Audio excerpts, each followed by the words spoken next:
Yo, what is going on, everybody? Welcome to Tuesday. Looks like what the hell is that? Whatever your name is, dude. S1V's Manjali, whatever that is, dude. Please, easy with the spam, or you're gonna have to get banned, my dude. This is the wrong channel for that kind of stupid shit. So please, please, please, refrain from being a total idiot on the chat, dude. Welcome aboard. Good to see you, my dude. But please, please, please, enough is enough, my dude. Like, all I'm seeing is you in the chat. Please stop. This is not the milky channel that you used to, my dude. Please stop, or you're gonna have to go. Anyways, ladies and gentlemen, welcome aboard. We are back in the Widebody today, the 350. I've been wanting to try this aircraft ever since I've been able to resolve some performance issues that I've been experiencing in the past. So we're going to take a look at 350 today, see how she performs. So far, we're looking okay. We're looking pretty damn good. Not going to lie. Got all my peripherals running. Everything is nice. Yes, it's a longer flight for me than usual. Yeah, it is what it is, guys. We're going to do one leg because of that. Usually I'll do about, a stream this long, but multiple flights. Today we're going to do one leg because I want to try the 350. We're doing Seattle to Atlanta. If you guys want to join and embark on this semi-long flight with me, I will very much appreciate that. If not, if you just want to hang out, stream and chat, come in and out, say what's up, um, and hang out occasionally. I truly do appreciate that as well. Over on the vertical stream, we got JJ and Mr. Dog Tag Gamer. Welcome aboard, guys. How you guys doing? Thank you for checking out both streams. Really do appreciate it. We did have some other people in chat. I can't see it anymore because of all the spam. But please, if you're in chat, say hello one more time so that I can see you. Unfortunately, we had somebody that was being a little a little too excited with the keyboard there. So, but anyway, we do have Mr. Mastro on board. What's up, Mastro? Obviously, this Smajili guy. Welcome aboard. Good to see you. Ian Crawford, as always. Good afternoon to you, my friend. How you doing? Hope all as well. Says from the new PC. Oh, all right. Well, there you go, man. Congratulations for the new PC. Hopefully, you get everything up and running and everything goes smooth with the new build, man. Grumpy Gamer, the winner of a giveaway yesterday. How you doing, buddy? I was told by iniBuilds that they've already activated the product on your account, so you should have access to that scenery that you won yesterday. But yeah, welcome back, Grumpy Gamer. Good to see you, brother. Good to see you, Mr. Andy Boyce. Big up, big up. How you doing? Welcome aboard. Good to see you, Andy, as always. Who else we got? Miss Danielle is in the house. Danielle, our lovely virtual flight attendant, is in the house. How you doing? Welcome. Good to see you back. Mr. Emmett Nemesis, how you doing, buddy? Welcome. Good to see all you guys in chat, man. All the regulars coming back for some more CST craziness. I really do appreciate it. Yeah, got the email about an hour ago. There you go. Perfect, man. Outstanding. Shout out to iniBuilds for allowing us to do that. Dog Gamer over on the vertical stream says, good man. He finally got a Microsoft Flight Sim 2024 and everything is working good. I had to thoroughly purge my PC of 2020 and the registries till it still works great. Awesome, dude. Good to hear that, Dog Tag Gamer. It's been a while, man. Good to see you back on the stream there. Yeah, keep in mind, for those of you that don't know, we are running multi-streams. We're doing horizontal and vertical only on YouTube. Yeah, so if you are watching us, wherever you're watching us from, smash that like button. Check out both streams if you would, and let's get going, man. We got a long journey ahead of us. Coming out of Seattle here, going to Atlanta.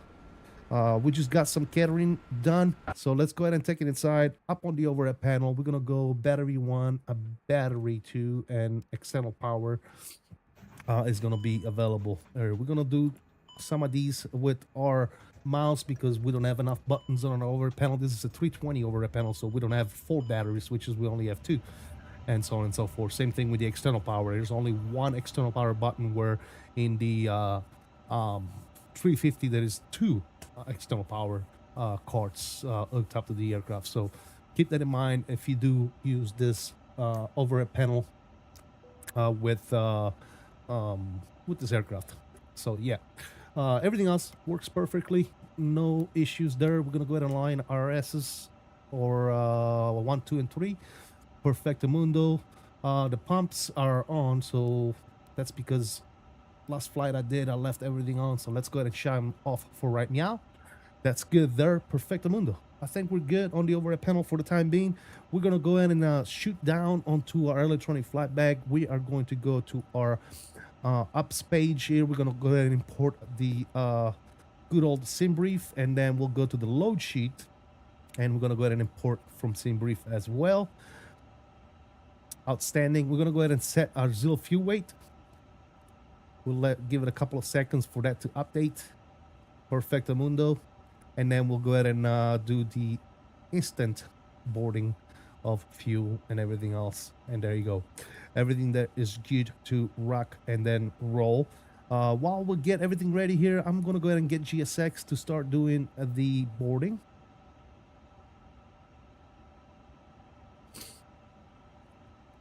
And we'll get that going, ladies and gentlemen. Perfect. What I miss? I didn't miss anything. Nobody's chatting anymore. All good. No worries. All right, let's go ahead and go down to our FMSs, I guess you would call these. And we're going to say no to that. Let's go to our init page and start doing some good old stuff here. It's been a while, so hopefully I remember program everything here. We're gonna go ahead and insert our flight plan, and it's gonna should insert everything here correctly. Let's see.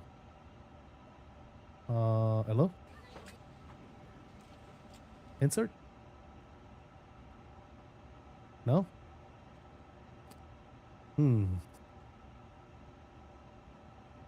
Okay, what's going on here, fellas? What is going on aquí? Why is it not inserting my flight plan? Interesting.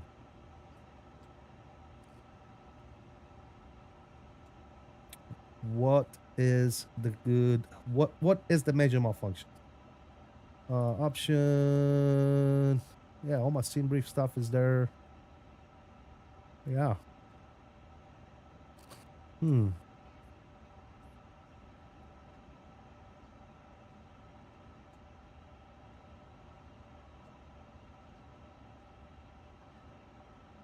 Interesting. Company fuel receipt, waiting for insertion. Okay. Insert. It's not inserting my flight plan. Jeezer, what's up, Bobby? How you doing, man? Hope all is well. Re-login to Navigraph. How? What are we talking about here? Third party. How do I re-log in to Navigraph?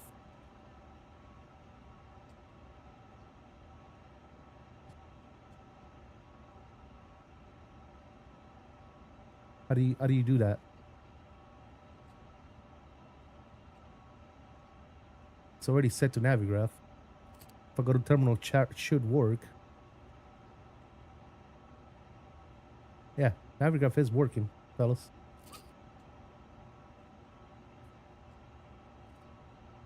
Update nav data. It's up to date. Ladies and gentlemen, I know you're trying to help, but my nav data is up to date. Cycle 2601 R1, and if I click update nav data, nothing happens. Oh, there you go. It's updating now. Let's update it again, I guess. All right. Let's see what happens here. I clicked it like 4 times, so. All right, so nav data is up to date. Now what? What do you guys want me to do now? So we're still on 2601 R1. So should that have fixed anything now? Let's see. Copy flight request. Insert. Oh, look at that. You guys are geniuses. Cool. All right. Very nice. Reset credentials, update nav data. Well, that's new. Don't think I've seen that before. Me neither. Afternoon. Yeah. Just reset credential. This happened to me. Go back and insert the flight. It's fixed, fellas. It's all good. By the way, welcome, Lado. How you doing, buddy? Good to see you on the stream and chat as always, my friend. All right, cool. Let's go to our departure now that we have finally figured some shit out. We're gonna be departing out of 16 left, and we are taking the Mountain 2 departure with weather vectors. So Mountain 2, and we're gonna go ahead and insert that as well. Good. Over in ATL, as of right now, we're gonna be planning for the ILS approach runway 8 left. Good. ILS. Good. We're gonna take that via Ja, whatever that is. Our star is the Chipper 1. Chipper numero uno, with Matthew transition. Beautiful. We're gonna go ahead and insert that as well. Outstanding. Let's go back to our inner page. Let's see, few loads and all that good nonsense. We're gonna wait until they're done with the boarding. I don't know if this is gonna GSX is gonna mess with any of my numbers. Let me see. Let me go here. Let me go to low sheet. Yeah, see, GSX is kind of messing with the numbers, so I don't want to kind of do that quite yet. Departure, initial climb assigned by ATC. Okay. I'm gonna go ahead and bug up an initial climb of 10,000 feet. Since there's no ATC on board. Altimeter is going to be 2940. 2940 on the altimeter. Very good. And these are these linked?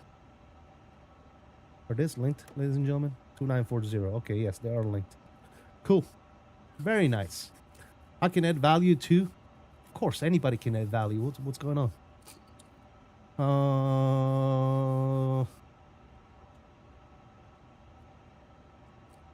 Yes, sir. All right, cool. Very nice. What are we doing here? We're boarding. Very nice. We are boarding. Boarding, ladies and gentlemen. Boarding. Sir. I guess we could fire up the APU. That way we are ready to rock and roll here. We need to finish with the squawks and all that good stuff. So, but in the meantime, let's go ahead and fire up the APU. APU is going on. Let me go down here and finish some stuff. Before we do all this nonsense, I'm gonna go to my survival page, and we are squawking today 0663. So I'm gonna put you here, boom, 0663 in the good old box. Very nice. I'm gonna go ahead and start turning all the stuff on. Why not? Good, and good. Perfect.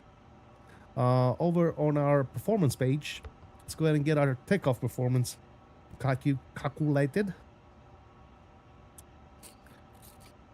Which Microsoft is this? 2024. Mel, I know you said you are streaming on vertical. Any chance you can make this a full screen in YouTube? Looks like I'm watching a short. Go on my other stream, Dog Tag. That's what the vertical stream is. It's supposed to look like a short.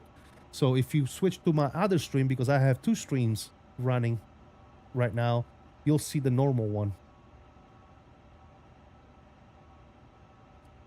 Go to my YouTube page and just look at the other stream. That's all you gotta do, my friend. You're watching us from the wrong stream. If you wanna watch the horizontal stream, you gotta switch. You gotta go to the other one.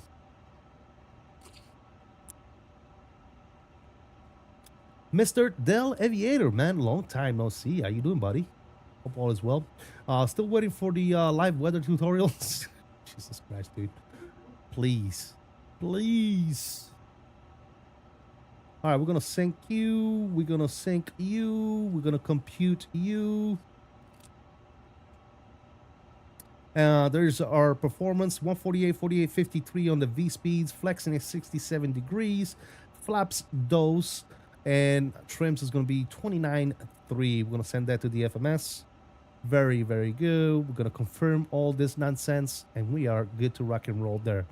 Okay, so now literally the only thing we're waiting for is GSX to get done boarding us, and then we'll transfer all the good old numbers, which they should be done here shortly. They're done with the back. Just waiting for them to get down with the front, and we should be good to go. Ooh, hello, sexy. Look at that.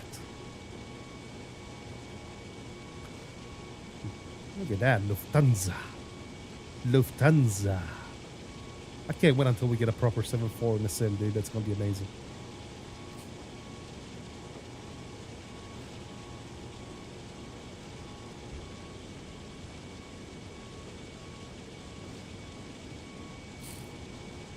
Ooh, look at that sexy thing. Look at that sexy thing.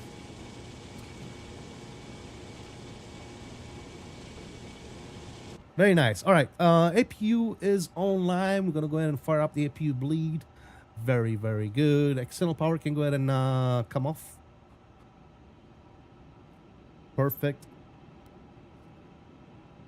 Beautiful. Very beautiful, ladies and gentlemen. Very, very beautiful.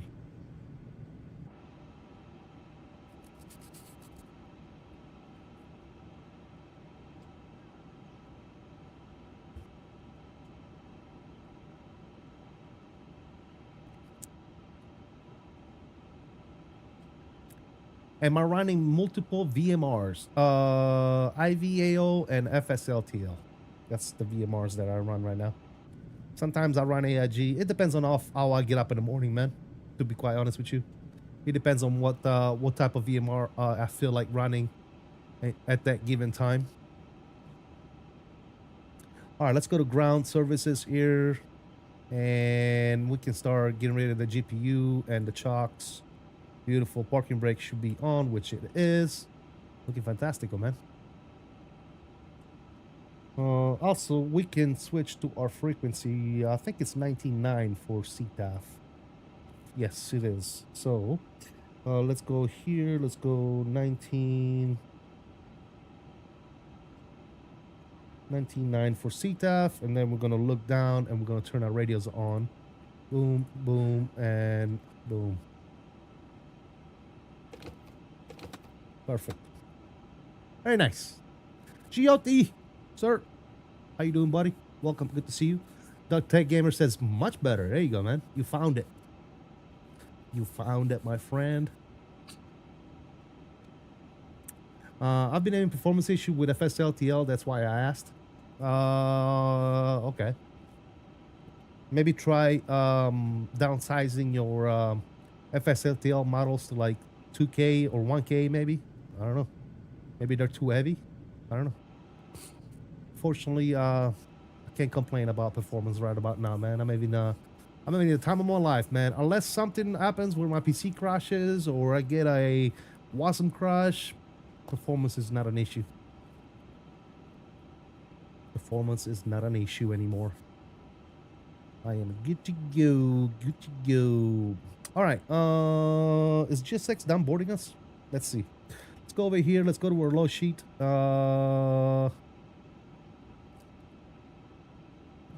We're still getting passengers boarded here, so we'll wait a few more minutes, and then we'll go from there. Very nice. Very nice. Did you have any issues with 785 beta and chase plane? I haven't tried 785 beta because I've heard that chase plane does not work with it. So I am refraining from the beta. I am not partaking in the beta until they can give us chase plane. Unfortunately, chase plane has become one of those must have for me. So if I can't use chase plane, that I'm gonna stay clear of 785 beta for the time being. All right, looks like boarding is indeed complete. Perfecto mundo. Let's go ahead and shoot down here, and let's start doing our good old stuff here. Boom, boom, and block fuel. Boom. Passengers. What do we have? 275 passengers on board. 275. Boom. All right. That's all good to go there. I'm gonna go to my performance page, go to my climb, and change this to climb mode because I don't want to be climbing at the speed of grandma, if you know what I mean. Perfect. Good to go, ladies and gentlemen. Until my Navigraph just took a dump. Navigraph? Stop being weird, Navigraph. All right. Cool. Very, very nice. All right, so I think we are ready for the good old pushback and departor. We're gonna call GSX and we're gonna get them ready to push us back. No, we don't need no ice. Crap, we're good. All right, cool. Let's go. Doors are getting shut. Let's go to the ground page here. Make sure everything is getting done correctly.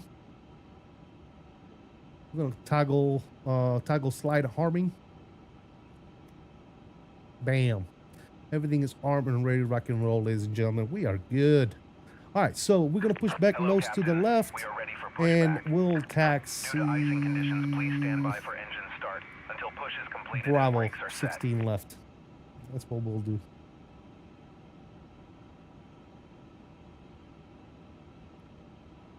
Do they usually do Bravo or Whiskey over here? Nah, we'll do Bravo because we don't want to do Whiskey, Alpha, and all that good nonsense. So we'll take Bravo to, what is it, Charlie 8? Bravo Charlie. Cool. I like that. I like that a lot. Tyler Rocks, what's up, man? Welcome aboard. Mr. JJ Stevens is in the house. How you doing, buddy? How's the performance on this plane? So far so good, man. I can't complain. It does really well for me. Speed of grandma. I like it unless she drives a GTO, then all bets are off. Yeah. Sean says ACST flight deck tomorrow. I'm doing some Aer Lingus from Dublin to Dusseldorf and back to Dublin and to Amsterdam in the Aer Lingus A320neo. Going to be a great flight. Haven't flown Aer Lingus. There you go, man. Have fun with that. Talrock says, so I'm planning on getting the AMD Ryzen 7 9800 3D X3D. Do you think it'll work well for flight sim? I mean, I don't have any doubt that it will work well. What's wrong with the one you got now, bro? All right, we're gonna go ahead and push nose left. Are we clear first of all? Let's look at here. Yeah, that's clear on this side, clear on this side, and Seattle traffic, Delta 779 Heavy pushing back. Sierra 16 will be facing east. Correction, will be facing west. All right, parking brake is released. Upstairs, let's get our pumps on. Until push is completed and brakes are set. And I guess we need to wait until push is completed and brakes are set. Yes, Tyler, like Lado said, there's no doubt in my mind that that's gonna work just fine for you. My thing is, if you don't need to spend the money because you already have a decent system, that why waste money on a new CPU that might not solve any issues that you're having? So first thing I would do is look at what you got and make sure that it's not it that's causing you any issues. And you got to make sure that going from where you have now to an AMD 7 9800 X3D is going to be an upgrade for you, because your Intel counterpart might not be that much different from your Ryzen 7 9800 X3D.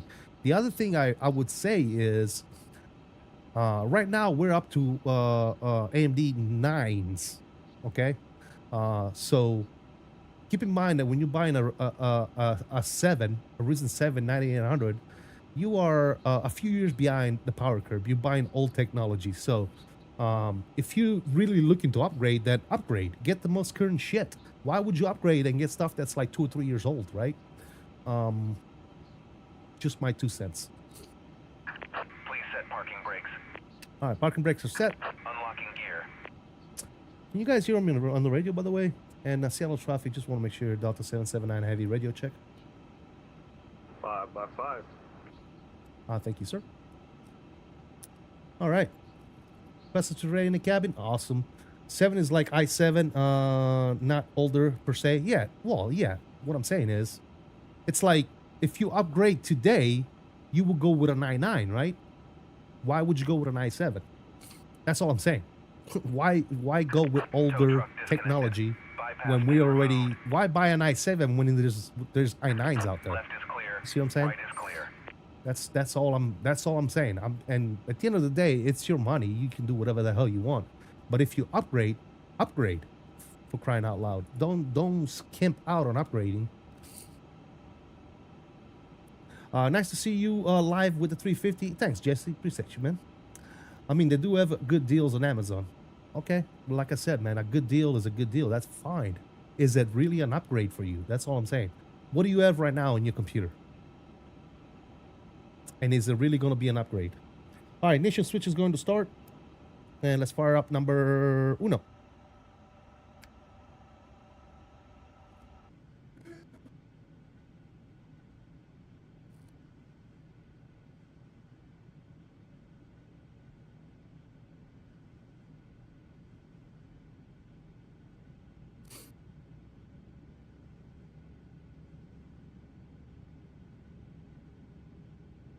So you already have an i7 12700K, and you want to get a Ryzen 7. I would say don't waste the money, dude. Don't waste your money, my friend. It's not much of an upgrade, if any, to be quite honest.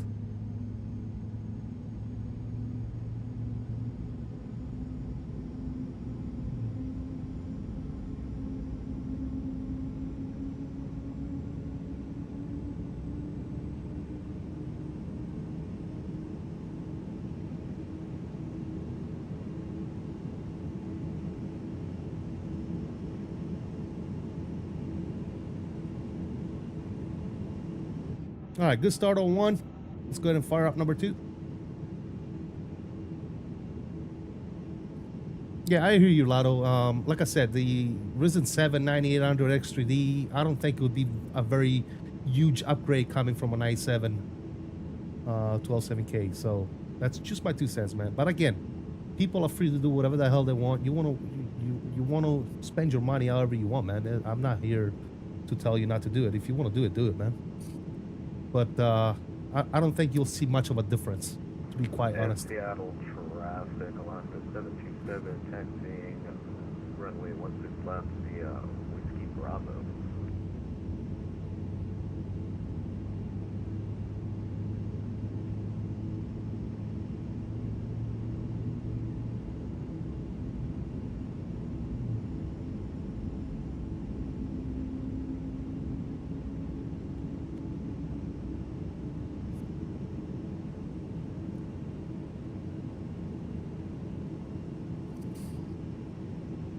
All right, looks like we have 2 good engine starts. Ignition switch is going back to norm. APU bleed off. APU is coming off. Taxi light is coming on. Let's go ahead and drop some flaps here. Let's go flaps those. Arm the spoilers. Very nice.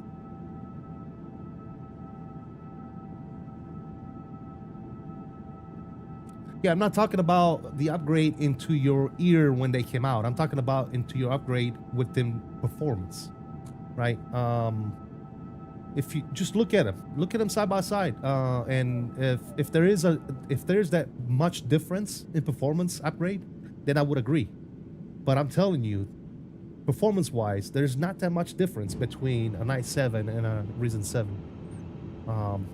If any, like that might be a little bit of an increase in performance, but it's not worth spending the extra money, if you know what I mean. But again, that's just my personal opinion. Don't go by my personal opinion. Do with your money what it is you want to do, man. Don't let me stop you from wasting your money. Don't let me stop you from wasting your hard-earned cash, ladies and gentlemen. You do what you want. And Seattle traffic, Delta 779 heavy, will be taxi runway 16 left, via Bravo. All right, parking brake is coming off. Let's be out.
Mr. Gary, what's going on, buddy? How you doing? Welcome.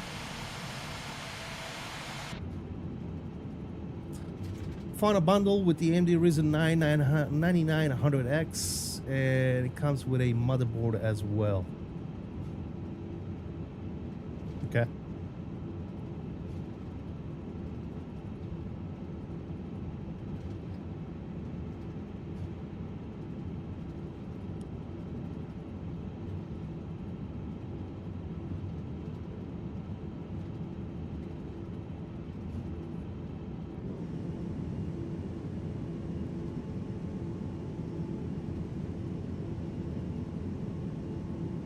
Okie dokie then.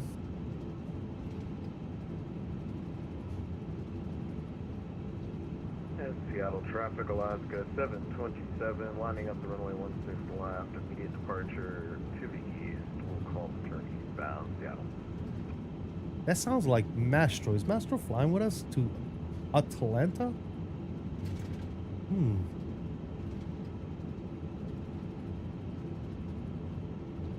Sounds like Mr. Mastro is flying with us to Atlanta, ladies and gentlemen.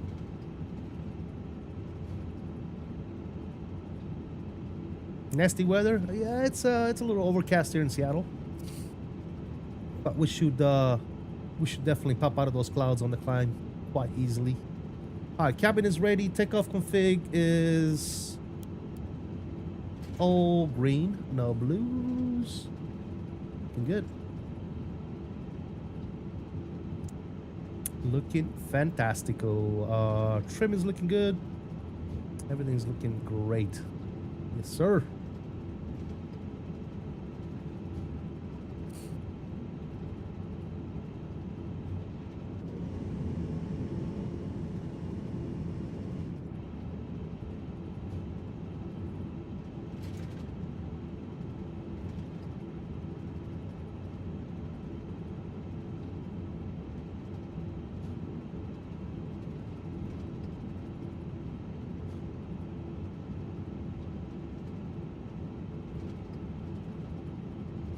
Very nice. All right, we're gonna take off runway heading here, and then we'll shoot left, direct blue it. That's actually we'll do left direct normie. Well, somebody just took off. Alaska over there.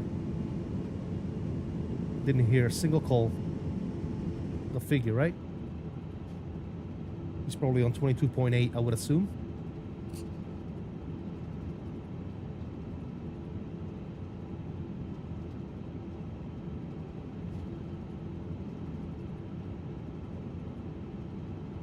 I would assume so. One of those 20, one of those 122.8 warriors taking off of an airport where they, when they should be on CTAF. Departing 16 left, south, Seattle.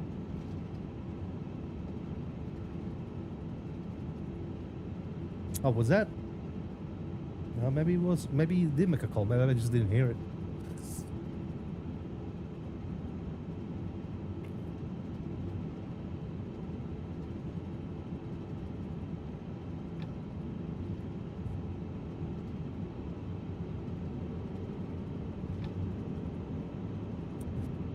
Lotto said he is. Yeah. For the immediate lineup and departure, laughing out loud. There you go. So that was you. Was you the Alaska? That was. Oh, that was Master, wasn't it? Okay. Because this Delta, I don't think this Delta is Mastro because he's flying a Boeing, and that's an Airbus. And Seattle traffic, Alaska 727, cleared 5000, beginning left turn direct to Normie, last call, Seattle. Shoot!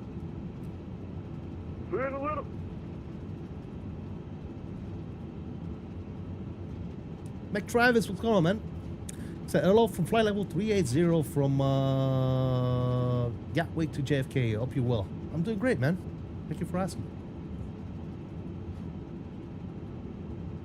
All right, ladies and gentlemen, we're going to line them up here. Let's go ahead and get our lights on. Boom. Boom, boom, boom. Very, very good. And Seattle traffic, Delta 779 heavy, line up departing, runway 16 left. Here you go, ladies and gentlemen. Chrono is coming on. We're going to boogity out of here. We are going to boogity out of here, ladies and gentlemen. Control cam is coming on. Sounds are up. You guys are ready. I'm ready. Virtual passengers are ready. Everything is ready. We're going to turn and burn. We're going to turn and burn. Turn and burn. Turn and burn. All right, fellas. Let me see those togas in the chat. Let's go. Power is coming up. Let her stabilize, nice and easy. Let's grab that center line and men flex 67 SRS Runway. Auto thrust is mucho blue. Airspeed is alive. Little left rudder here. Maintain that center line.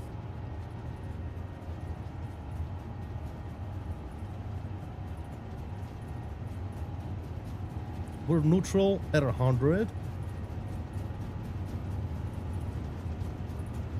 Coming up on V1. V1. Rotation. One nation. Nice and easy, baby. Nice and easy. Nice and easy. There she is. Come on, Betsy. Positive rate gears coming up. Disarm the ground spoilers. Feet off the rudder. Follow the flight directors.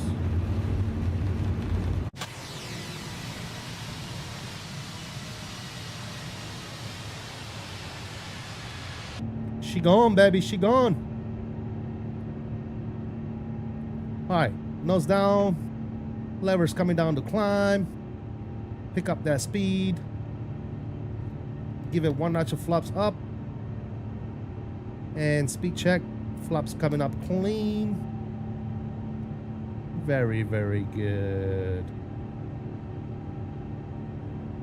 And Seattle traffic, Delta 779 Heavy climbing through 2,400. Gonna turn left, direct normie. Last call. Seattle, see you. Over to 22.8. We'll keep flying her. We'll make this left turn, and then after we are nice and stable, we'll give it back to the, I'm gonna give it to the autopilot. Yes, sir. In the meantime, we can turn off our takeoff, runway tune off lights and all that good nonsense. Make this right turn here. Beautiful. Beautiful. Look at that. Let's go.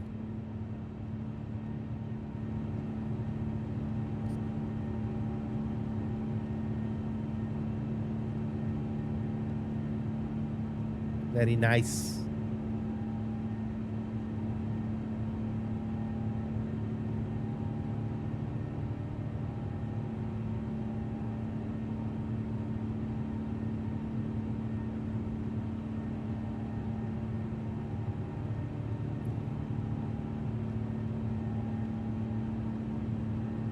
Very good. All right, I'm gonna go down here real quick. We're gonna go direct U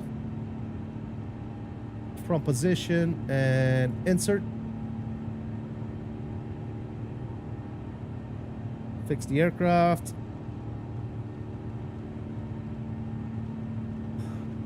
A little bit of rain out there, guys.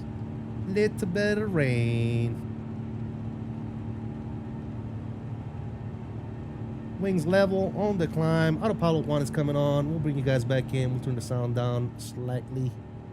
Sir, great departure, ladies and gentlemen. Thank you for the togas and rotation at the One Nation. Appreciate you guys. I've flown the MAX in about 4 months, laughing aloud, since I was still on 2020. There you go, buddy. Andre, what's up, man? Says, what's up, CST? Flew a couple of long hauls in the 350 recently, and I was surprised how nice it flies now after all those updates. Hope you're well. Fortunately got sick and I am now recovering, man. Hey, I hope you have a speedy recovery. Let's continue that climb here. Sorry to hear that you got sick. I've been sick myself, man. I've been sick myself, unfortunately. All right, bugging up our cruise altitude here of 410 as we crack through 10,000 feet. Landing lights, wing lights are coming off, and flyby.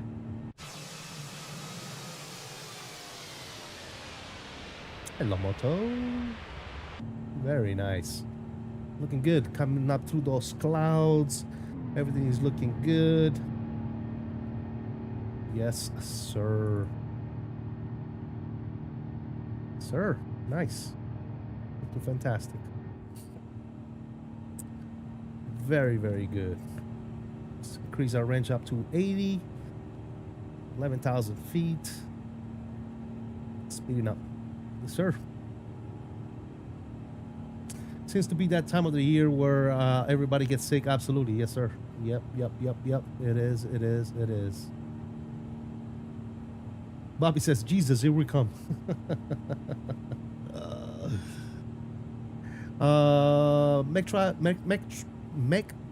Tavish earlier says, as a Brit, it can be very confusing when North American pilots use both Unicom and CTAF together. Oh yeah, I can understand that. I can understand that. It's this damn weather. One day -5 and the next day is 50. Yeah, you ain't lying, my dude.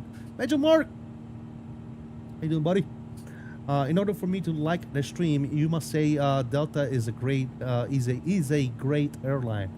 Oh, there's no doubt in my mind that Delta is a great airline. Is it the greatest though?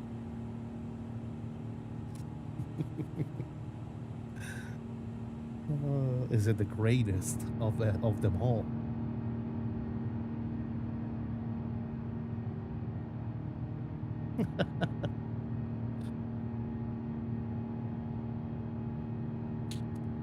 Is it now?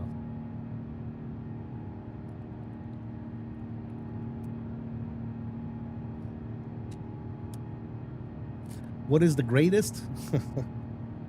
Good luck. I think I would have to say what are we talking about? We're talking about American Air in the U.S. We're talking about worldwide. I mean, I can't. I don't know, dude. It's tough, man. One of my favorite airlines, to be quite honest, to fly IRL is Delta. I mean, let's not kid ourselves, right? Delta is probably one of the best when it comes to customer service and the overall package, right? It depends. What are you trying to do? Are you trying to save money? If you're trying to save money, then you define greatest airline way differently than anyone else would, right?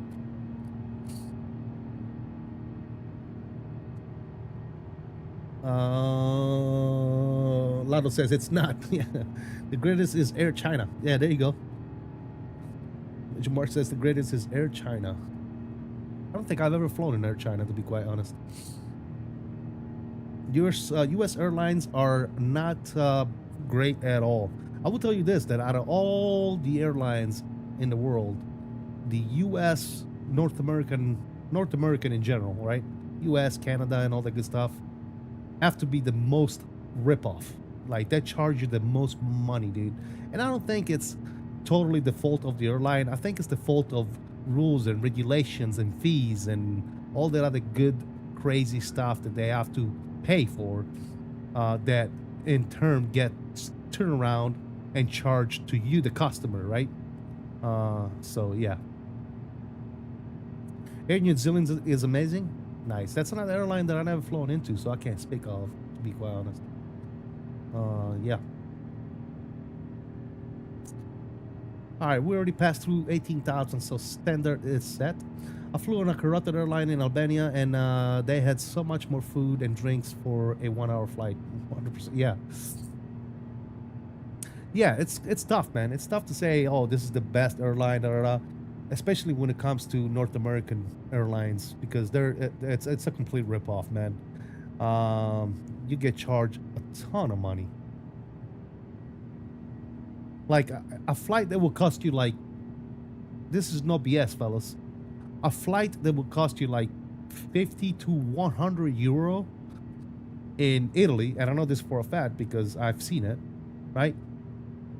A flight that will cost you anything between 50 and 100 euro both ways in Italy, from like Italy, Germany, Italy, France, Italy, England, right? You're talking about 100, 150 euro per flight, will cost you like $600-700 here in the United States.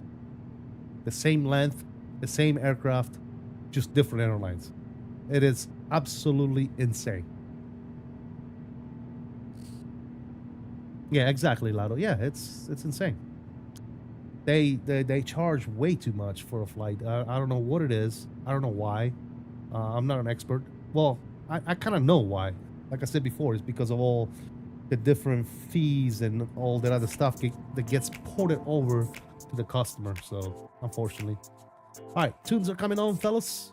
And we are off to Atlanta, ladies and gentlemen. Atlanta, here we come. As far as ATCs is concerned, we are looking good so far. No ATCs at all. As a matter of fact, it is kind of early. We're doing somewhat of an early stream, so It is to be expected, I guess. Sir. Waiting for authentication. Shout out to Microsoft Flight Simulator 2024, pissing me off before it even installs. There you go, man. Oh, goodness. How much is the economy fee for a flight from the US to Europe in a US airline? If I fly from Frankfurt to New York on a European airline, I pay about $500-600 round trip.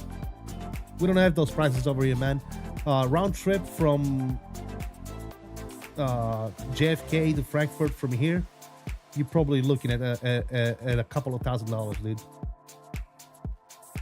Yeah, it's insane over here, bro.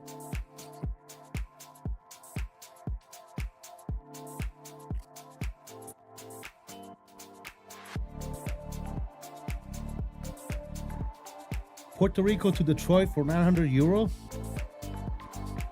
That's cheap. I don't know. Because what did I pay for my tickets? I'm flying Delta Connections from Oklahoma to Minneapolis, and I paid way too much that I wanted to pay. I tell you that right now. I forget exactly how much I paid, but I was like, why is it so expensive to fly national? It's like a 2-hour flight, man. Why is it so freaking expensive? Like, it's insane.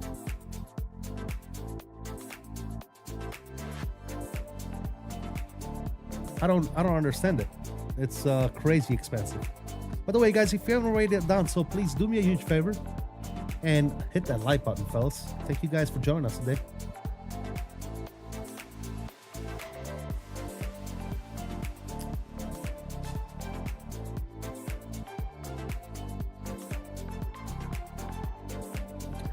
Flight Rolando says Detroit to Albania stop in Frankfurt is about $1,200, and that's economy, by the way. And is that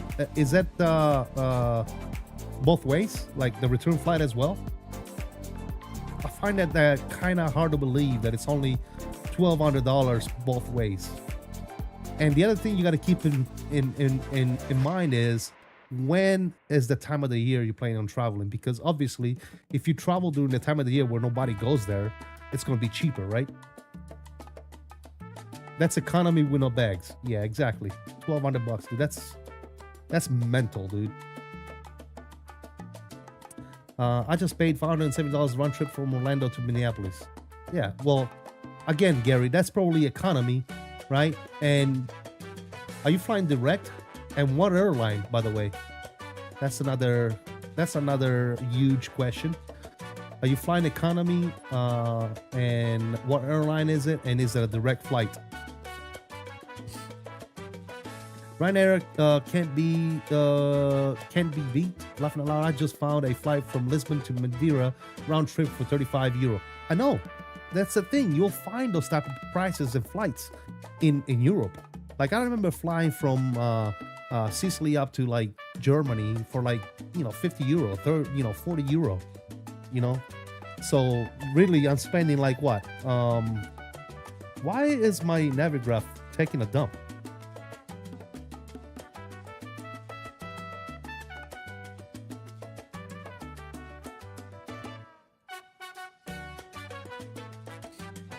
So yeah, I do remember,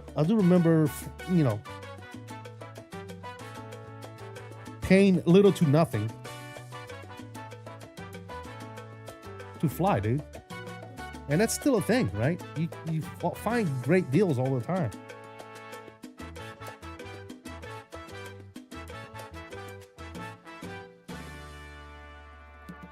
I don't understand why my Navigraph just decided to log me off and be stupid all of a sudden. But anyways, we're back. All right, what do we got here? Round trip YYZ to Frankfurt for me is 2,050 CAD.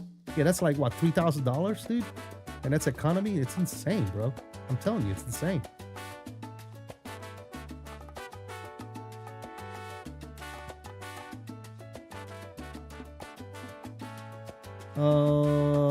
Non-stop economy on Delta. Yeah, that's a lot of money, dude.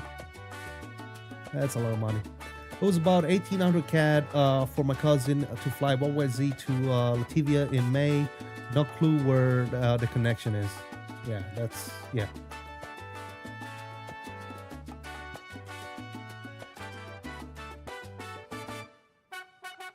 Sounds better in US? Yeah.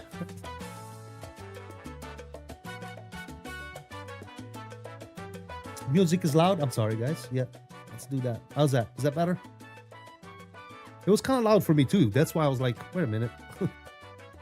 There was a couple who started dating here in the UK, and one lived up north, one lived down south, and it was cheaper for them both to jump on a Ryanair flight to Malaga to go on some dates than a train. Yeah, absolutely, man. Like I said, flying in Europe is a pleasure, bro, because it doesn't kill you to buy tickets. Only us going to Atlanta. Oh well, they're gonna miss the fun. I love Alaska 900 ER and Max Flights cross country. There you go, man. Yeah, well, thanks for accompanying me on this flight, brother. Appreciate you for flying along. Gary says the big deals right now are choosing your own seat and a check bag that's an extra $110. Exactly, dude. Like I said, dude, flying in the US, North America, dude, it's the biggest ripoff of your life, man.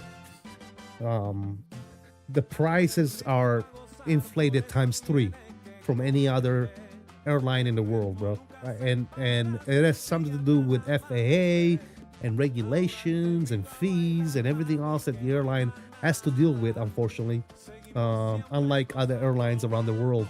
And like I said, that extra money that the airline spends is carried on to the customer. So you're paying for it, man. They're not paying for that crap. You're paying for it.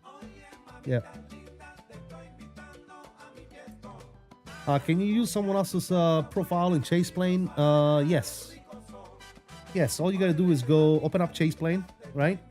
And then when you have, after you load into your aircraft, you go to the little plus sign here and you click on community. Once you go to community, you scroll down and you check next to all the other community created views and everything else, and then you can import them all to your current profile, to your current aircraft. So yes, right here.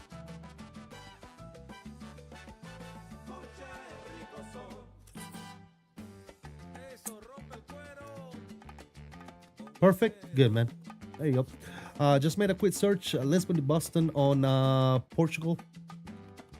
One way, 295 euro. That's crazy cheap. Yeah, I know. You don't find those type of prices over here, man. Like no matter if you're flying somewhere, you're spending no less than $500 to $600 both ways, dude. Anytime. If it's a short flight, right? If it's a nice little short flight, hour and a half, 2 hours, depending on where you're going, you're paying at least $500 to $600 round trip. There's no way out of that, dude. You're not spending anything less than that, bro. There's no way out of that.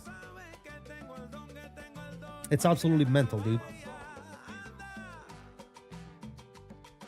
Unions, yeah. Jyoti says thank you. Yeah, no problem, brother. Yep.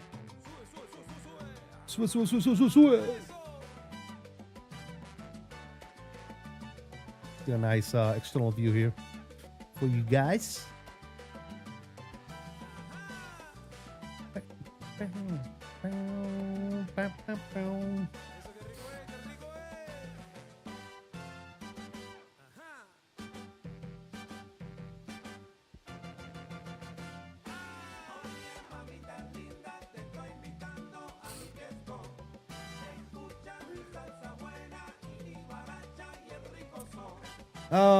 Rich S1691, what's up, buddy? How you doing, man? What's up, Rich? Loving the tunes? Thanks, brother. Yeah, we have a little mix of everything. A little mix of everything.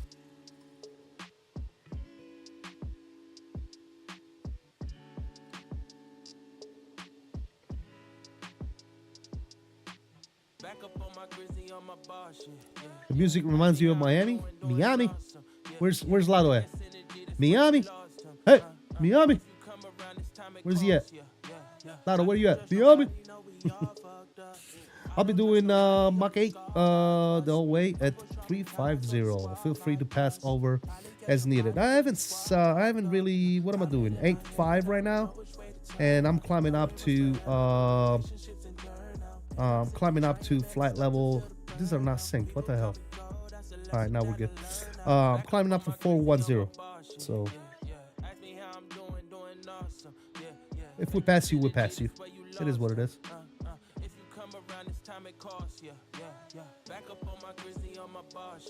Yeah, yeah. Hey yo, Miami. Delta 178 350 is diverting to Anchorage with a medical emergency IRL right now. That sucks.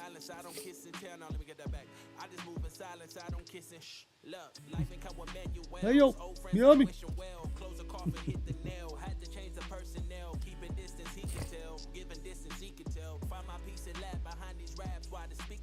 Back up on my grizzly on my bar shit. Yeah. Ask me how I'm doing awesome. Yeah. Fake ass synergy, that's why you lost him. If you come around this time it costs, yeah. Back up on my grizzly on my bar shit. Yeah. Ask me how I'm doing awesome. Yeah. Fake ass synergy, that's why you lost him. If you come around this time it costs, yeah.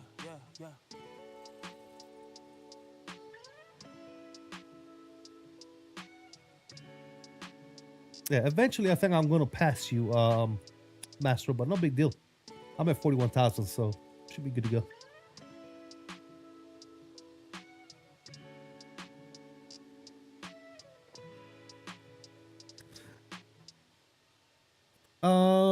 Sisti, what did you do to get your performance better? I'm noticing good performance.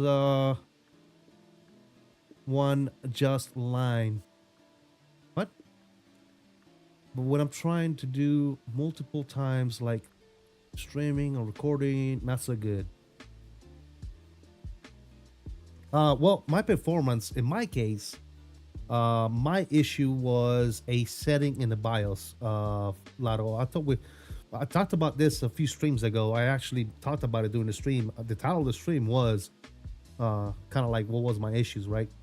And my issue ended up being this particular setting in the BIOS that I disabled, which is enabled, I think, by default. And this setting in the BIOS for Intel, all right? Intel, not AMD. I forget what it's called for AMD. But for Intel, it's called Intel Virtualization Technology. I disabled that, and my FPS went literally times 3, dude. Performance skyrocketed.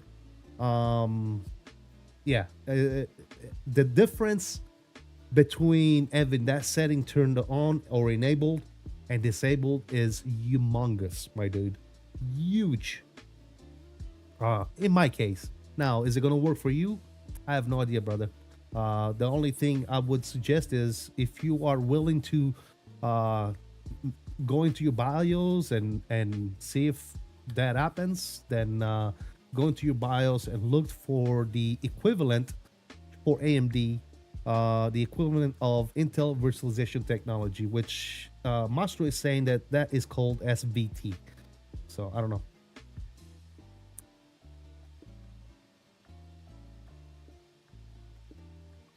I've had it disabled since building this PC. Okay, does it make a difference, Mastro, for you or no?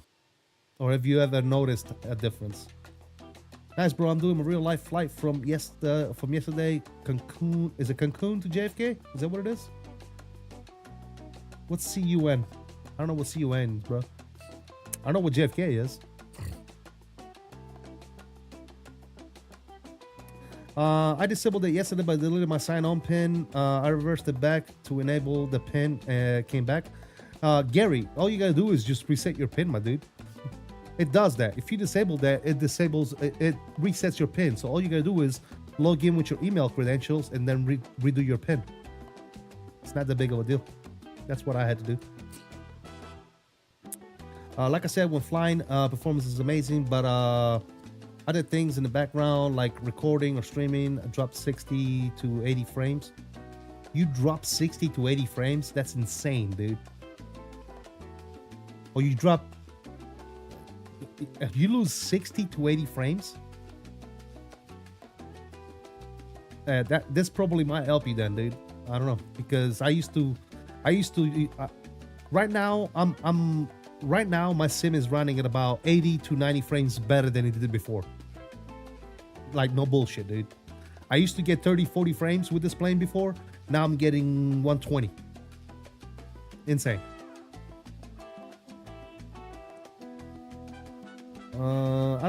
I don't think it ever did, to be honest. The hardware can be weird. Yeah, exactly. I will tell you this. I had the other day Callie Simmer pop into my stream. She has 9950 X3D with a 5090, and she said she was having major issues with performance. She went into her BIOS, she disabled SVT, and she says it's night and day. So take it out however you want, dude. It wouldn't let you get past the screen. That's weird, Gary. You should be able to log in with your email, with your Microsoft email and password, man. So what happens if you lose your PIN or you forget your PIN? You can't log into your computer anymore? I'm not understanding it. That's what I have. Same build. Give it a shot, brother. That's all I can say is give it a shot. That's it. Go into your BIOS, disable SVT, and see what happens, bro. If it doesn't make a difference, all you gotta do is go back in and re-enable it, man. It's not. It shouldn't cause any issues. Like, it's not. It's just literally a setting that's enabled. You just disable it. I'm going to have to try this BIOS thing. Thanks. No problem, man. No problem, Mr. Lee.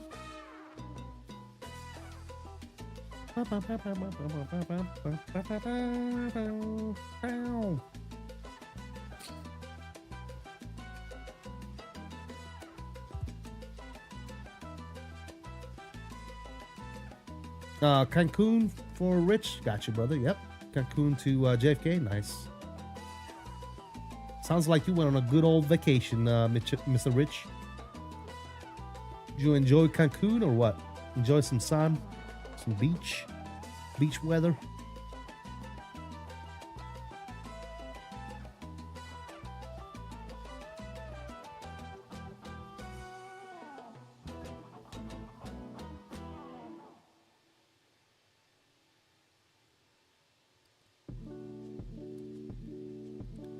I will tell you this, guys. Those of you that hang out with me in the Discord and fly with me a bunch know exactly that I've been having huge issues with performance the last couple of months, man.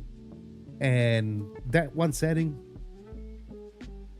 I was getting ready to just like chuck it up for a loss, dude. I was getting ready to start thinking that some of my components of the PC were failing or were degrading, you know, because I have a 99 with a 4090 on this PC, and it's no slouch, you know. And that setting just brought the PC back to life, dude. That one setting in the BIOS just made a huge difference. I have a 5090. No, I have a 4090 on this PC that I'm running right now. The 5090 with the 9950 X3D is for my cockpit that I'm building, Gary, which is the monster of a PC that's sitting behind me right now, that I haven't even used yet. It's built, it runs, it's perfect, but I haven't used it on Flight Simulator yet, so I can't wait to test that thing out. Plus Set Simulation, my friend. What's going on, buddy? How you doing? Welcome to the stream. Good to see you, my friend.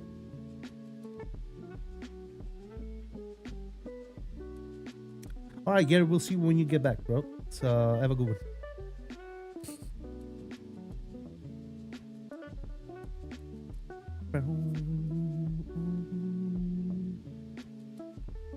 All right, we're cruising, ladies and gentlemen.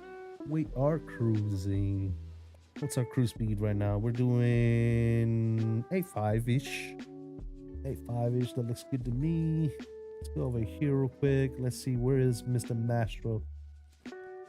Mr. Mastro.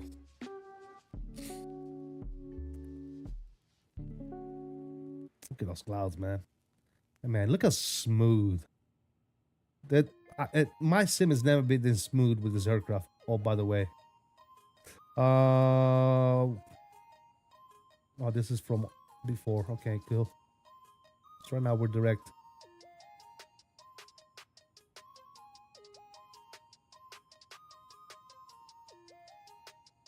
Pussy Gigi. Pussy Gigi.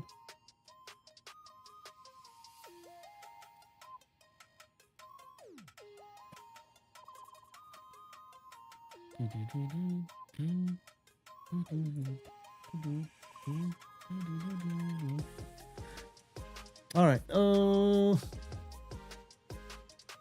Do I use the Wing MCDU for the 350? You mean the wing control? And no, I do not use any MCDUs for the 350. There's no MCDUs that look like the 350 that anybody makes. So no, I just mouse. I just add my first ever AMD GPU. What? I'm sorry. I just add to RMA my first ever AMD GPU 7900 XTX custom artifact and driver timeouts. Weird. But GPUs are insane prices. Yeah, stuff is expensive right now, man. Swift 4 was a game changer. That said, the iniBuilds 350 update a month or so ago was a big performance gain on this bird too. Yeah, this bird is performing really, really, really good, I must say, man. It's called SVT, Lado. SVT. Sierra Victor Tango. Bobby Oskin, aka Pedals, is the person to know exactly what the thing is called. He's the guy. Bobby is the person that helped me out with the setting and pointed it out to me. Otherwise, I would never figured it out, dude.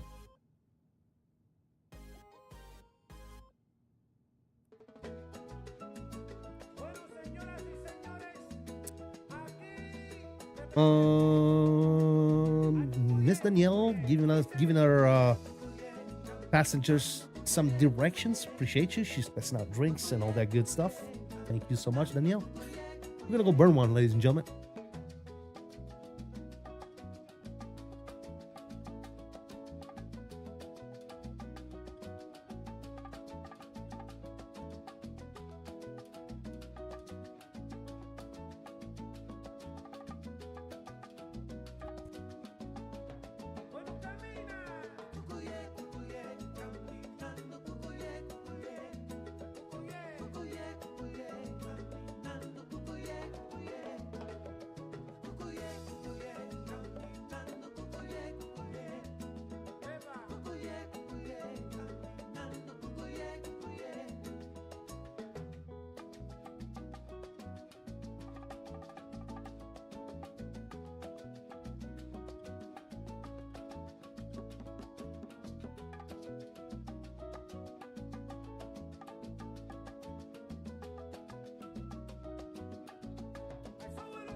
Alrighty then.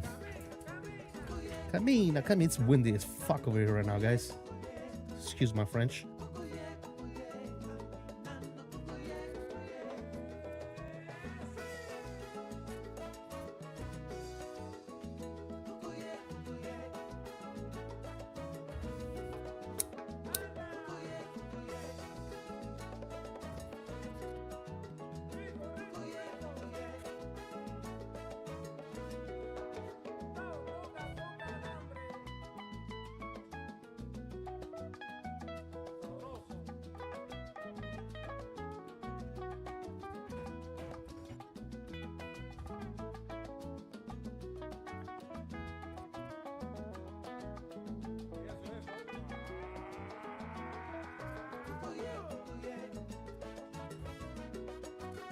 By the way, guys, if you haven't already done so, please smash that like for me.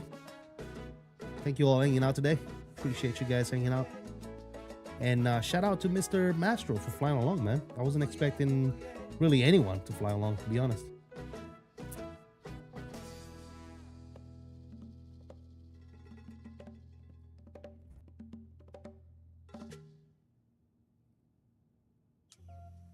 I got 2024 running now. It's time to figure out the rest of, yeah, good luck, man. If you need help, I'll probably be on the Discord later. After the stream, obviously.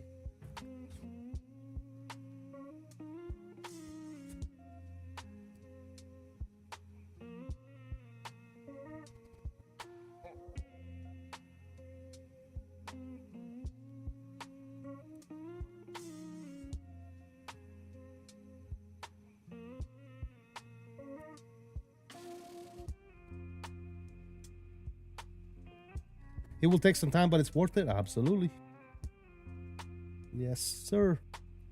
I saw the time and was like, hell yeah. If I can remember the max 8 in time, I'll join. I needed a reason, longer flight, good routes, and I love going from PNW to the south. There you go.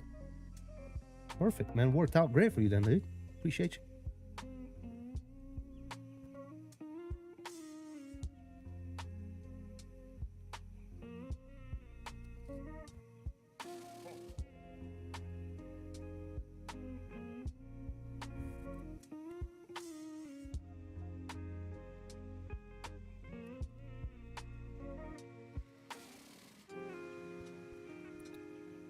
I was watching XP yesterday. I got the hitch to get the Tullies back out. Do some good old Tullis ups. Good old X-plane.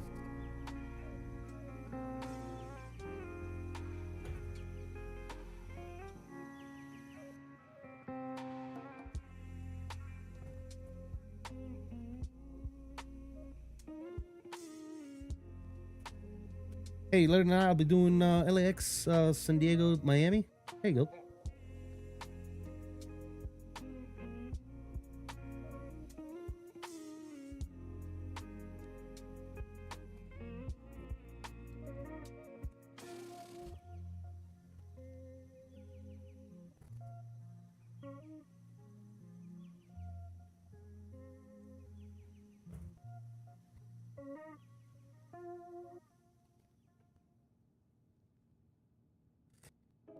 Oh, Mr. Ian. Andy, Mr. Ian went all out, my dude. He got the la creme de la creme. I think he's got around the same machine that I built for the cockpit. 9950 X3D, 5090, 64 gig of RAM.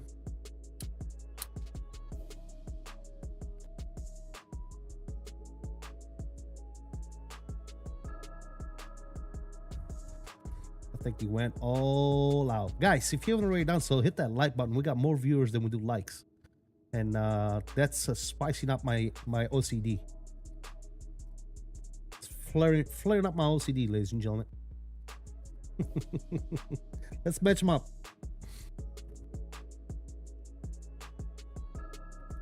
SSA that people leave.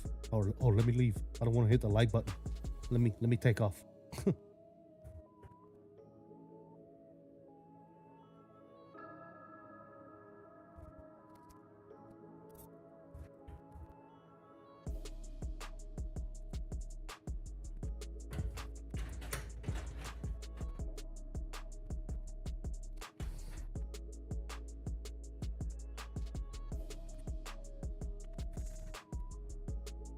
Yeah, Mr. Ian is not playing around there, Andy.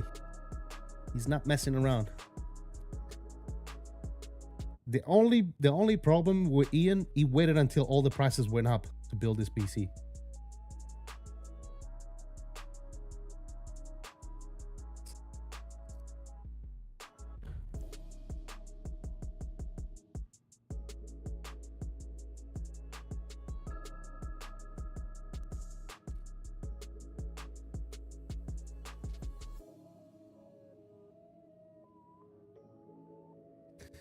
Where can I find your sensitivity setting for your yoke? I'm trying to fix my settings. Cal, I use linear, man. I don't mess with the settings. I use the stock linear settings that the yoke come with. I don't mess with settings. I learned to fly the plane. It's made by the developer.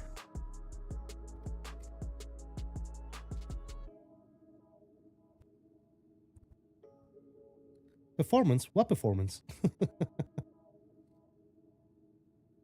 All right, Lotto, we'll see you when you get back, man. Get your stuff fixed. Appreciate Bobby for helping him out, man. Thank you. Yeah, Cal, I usually just I don't mess with settings too much at all, to be quite honest. Same thing with my side stick. My side stick is all linear.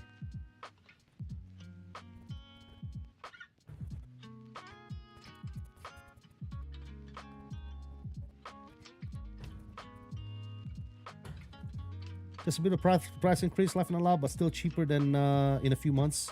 We're renovating, so my fund money was tied up. There you go, man. At the end of the day, man, if you got it, flaunt it, and yeah, I mean, have fun with it, bro. It's a beast of a PC, so it should last you a good amount of time. That's for sure. Take care of it, man, because replacing parts or upgrading, it's gonna be expensive. So take care of it. That's for sure.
Alrighty, back on board, ladies and gentlemen.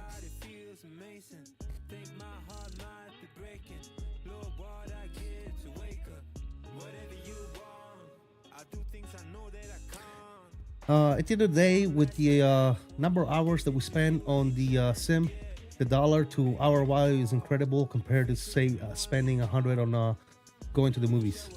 I would have to agree with that, man. I would have to agree with that.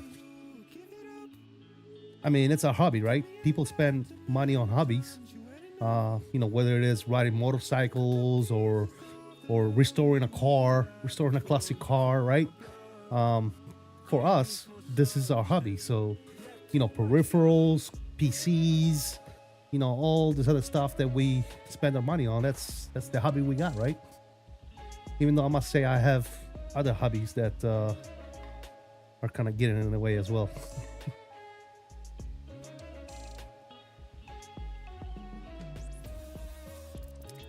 No reservation. I had that other PC for 6 years and was still flying Phoenix and PMDG pretty well. There you go, man. Yep. You can put that other PC to good use with something else, man.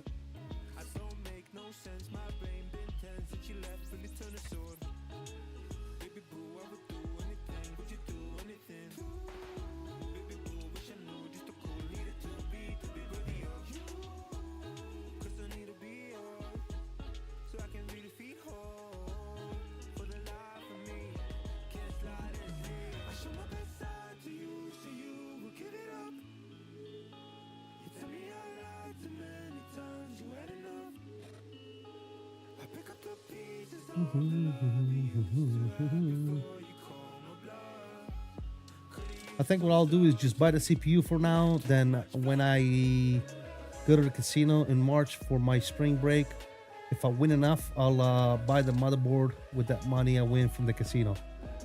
Put in your bets at the casino winnings, huh? Good luck. Mr. Tyler Rocks, you do understand that if you switch from AMD, from Intel to AMD, you're gonna have to buy more than just the CPU, right? You're gonna need a CPU, you're gonna need a new motherboard. Yeah, the potentially, depending on how much you upgrade, you might need a new power supply. So keep all those things in mind, dude. Sometimes people don't get it. They don't understand that, because your motherboard is probably not an AMD motherboard. It's probably an Intel motherboard, I would assume. So your motherboard is not compatible with. It's not going to be compatible with your new AMD CPU.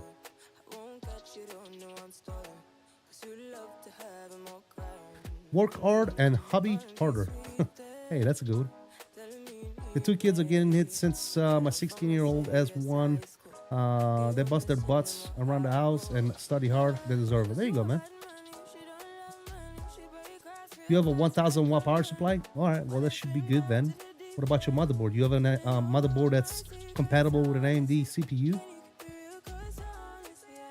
I like Intel with AMD GPUs for 2024. Feels really good. Yeah.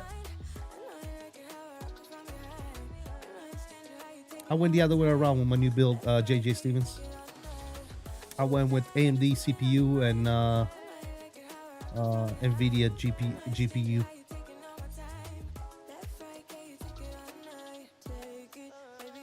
Went the other way around, my friend. Rocking that 9950 X3D. That thing is going to be a powerhouse, dude. It's going to be a monster.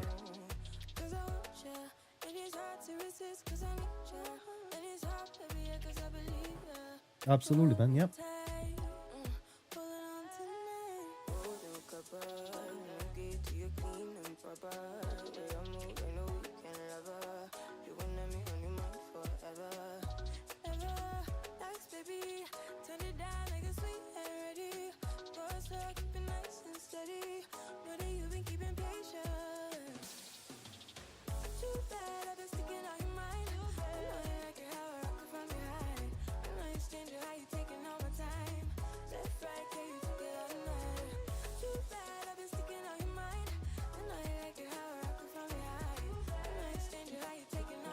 Oh, look, there's Mr.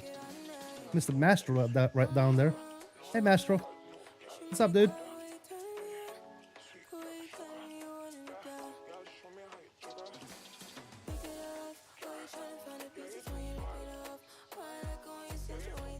Hey, welcome back, Lado. Yeah, that's Mastro down there. I just noticed.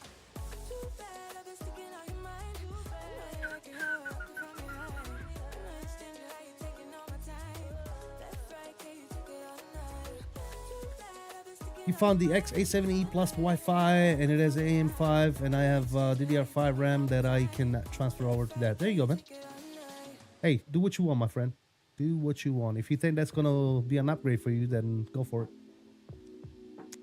I'm excited to get it going this evening. I have to get YYZ and YUL installed, and then I'll take it up for a flight. Nice. Boss. What's up, boss? How you doing, man? How did CST stream is looking good? Thanks, brother. Appreciate you, man.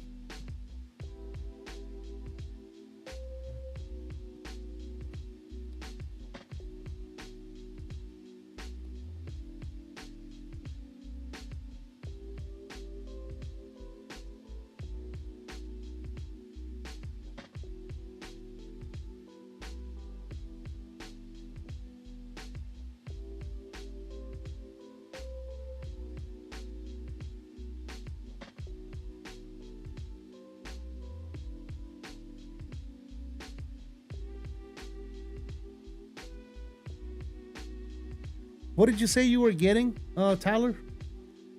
Ryzen 7 what? What are you looking at? I want to look at something. If I can scroll up and find his message from earlier.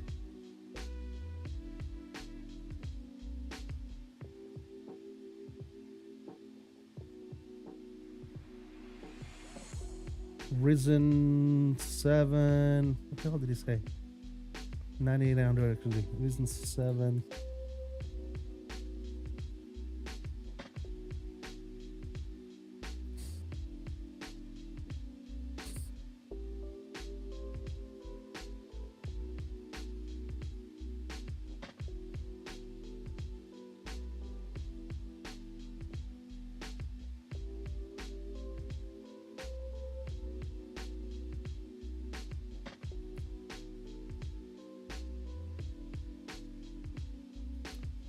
Oh, now you're going with the Risen 9900X?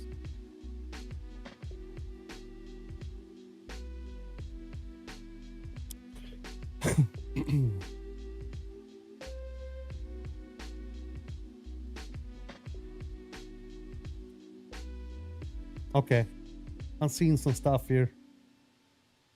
Going from what you have right now to a 9900X. It says you might want to look at what type of cooler do you have? What type of cooler are you running? Because you might need to upgrade your cooler as well. That's another thing you might want to think about. Your cooler might not be good enough for a 9900X. You might not cool it efficiently. And that will cause lots of issues, my friend.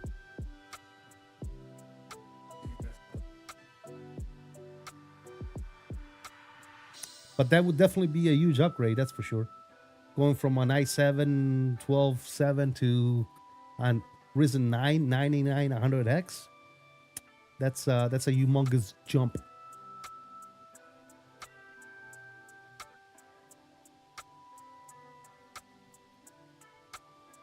That's a humongous jump for sure.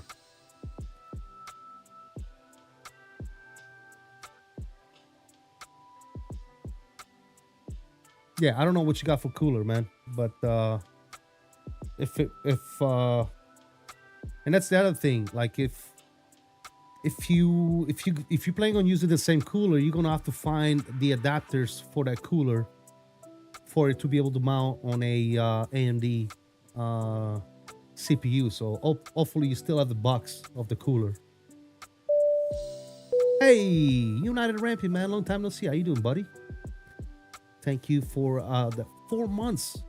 Appreciate it, guys. Spam those salute emojis for Rampy.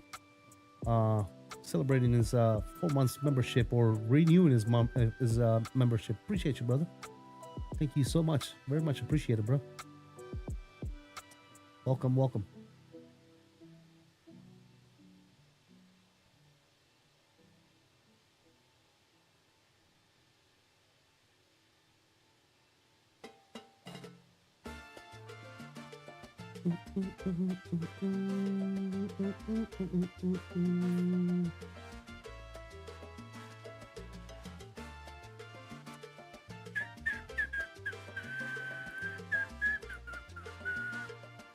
Finally back from Pakistan. Hit with shit. Lots of sickness. Laughing out loud. UK weather sucks. Everybody's getting sick, man. I've been sick for the last few days. I'm just now starting to get better. So it's got to be the weather and all that good stuff. Yep. Well, hopefully you're feeling better there, United Rampy. Good to see you back, my friend.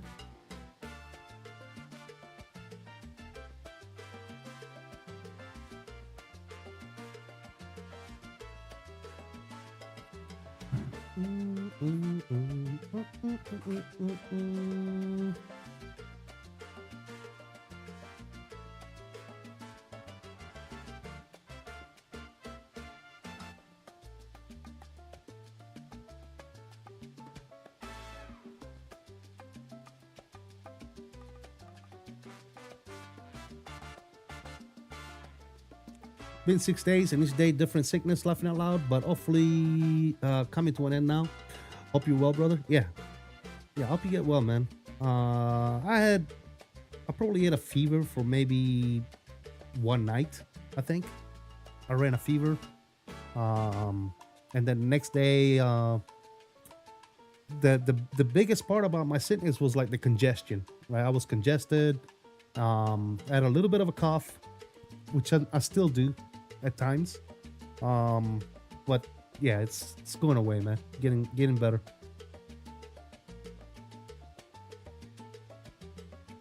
Wonder why it's taking GSX so long to add jetways to 2024. I'm sorry, what you mean, bro? We already have GSX jetways in 2024. That's why when you installed GSX on 2024, there's a message that pops up that's saying, "Hey, in order for GSX to work, we're gonna have to exclude all the jetways," and you click yes.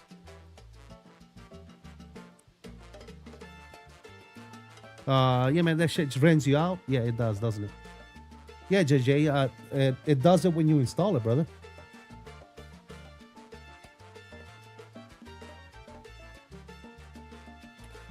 It's not available because it does it automatically when you install it, JJ. It replaces all the jetways with GSX jetways. There's no, you can't go to the, you can't, it's not like 2020, my friend. When you install it, there's a message. When you install GSX, there's a message that pops up that says, in order for GSX to work, you have to exclude all the Microsoft 2024 jetways. So, and you got to click yes. Otherwise, you won't be able to install GSX on 2024. Unless I'm remembering incorrectly, but that's what I had to do with mine. And you don't have to go in there. Remember how in 2020, you had to go, every time you install the scenery, you had to go in there and exclude that scenery so that blah, blah, blah, blah, blah. You don't have to do that anymore with 2024. It just does all of it automatically.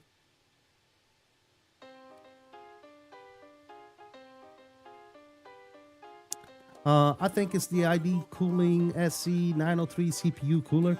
Yeah, I don't know, man. You're just gonna have to figure out if that's gonna work for you or not, brother. I have no idea. For 2024, yes, for 2024, you don't have to exclude individual sceneries anymore. It just does the whole world automatically. It just does everything.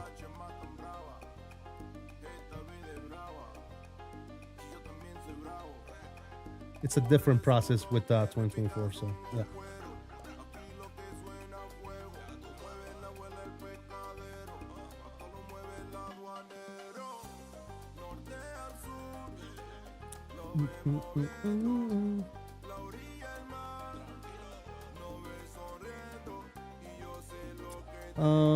Jetway replacement will be provided in 2024 in a future update. I don't know. Yeah, maybe I'm thinking about something different, but I remember that when I installed it a while back, it's been a while, it literally said, in order for GSX to install, you're gonna have to agree for all the jetways to be excluded, yada yada yada. So maybe I'm remembering incorrectly, but yeah, I don't know. Who knows?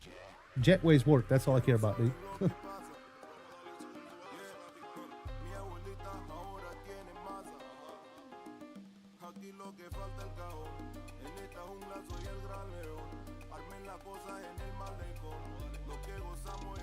It was saying to exclude all the replacements. I don't know, bro. Like I said, I don't know. They work, so I don't know what we're arguing about here. Jetways work in 2024, so with GSX. So what exactly are we waiting on?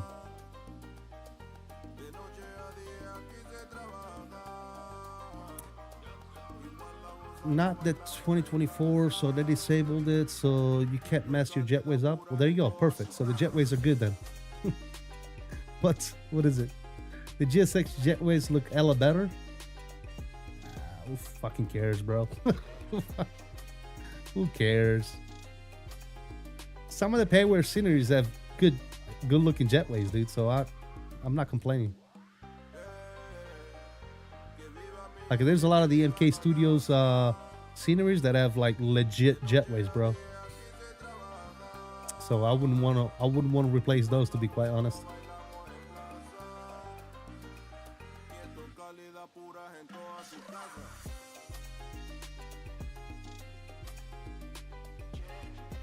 Some of them are cool, absolutely, yeah. the way I look at it too, man, when it comes to shit like that, like a lot of people, you know, think about all the other superficial bullshit. A jetway is a fucking jetway. That's the way I look at it, dude. I mean, what are we looking for here, guy? You know, it's not like you're gonna walk through the jetway in the sim and admire it. It's a jetway, dude. It's connected to the plane, and it's about to get disconnected because I'm about to push back. So I really don't care too much about the jetway per se. I just care that the only thing I care about is the jetway. Is it working? Does it work? Cool, great, awesome. Other than that, I don't give two shits about what type of jetway is there.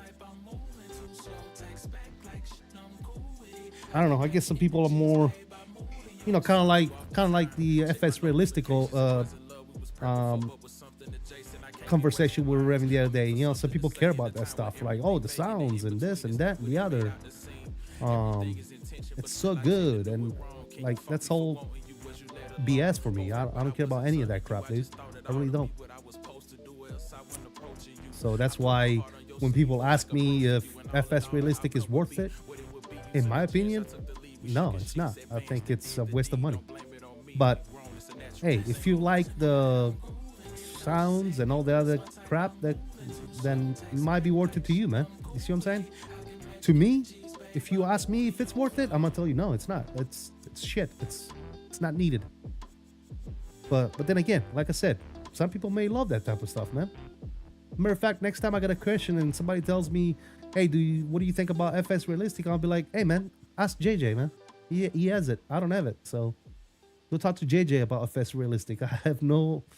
My opinion is I've used FS realistic in the past, and I spent the money on it. I bought it. I used it for about 2 weeks, and I was like, this is fucking shit. This is garbage. I'm never gonna support FS realistic ever again, dude. This is stupid. But that's my opinion on that. The only thing, like I said before, like I said the other day, man, the only thing that is, to me, is not necessary, but it's a luxury in the sim, is Flow Pro and Chase Plane. Are they necessary? Absolutely not. They're not necessary at all. But do I love having them? 100%, dude. I couldn't fly sim without them. That's my thing, right? Everything else, you know, a lot of people swear up and down for like Atmos freaking reshades and all this other crap that I really don't care about, dude. I really don't. $7 to me, it was worth it. One reason some of us don't have a Tobu or the Tobii eye tracker, and new version as ad tracker. Yeah, great. Yeah, I mean, if that's what you like it for, that's awesome, dude. Yeah, I mean, if you can gain something from it, that's awesome. I don't see me gaining anything from it, dude. I see myself paying for it, buying it, and then try it out and then delete it. That's exactly what I did with the old FS realistic, and that's why for the past 2 years I've been calling it FS unrealistic, because to me it's unrealistic.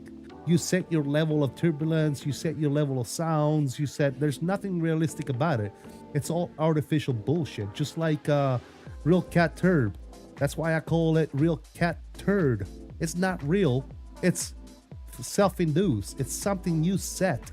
You tell the sim, this is how much turbulence I want. What is realistic about that? There's nothing realistic about that. So it's a big waste of freaking resources and money, and I would steer away from it if I was you. But hey, it's your sim. You enjoy however the hell you want.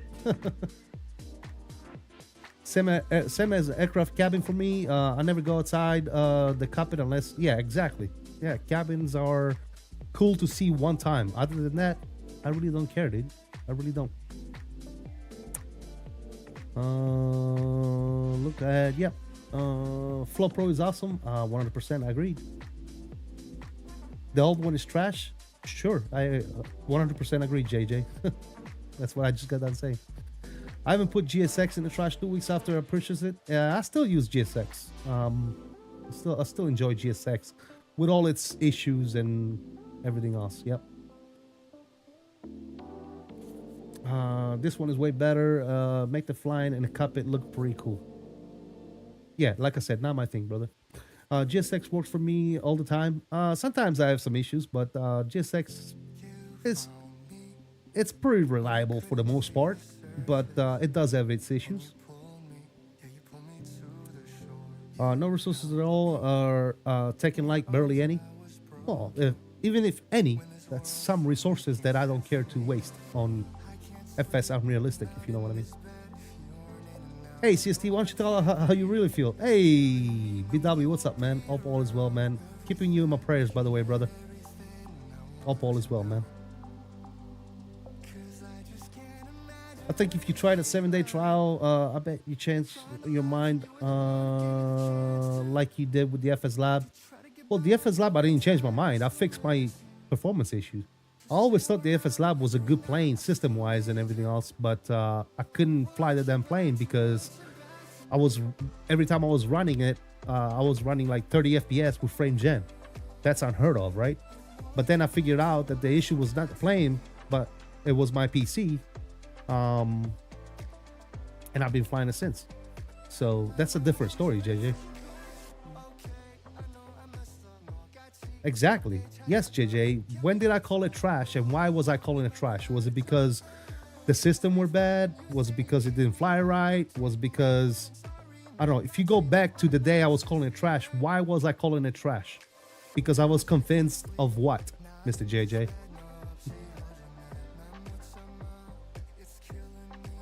Right? I was convinced that what?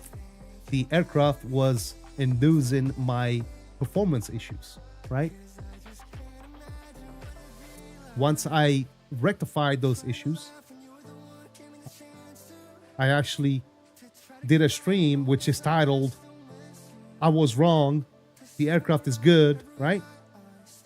Because I am big enough to admit when I'm wrong, unlike, not you, I'm not talking about you, but unlike other people that are like, oh, the FS Lab is shit, I will never fly it. There's no reason. You never even tried it, my dude. Like, there's no reason to do that, right? So yes, I did try the FS Lab at one point. It was shit because of performance issues that I thought were associated with the aircraft. And then when I quickly figured out that that was not the case, I was quick to the very next day, like 24 hours later, I did another stream that was titled, I was wrong, FS Lab is good, right? So yeah.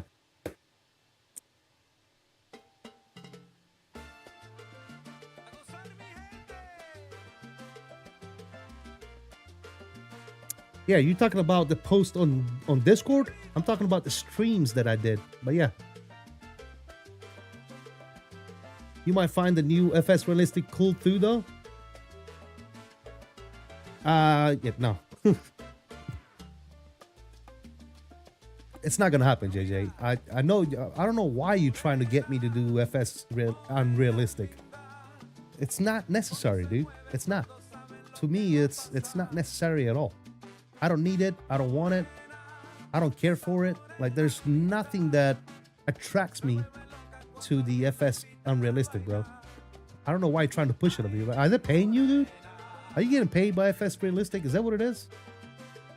Every time you sell a copy, you get paid? Are you getting a cut? Are you getting a percentage, my dude?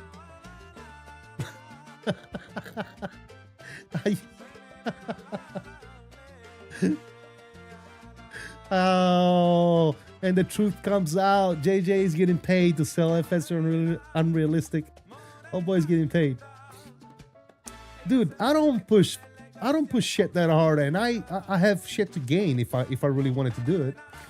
You're pushing it so hard. It sounds like they're paying you, my dude. Speaking of FS Unrealistic, where can I adjust the camera wobble in chase plane? In chase plane, you go over here. So obviously it's going to be under your pilot view, right? You go to edit, you scroll down until you see right here where it says pilot blah blah blah. You go to edit this, edit group, and then you scroll down until you find camera physics. Here's your camera physics. Here's your motion effects, and here is your other motion effects such as breathing, look ahead, and all that other nonsense. All the stuff can be done there. You gotta do it by group.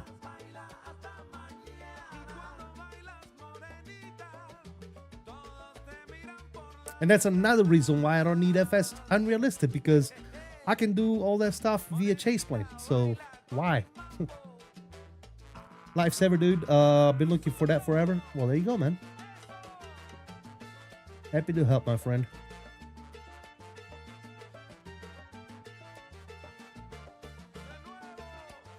De nuevo!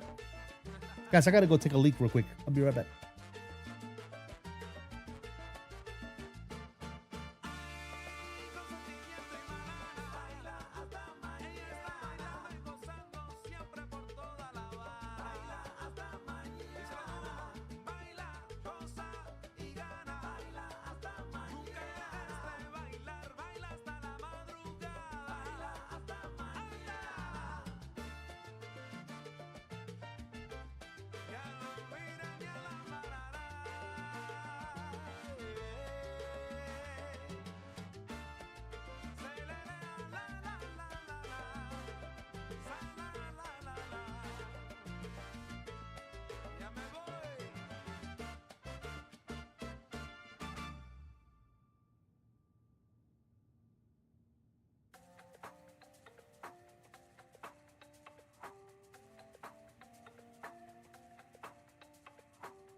Alrighty. Sorry about that.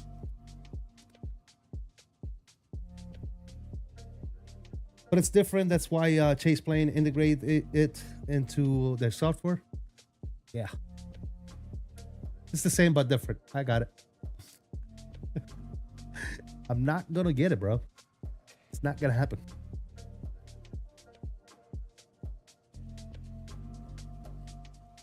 You can keep trying to sell it to me, but it's not gonna happen, bro. I made my mind up like a couple of years ago with the original FS realistic.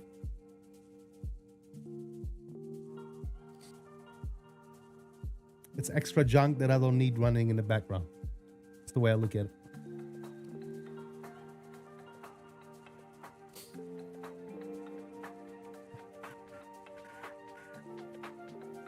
Extra junk.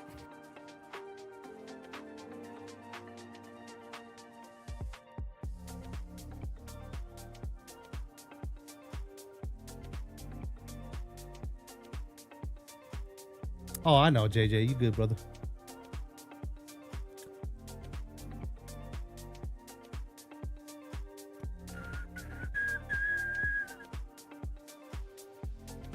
Oh, what happened to that flyby?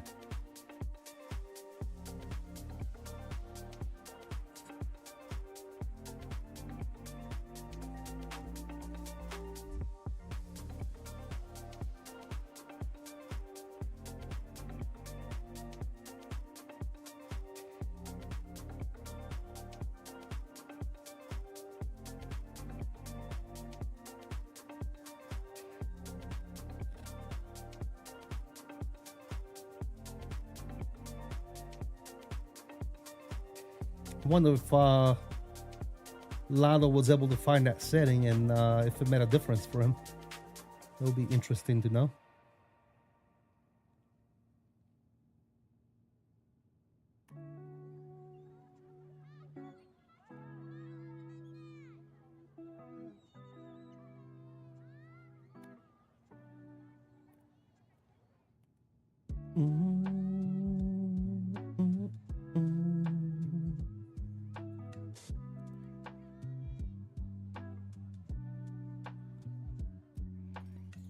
It's either you found the settings or your PC exploded. One of those two.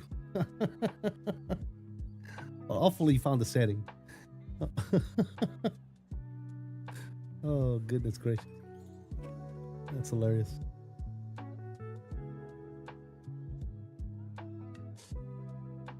His PC blew up.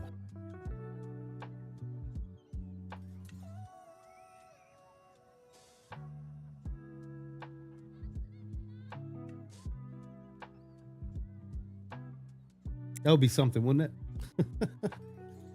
Yeah, I disabled that setting and my PC just died. Good lord. That would be bad. That would be very bad.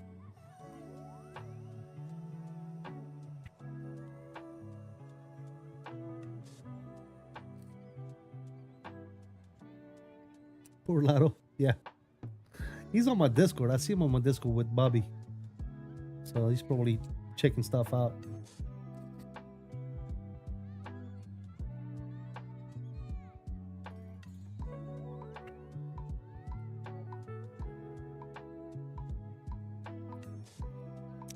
He's in the Discord with Mr. Buble.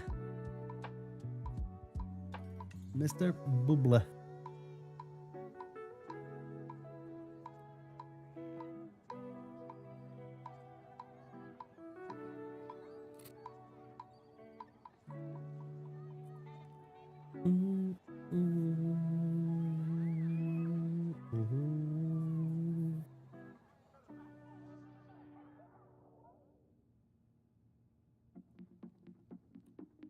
Carlos, over on the vertical stream. What's going on, brother? Good to see you, man. How you doing?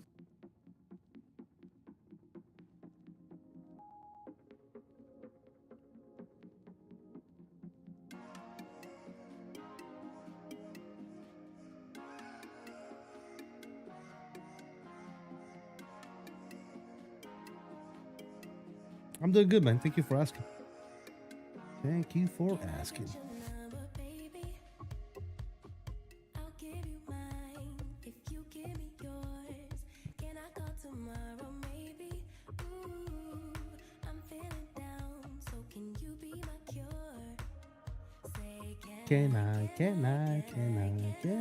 Can I get yours?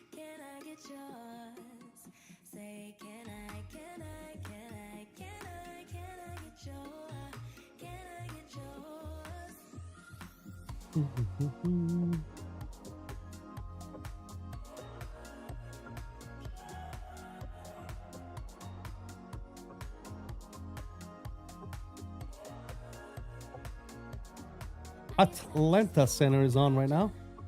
We'll see if they're still on by the time we get there.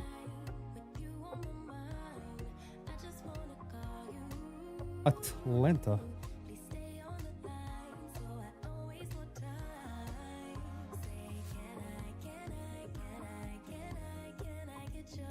Us says, do I have what? I'm sorry.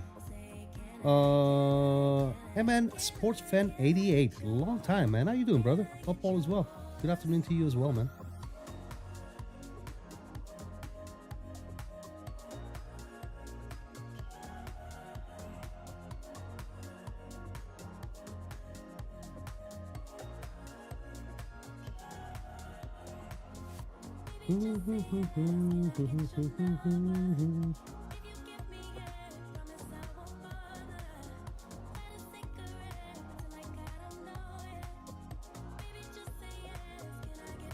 It has been a while. How's the Airbus cockpit coming along? I haven't been working on it for the last couple of weeks because of being cold here, and I've been actually sick as well for the last few days. So it's coming along, man. We started building the actual outer shelf, the windows and all that good nonsense. So it's coming along. It's coming along, man. Hopefully here soon, man. Within the next couple of weeks. We should be able to start firing everything up, getting all the screens and stuff situated, and making sure that all the components work and all that good stuff. So yeah, PC is ready, everything is ready, man. I just need to give it one more push. The other big thing that needs to happen is in that shop where the cockpit is getting built, I need to put in a split, a mini split. So for air conditioning and heating. So that's another big project for out there. So yeah, but it's coming along, brother. It's coming along. Do I have Vision trees worldwide upgrading your sim? I downloaded it. It's pretty impressive on the correction it makes on the trees. Us, I do not. No, and that's another thing that I probably would not worry about because this is the type of flying I do, right? And as you can see, there's not that many trees to be seen at 41,000 feet cruise, right? But I don't know. We'll see, man. We'll see. Maybe I'll take a look at it, Haas. Very nice. Excited to see the end product. At this rate, XP72 will have an entire airplane built soon.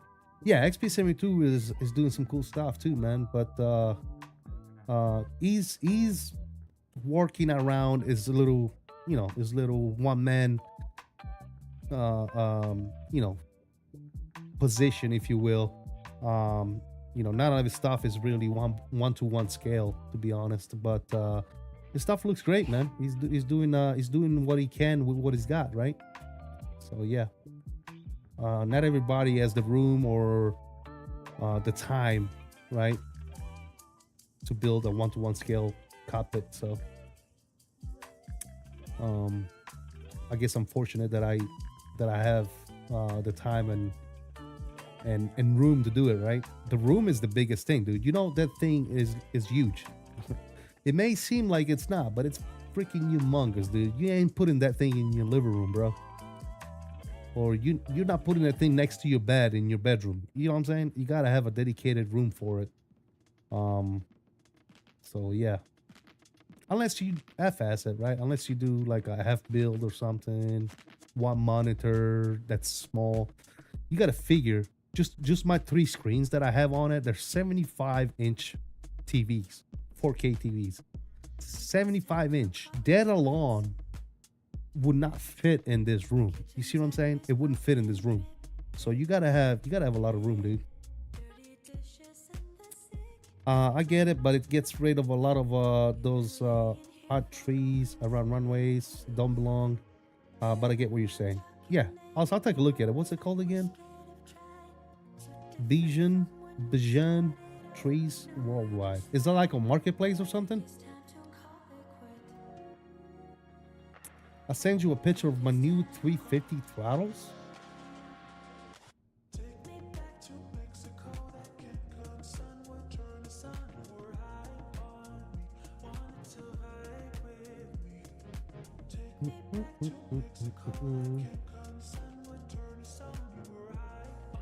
Yeah, that's a Pro Desk Sim, right?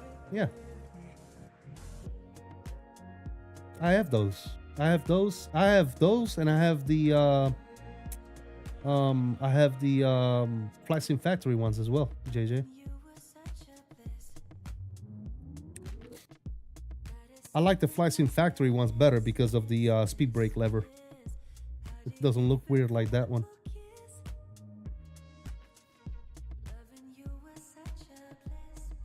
But I don't use them anymore, JJ. I don't know if you know this, but I switched to the Moza throttle set that I got, and that's what I'm using now, man.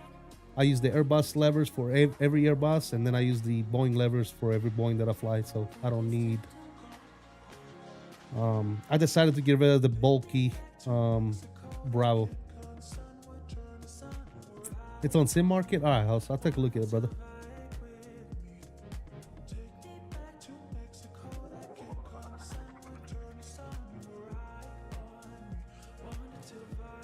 Uh-oh, bandwidth too low. Loading times may be extended and world streaming degraded. Yeah. Every time I get that message, it's something is not going on. Something is not right with the servers. Because I never get that message. Rarely I get that message.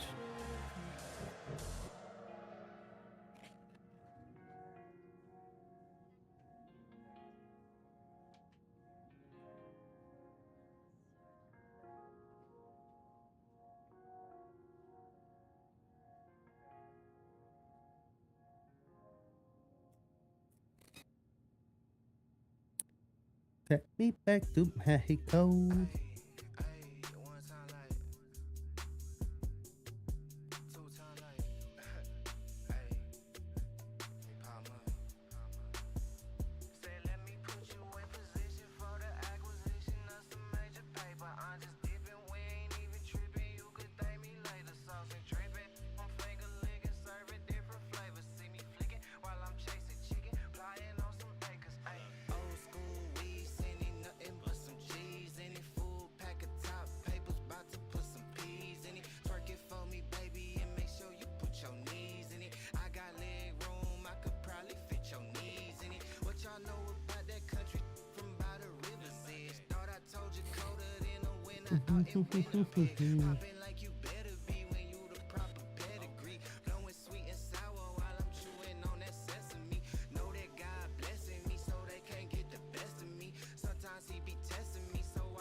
Legendary.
Legendary.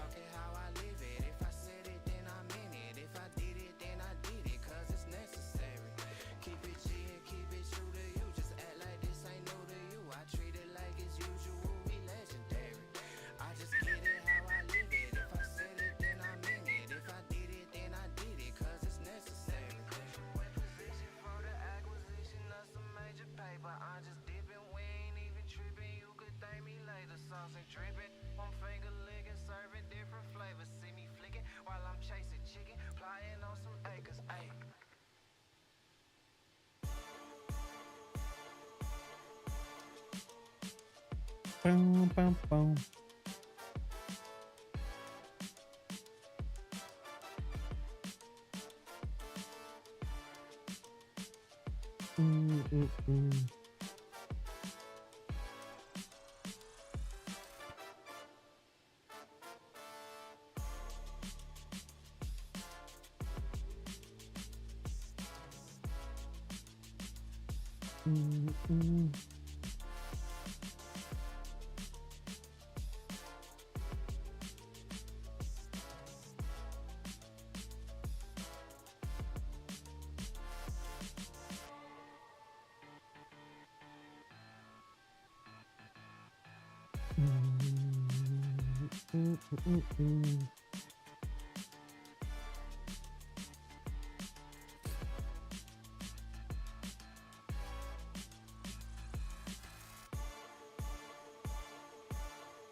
Y'all got quiet quick.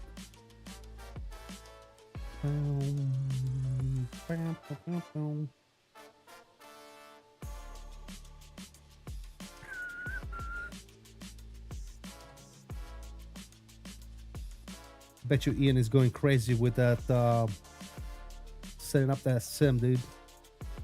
He's probably pulling his hair out, poor guy.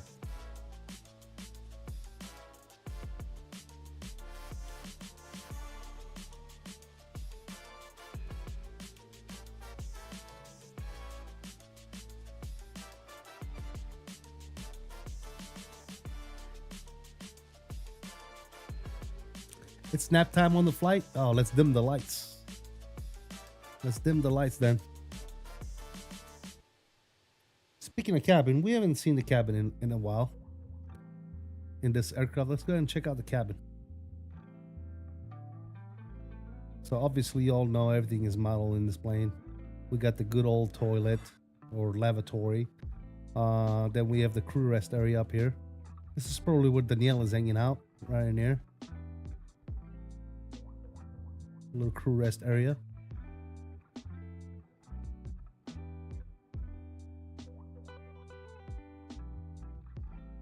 Go through the curtains here. So the first class. Very nice.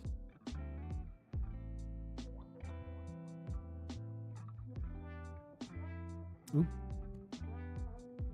Big galley.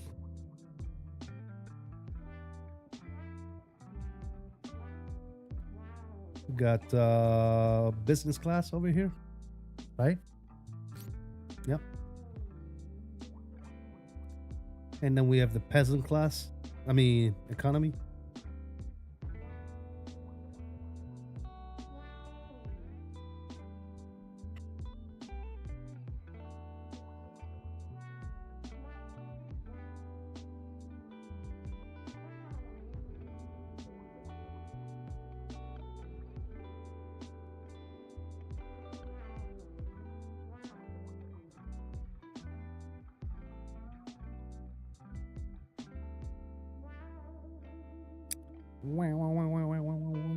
And then we have the other crew rest area over here in the back. A lot more room in this one. Sir.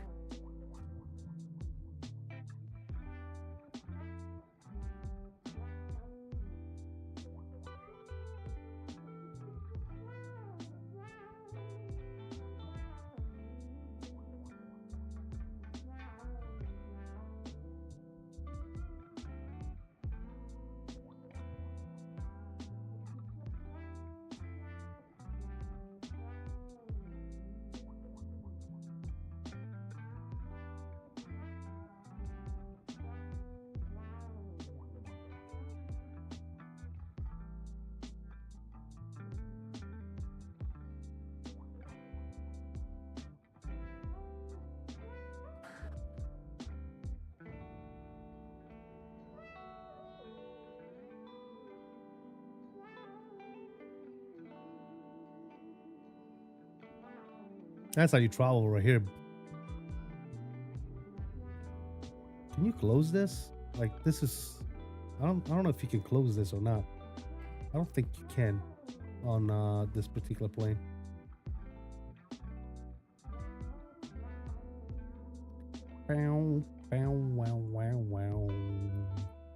But yeah, this is how you travel, baby, right here.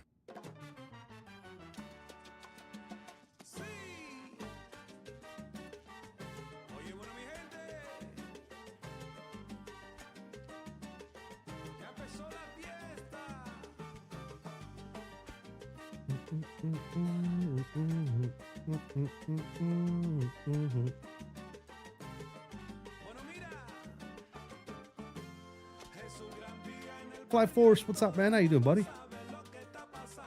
Welcome to the stream, my friend.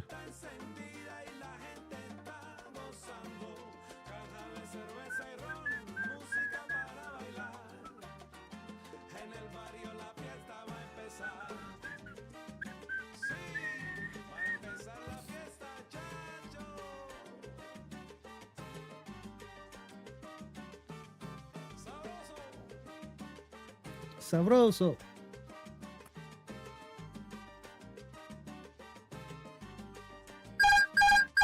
Oh! At Flight Force $77 4.99. CST flight deck, CST flight deck, CST flight deck, CST flight deck. Flight Force, thank you for the $5 bomb, man. Appreciate you, brother.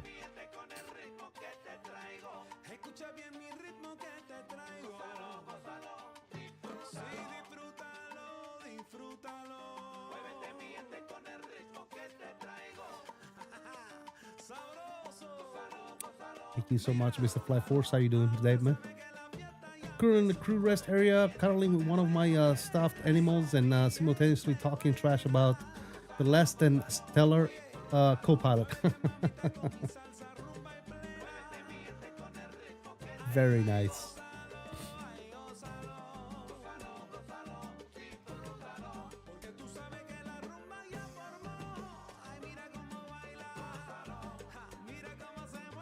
I hate this plane? Really? Why? This plane is awesome, bro. What are you talking about? I love this plane. One of my favorite planes in the sim, by the way. But otherwise doing good? No, good to hear, man. Good to hear. Yeah, most definitely top 5 for me at least. Top 5 aircraft in the sim.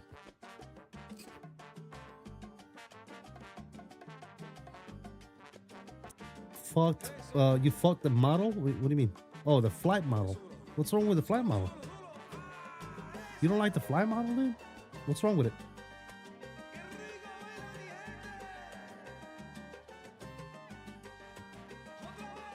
I don't mind it, dude.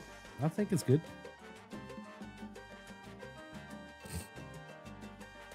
I don't mind it one bit.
It feels freeware, not payware, lightweight.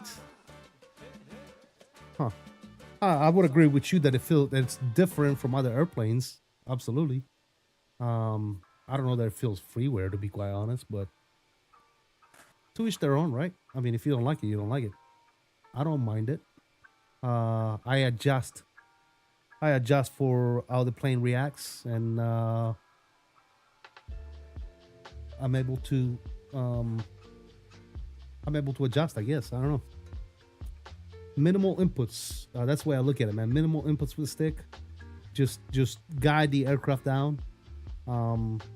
Yeah. No, I don't mind that at all, man.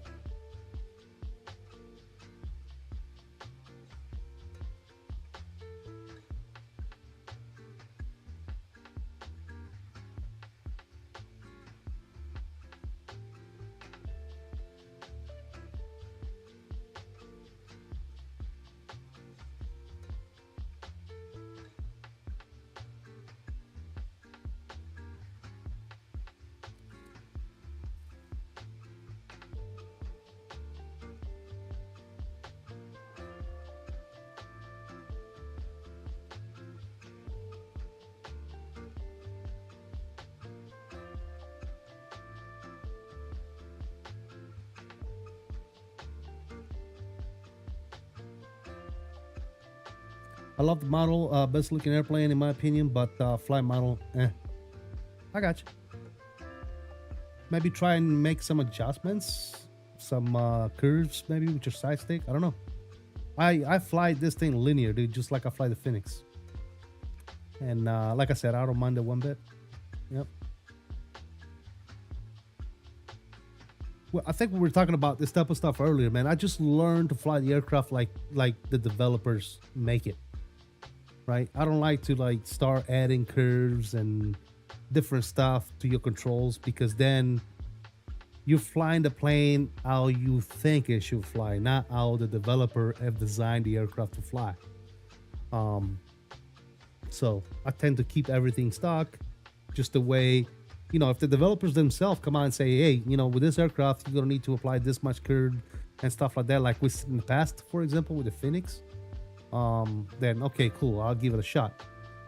But other than that, I leave everything linear, and I fly the plane the way the plane was intended to be flown by the developer. So that's what I try to do.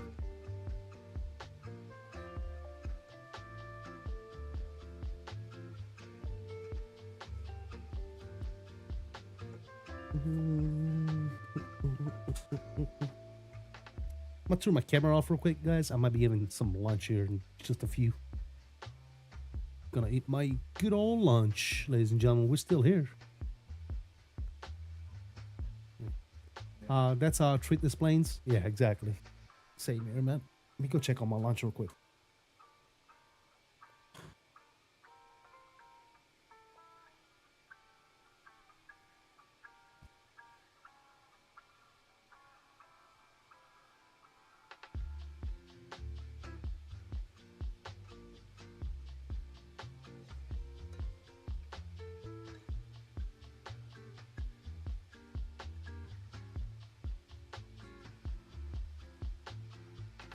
Okay, lunch is almost ready.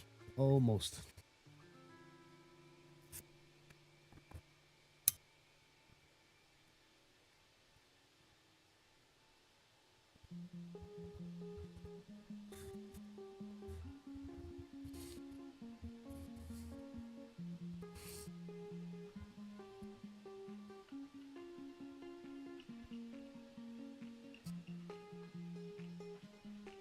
Is this a rural flight? Yes. Seattle to Atlanta? Yeah. Delta 350.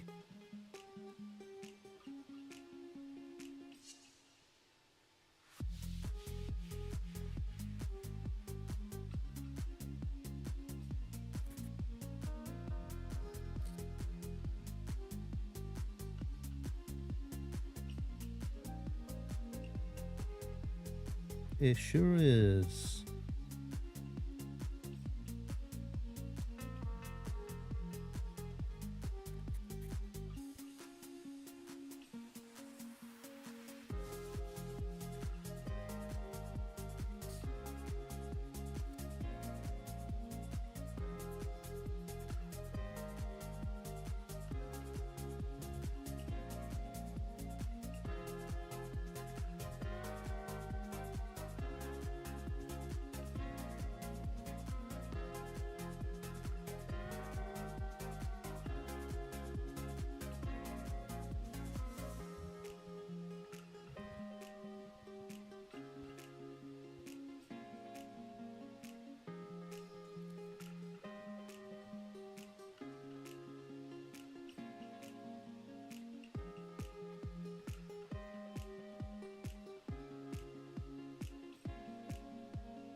How's the cockpit coming along? Good, man. Like, I haven't worked on it in quite some time, but we're gonna get back on it soon. It's starting to get a little warmer out here, so we're definitely gonna be back on it, hot and heavy, and getting the thing done.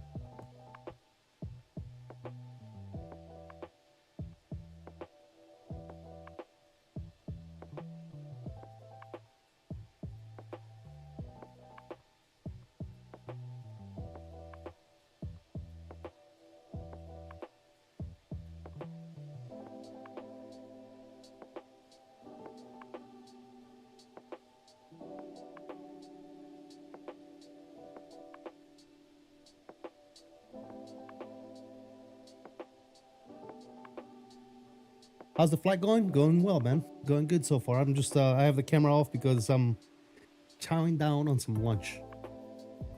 We got pizza today. Pizza.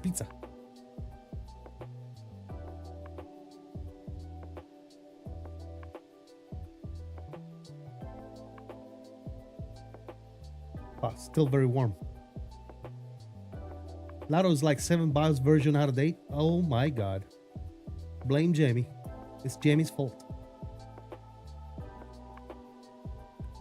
Did he try that settings, by the way? Did it make a difference?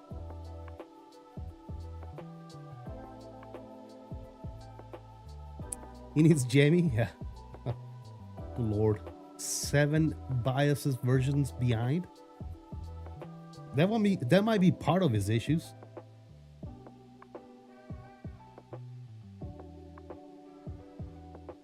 It did, yes. Nice.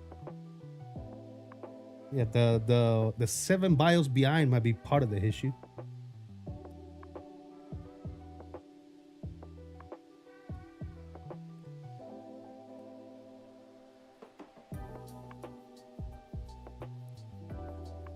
I need Jamie. 80 FPS without frame gen. That's more like it.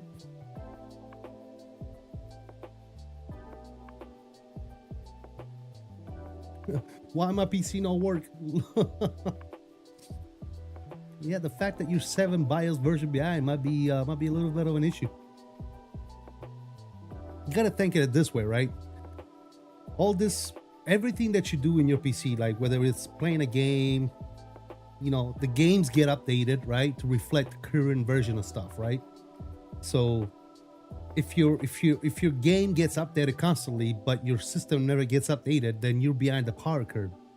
That's why it is always a good idea to stay current on BIOS, stay current on chipset, stay current on NVIDIA drivers.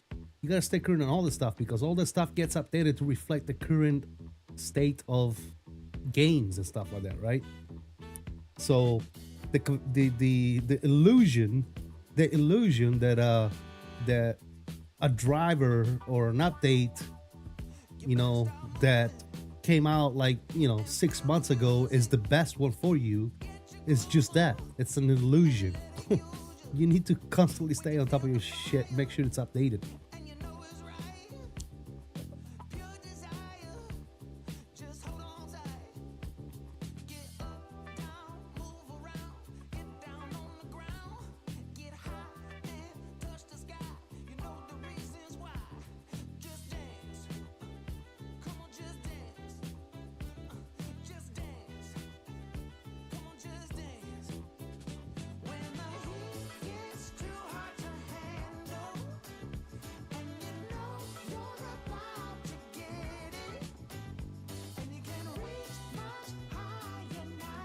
Yeah, BIOS. Jamie's probably at work, man. So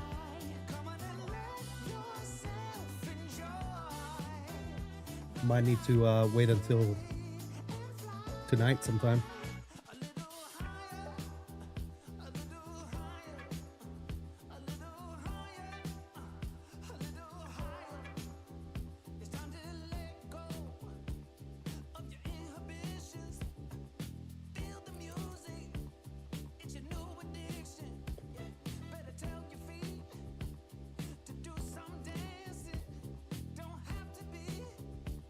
Yes, sir. I'm sure he has no issues with helping you out, man. He helps out a lot of people on the Discord. It's just you're gonna have to catch him when it's not working or dealing with his own issues. You know?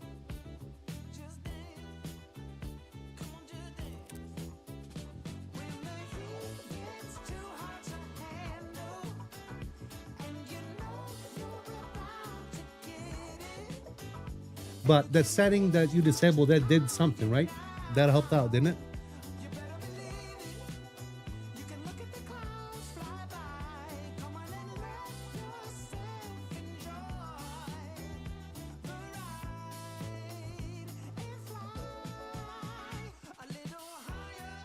There you go, man.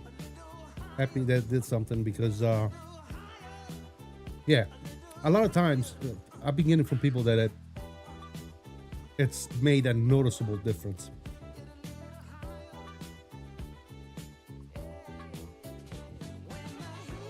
Notorious. What's up, man? Welcome back, brother.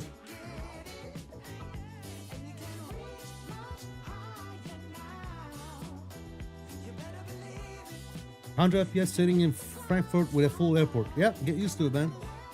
That's pretty much what I get no matter what plane, what scenery, what traffic, dude. I'm sitting at 100 FPS like at all times, dude. It don't matter. Don't matter where you at. It doesn't matter if I have OBS running. It doesn't matter if I have whatever running. Constant 100 FPS or better. Rarely, you know, it does go down to like 96 at times, but it's a rare occasion. They wonder what's got it into him. I took a couple losses, I'm trying to win again and win again and win again. I ain't taking minimums, my destiny was written in. Coming with a different scent, coming with a different stench. Smelling like greatness and I spray it every day, that's the latest. The world moving crazy all around me. I was hiding in my feelings, then you found me. I'm just too aware of my surroundings. Looking at the blessings I've been counting. The world been moving crazy all around me. I was hiding in my feelings, then you found me. I'm just too aware of my surroundings. I've been looking at the blessings I've been counting. Look, I've been counting my blessings, but still stuck in my thoughts. Here I go, stuck in my head again. Daily I've been looking for some peace. What would you recommend? Have a couple drinks, go to sleep, then reset again. That's everything I'm better than, but everything I'm used to. Sticking to the basics got me looking for a new glue, looking for a new crew, looking for a new outlet that doesn't sacrifice my self-respect. I don't know all the steps that I'm taking, still walking through it. Hope I find a shawty that really listens and talk me through it. Oftentimes we end up smashing and loving lust. They asking for my heart, don't give it, it's hard to trust. Consider that a plus, and mine is the complications. Feel like everyone's the same, internet immutations. For all the weak, get the highest of the praises. Man, it's messing with my patience. The world been moving crazy all around me. I was hiding in my feelings, then you found me. I'm just too aware of my surroundings. Looking at the blessings I've been counting. The world been moving crazy all around me. I was hiding in my feelings, then you found me. I'm just too aware of my surroundings. I've been looking at the blessings I've been counting.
Here's a question for the chat.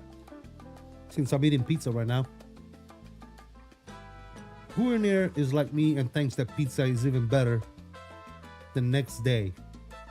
Not the day that you order it, but the next day. Like leftover pizza, you throw that shit in the air fryer, man, and you get it nice and crispy, dude. Man, so good. So much better. Maestro, you're getting banned, my dude. You are on a thin line of getting banned right now, bro.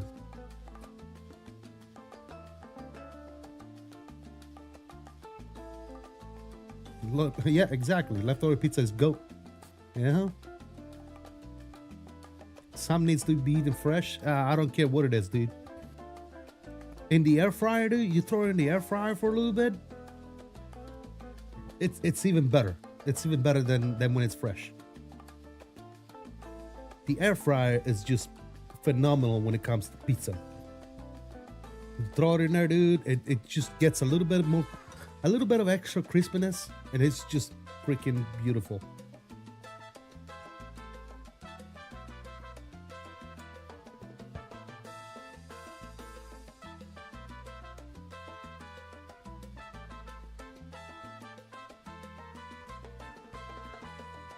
Okay. Daniela's coming clean.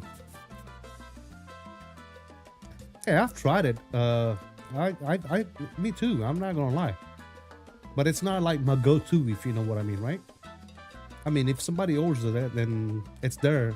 I'm gonna eat it, but not my favorite. Exactly. It's like pizza freshly remade, 100%.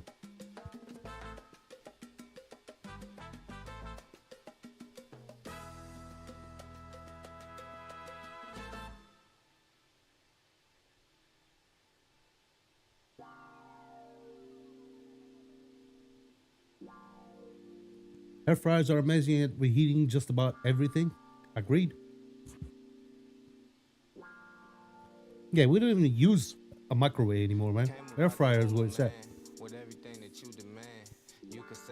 Pineapple on pizza is against all rules. Sure, depending on where you at. I just call it being blessed. You ain't never did the work, but you wanna be the best. Lately I could never stress, never better yet. Might have had a thing for you. She know I'm the better bet. I digress, I let it rest. Go and get another check. I could always see my future. I bet they could never guess. Guessing they get it, cause look at me now and then look at your I have a pizza oven in my yard. Nice. A brick oven. Wood burning. Perfect. I made Napolitana. Nice. I don't have a microwave, laughing aloud. Yeah, dude, like I said, the fryers, dude. If you have a decent fryer, man, it's way better than a microwave.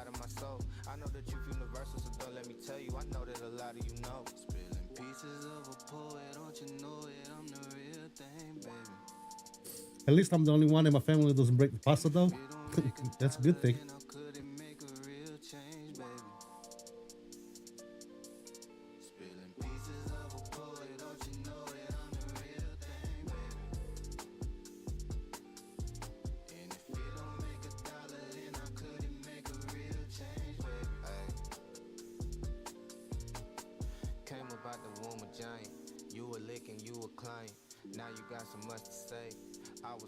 Still need microwave for leftover pasta. Yeah, occasionally you do need a microwave, yeah.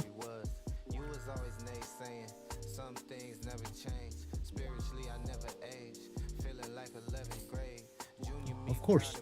Yeah, I mean, you still do need a microwave 100%. I'm just saying for a lot of stuff, the air fryer is so much better. At that point, I'm eating the pasta cold. Fuck the microwave.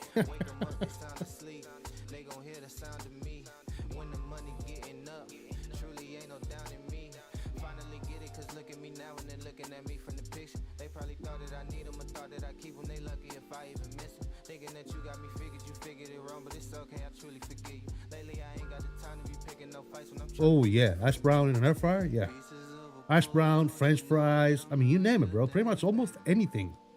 Almost anything, dude. change, baby. Spilling pieces of a poet, don't you know that I'm the real thing, baby? And if it don't make $1, then I couldn't make a real change. Ooh, you ever heated pasta in the air fryer? It just lined with foil? Okay. Interesting.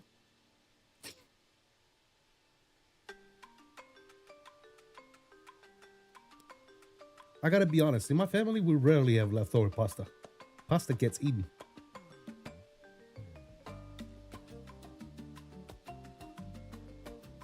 If you cook a steak in the air fryer, then we can't be friends? Yeah, come on, dude. There's a limit, dude. There's a limit.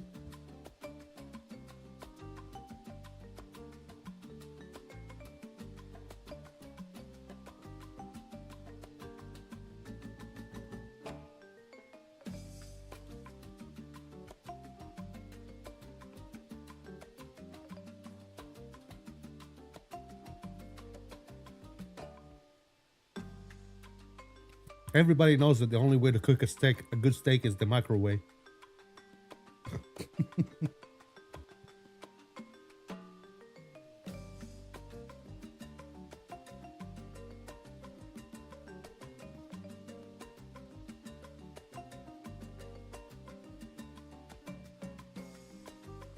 Said jail. Jail. Shame. Shame. Shame.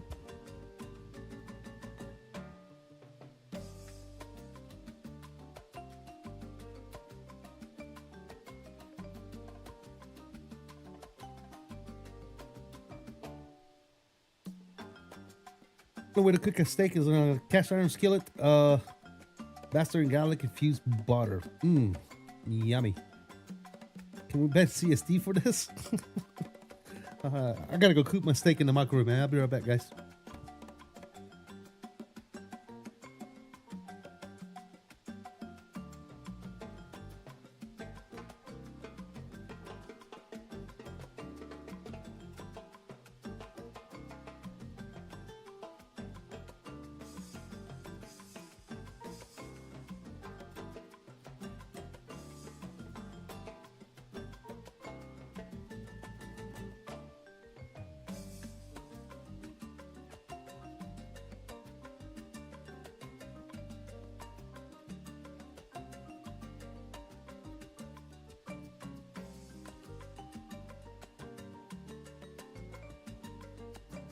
I mean, is it even possible? Is it even possible, fellas? Has anyone even ever tried to put a steak in a microwave? Like, is it even a possibility? Because I'll tell you that I've never tried it. I'm assuming that if you nuke it long enough, it probably cook, right?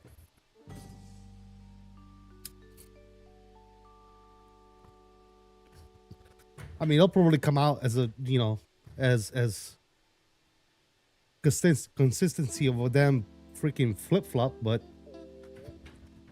you'd probably be eating rubber. I wouldn't even risk wasting a steak to test it. Well, do you think there's somebody out there that has done it? They're like, I gotta cook the steak, you know, I don't feel like breaking out the skillet or firing up the barbecue. I'm just gonna nuke it. You think there's somebody out there that has nuked a steak in a microwave?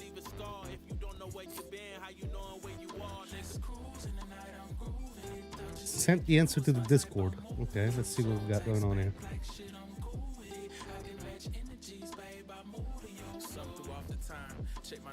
All right, let's see what we got. Yes, you can cook a steak in the microwave. Here's how. Oh my God, we got instructions. Place the steak in the microwave, safe dish, and cook on high power for 5 to 7 minutes, flipping it halfway through. Be aware that microwaving may lead to uneven cooking, resulting in a different texture and flavor compared to traditional methods like grilling or pan searing. After cooking, let the steak rest for a few minutes because it's tired, to allow it to reabsorb its juices, enhancing tenderness and flavor. While it is possible, the results may not be as desirable as other cooking methods. I couldn't agree with that more. It would be totally disgusting, I think. It would be absolutely disgusting to I mean, steak is probably the one thing that I do not like leftover, like the next day. Steak, if you don't finish your steak, you might as well just throw it away, dude, because the next day, even if you reheat it or whatever you do, it loses, it has lost all the juice, the tenderness is going away. You can't reheat steak, dude.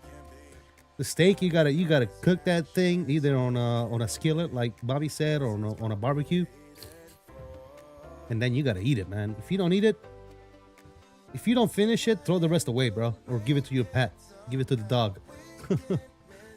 Otherwise, yeah, the steak, you reheat a piece of steak the next day, dude, it's trash. It's hard, it's not juicy, it tastes like garbage. The steak has got to be eaten right away, dude. Off the grill, off the fire. Same goes with like a burger, right? You don't reheat a burger. You don't be like, oh, you know what? I'm not gonna finish this burger. Let me eat the rest tomorrow. That's not the way that shit works, dude.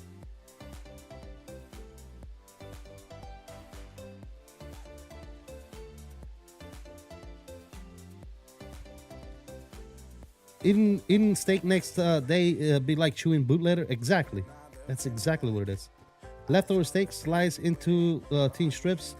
Make steak and egg burrito for breakfast the next morning. That's doable. Now that's doable, but that's not something I do. But yeah, that's definitely doable. It's drier than Gandhi's flip-flops. Exactly. Yes.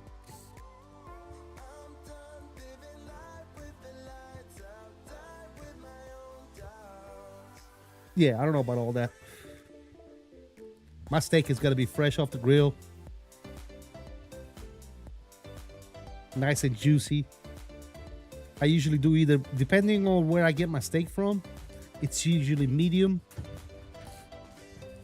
or medium well. Because some places that I go to tend to undercook what I tell them to. So if I want a medium, for example, I tell them I want medium well. And I end up with a medium, if you know what I mean.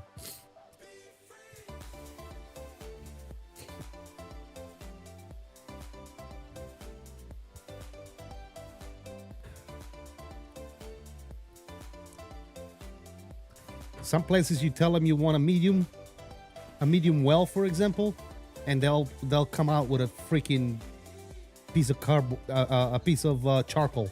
You know what I'm saying? All, well done. So you got to be careful the places you go to.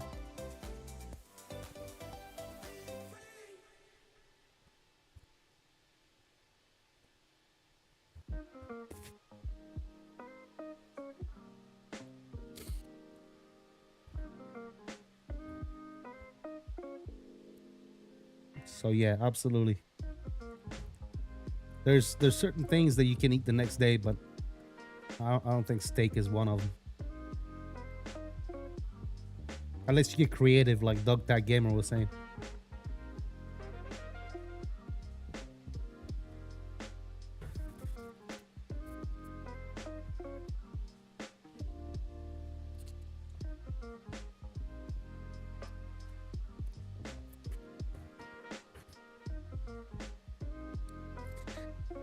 You know one thing I've never had? Fish and chips.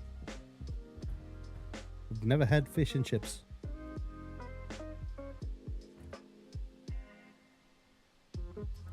Coming over anytime for some chorizo and eggs. You know I love that stuff, dog.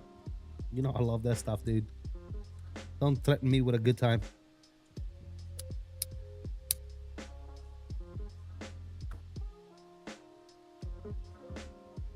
Missing out on fish and chips? Yeah, never had fish and chips, bro. I never had tea and milk, never had fish and chips. It's one of those things that I've never tried. I do want to terribly try some authentic tea. You UK tea, Brits tea. You know what I'm saying? Like the tea with the milk, and I want to desperately try the real thing. That's why I refrain from doing it myself, because I know it's not going to be the real thing. Because they use different type of tea that we do. You know, the tea we know here in North America is what? Freaking Lipton iced tea and shit. Dave, what's up, man? It says, I'm not even going to search on YouTube and risk my YouTube to feeds to find out if someone has done that. Oh, the microwave, the steak? Yeah. Fish and chips from Long John Silver's? That's not, I wouldn't call that authentic now, would I? I have a box of Yorkshire and PG tips from the UK. Ooh. Yeah, see, I need to try. I need to get with Bobby, the real UK guy here in the chat, and I need to figure out what do I need to get, what type of tea exactly. I'm gonna order that shit on Amazon. I want the exact type of brand of tea that he's drinking in the morning, and I want to mix the tea to milk ratio exactly the same, because I want to have the authentic experience of tea. Right? A cup of tea. You know what I'm saying? Hey, mate. Do you fancy a cup of tea?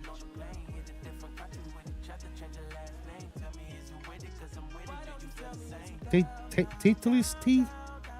Do you fancy a cup of tea, mate? Would you like a bottle of water? A cup of tea? Bottle of water? A bottle of water?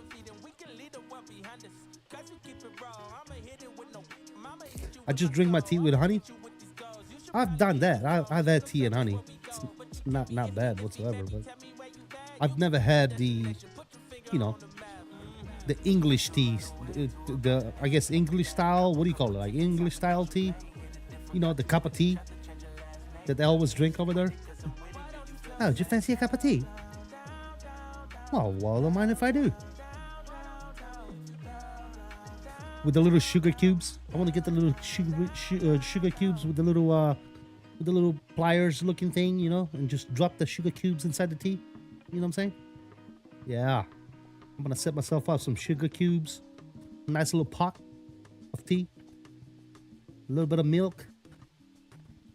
Get it all set up. I want to have like a tea party, dude. Get it all set up. We might do it live while we're streaming. We'll do a whole English style tea session.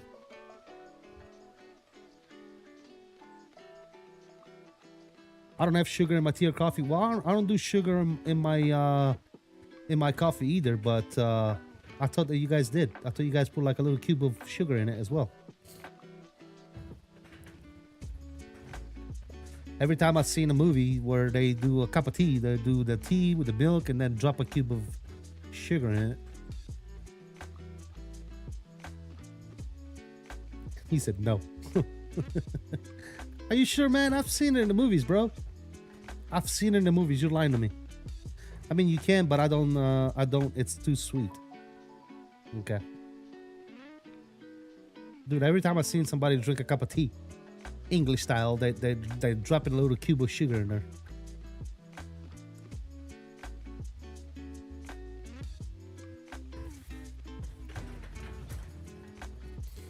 All right, guys, we are going to get the necessary stuff, and one of these days we'll do during a stream. We'll get ourselves a proper tea break. We'll make ourselves a cup of tea, some Yorkshire tea with a little bit of milk in it, maybe a cube of sugar. We'll see. Don't forget your pinky finger. Oh yeah, 100%. You know we're gonna have pinky fingers sticking out. We're gonna have a proper tea party at 40,000 feet.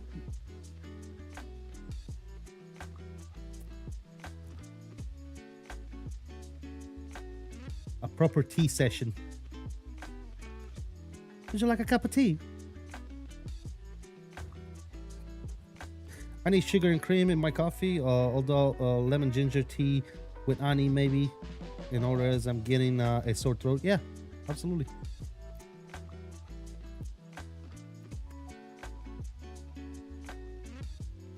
You have to fly British Airways when you do that. You know what, guys? It's gonna happen. That's it. It's settled. We're gonna do a speedbird flight somewhere, and then on cruise, we are gonna break off. We're gonna turn on our cameras. We're gonna have a camera dedicated for the teapots and everything else. We're gonna have a proper tea. We're gonna have a proper English tea on a British Airways flight. A spot of tea. That's it. We're gonna have a little spot of tea at 40,000 feet.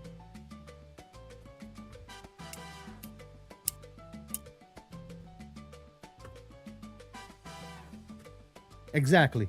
We're gonna have a tea cam as well. We're gonna have a tea camera dedicated for the tea party. And we're gonna have ourselves a spot of tea. Oh, would you like a spot of tea?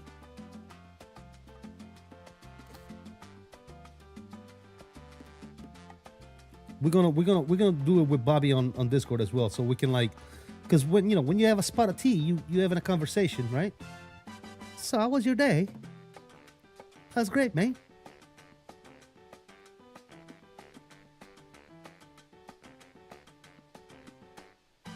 Anyone needs more drinks or snacks? A spot of tea will do.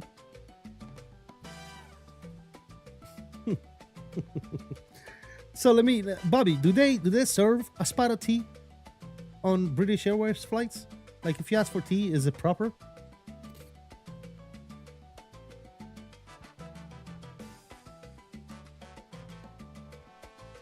National Tea Day is April 21st? Huh. Okay. I never knew there was a such thing. Pass the CST a cup of tea. A spot of tea.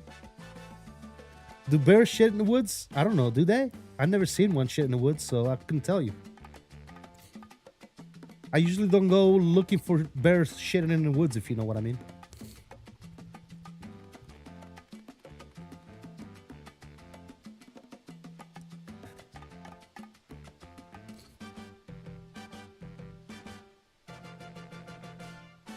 Of course, British Airways serves tea. Well, yeah, I mean, you can get tea on American Airlines too, but is it going to be a spot of tea or is it going to be like iced tea?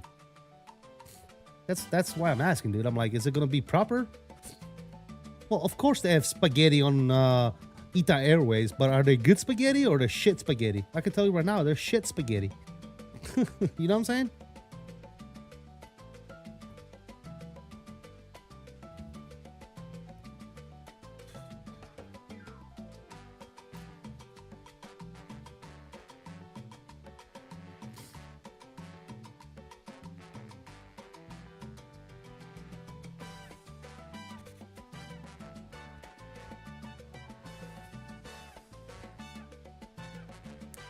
Hence spaghetti letters.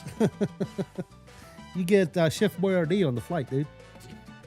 Chef Boyardee on the Delta Airways intercontinental flights.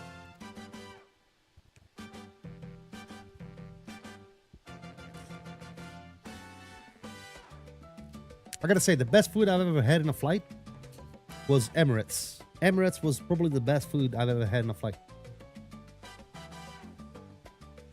He said, now that's class. That's it. A Chef Boyardee.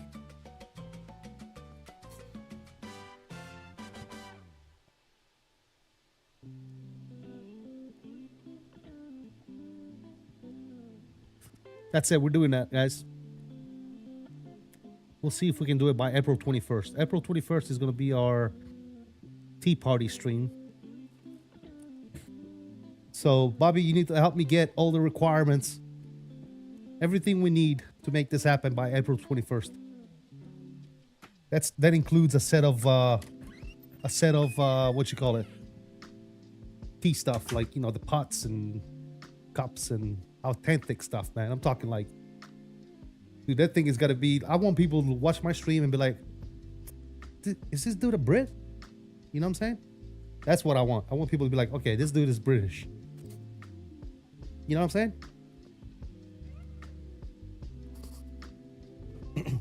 That's a British dude right there, having a spot of tea in flight, having a spot of tea. You know what I'm saying? We have a good old spot of tea. How we doing over here? 605, top of drop, ladies and gentlemen. Let's get ourselves a nice little cheeky wing view for a little bit here. Uh-oh, SpaghettiOs. SpaghettiOs. Go to Fortnum and Mason and order the British tea.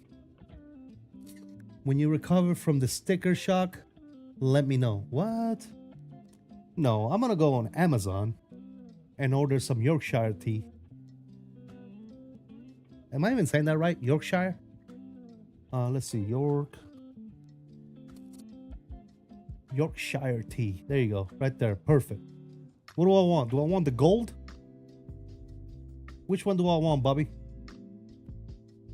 Which Yorkshire tea do I need? So we have Taylor's. Okay, see, that's not bad right there. Red, black tea, string and tag bags, 100 count, pack of one, refreshing, satisfying, and strong. Which one we're going for? We got that one, then we got the Yorkshire Gold. Ooh, that's double the price. Jesus. Well, it's got 160 bags in it. That's probably why it's got more. Okay. We gotta figure this out. We gotta figure this out, guys. Let me see. British. Let me see. British tea set. Oh, look at. See, now we're talking. Look at this. Come on. Okay.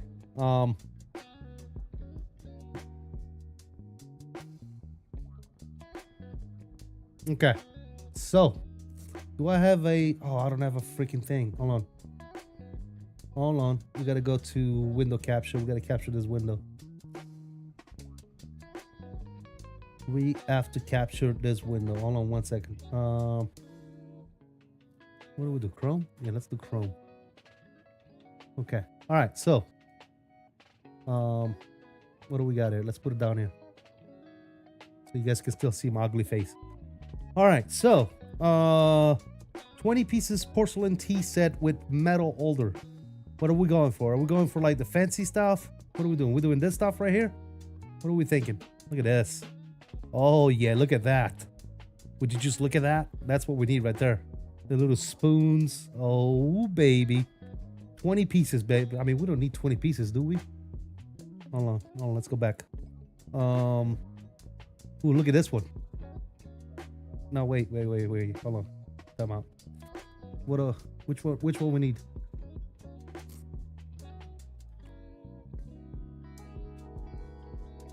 Yorkshire. Oh, the Yorkshire thing. It's right here. Yorkshire tea. So I was looking at this one, the Taylor Yorkshire tea, proper black tea. Proper. It's proper. Okay. You know when it says proper on the box, it's British, dude. It's proper. So this is right here. That's what we need, boys. This is what we need, boys, right here. The proper British tea. That's it, see? That one. That's the one with the red? Okay, cool. So we got that down pat. Now we need a good set of teapots and stuff like that. So I got that covered. What are we talking? Like this stuff right here? Is this what we're going for? Is this the look we're going for? Oh yeah, dude. Yeah, that's it. I mean, come on. Look at this. We got the Queen. The Queen is right here, bro. I mean, Buckingham Palace in the background. This has got to be it. This is it right here. Royal vintage porcelain tea set for 6. That's it. Okay, Daniel, we'll take a look at that. This is it. This is the royal stuff right here, right? That's the little, this is the teapot. That's for the milk. That's for the sugar, right? This is for the sugar right here. That's it, dude. Yeah? Do you fancy a spot tea? Hell yeah, fancy a spot tea. Look at this. That's it, dude. What else we got? We'll definitely keep this in mind. Put this in my favorites. Oh, we could go Van Gogh. Hello. Look at that. Look at that. Oh, just look. Look at that. What?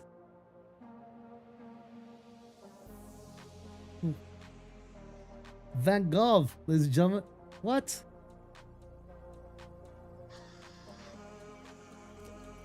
Firehawk, what's up, man? He says, Bob, go Discord, please. What? What's going on? What's going on in the Discord? You guys, everybody's looking for help? What's going on?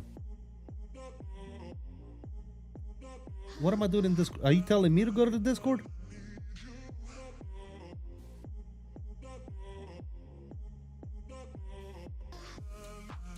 Anyways, look at that.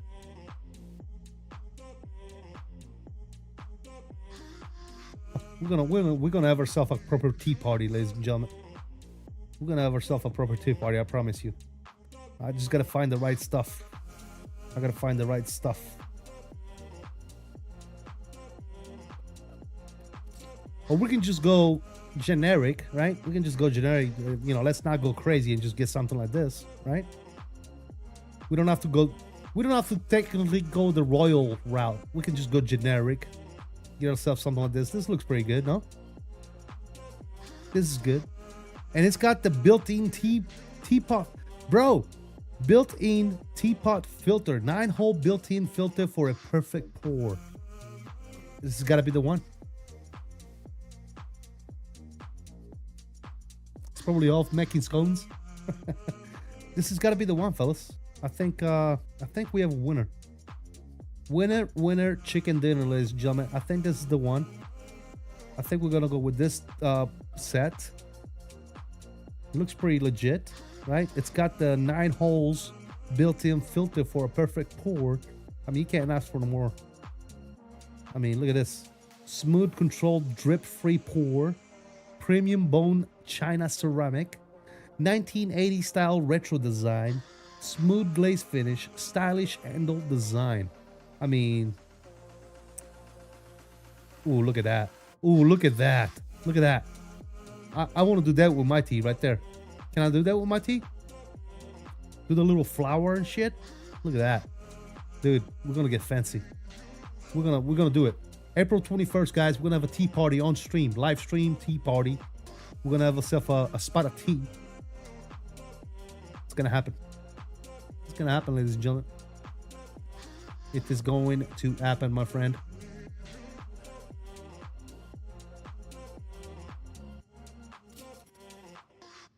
We're gonna have ourselves a proper spot of tea on live stream, ladies and gentlemen. That's what's gonna happen.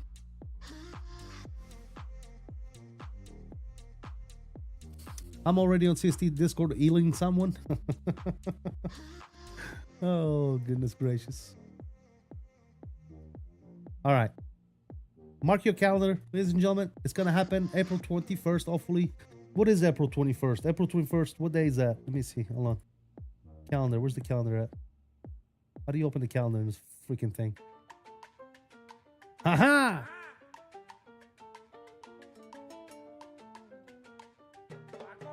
La comer!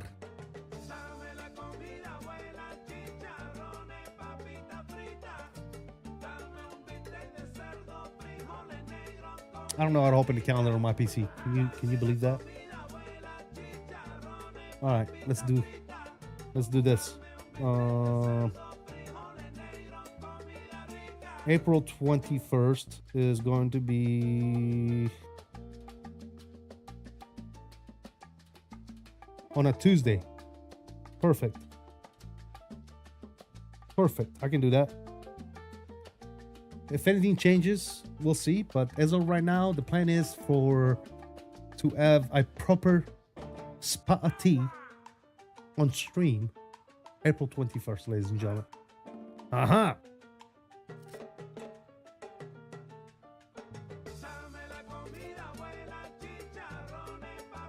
No problem. Speak soon. Night. I don't understand what that was about.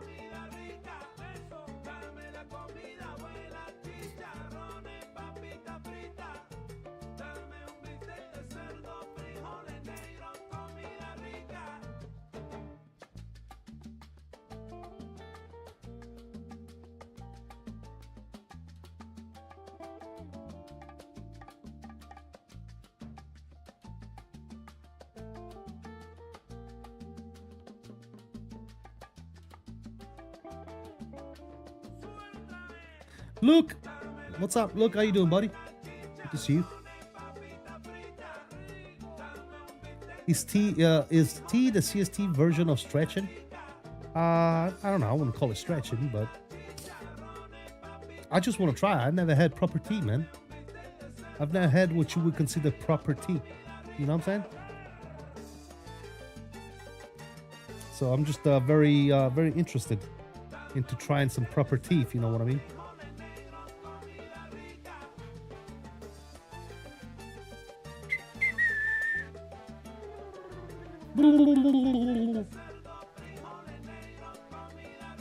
We are on live weather, correct, fellas? Let me check just in case. Rompelo! Yes, we're on live weather. Okay, cool.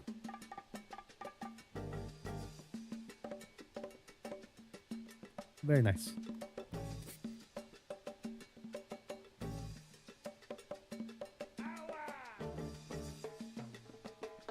Do you get any starters when you fly? I do not, Infinite Pilot. Nope, I do not get any starters. It's got to be something rare if I do, but no, I don't.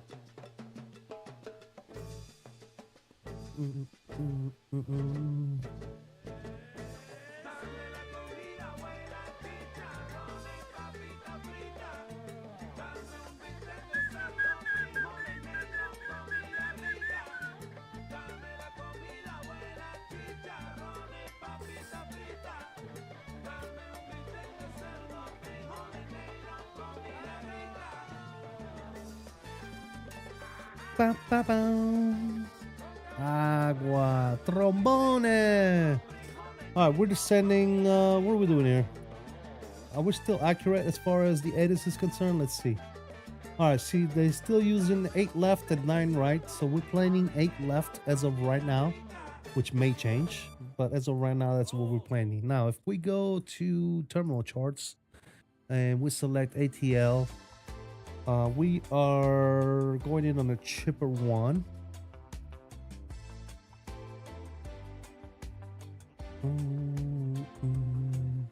We'll pin that. And then as far as the approach is concerned, we're saying we're doing, let me zoom in a little bit. I can't see shit. 8 left. Okay, so now if we go to pin charts, we have the cheaper one pinned. As we can see here, we're coming in at noob, and we are taking it down to 8 left. No. So we're looking at AK. Is that what we're going in at? Jagger. Oh no, we're going over here at Jagger. So we want to be 9,000 at Jagger, and then from there we're gonna get vector to our final approach for runway 8 left. Very nice.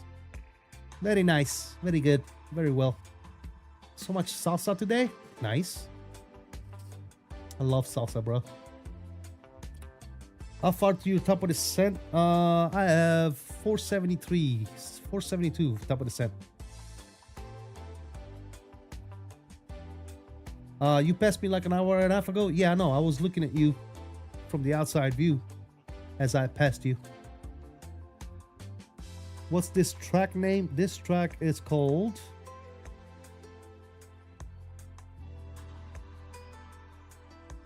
Last Waves of Summer.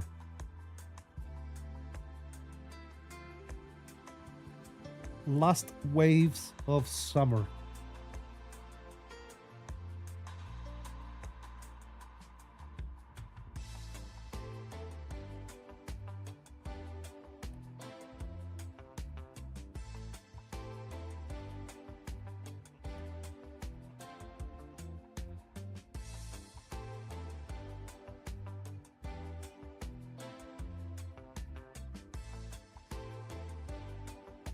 That's what it is, Ian.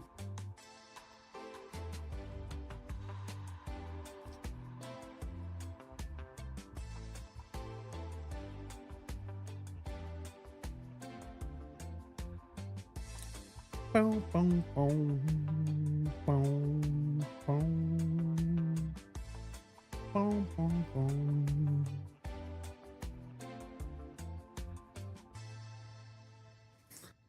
I'll be offline by the time you land. Where are you at, bro? Are you that far behind me now? I mean, you're not too far behind, brother.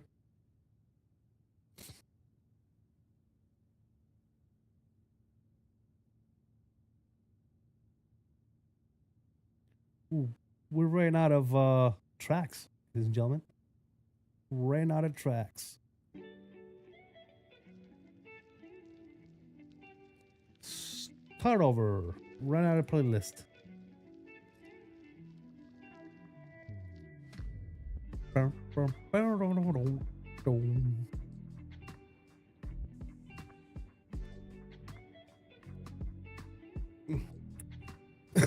Have I mentioned how much I hate this chair, guys?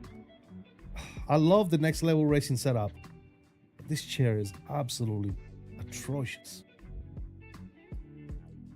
That's the one thing I would do is upgrade this chair. If I really care that much.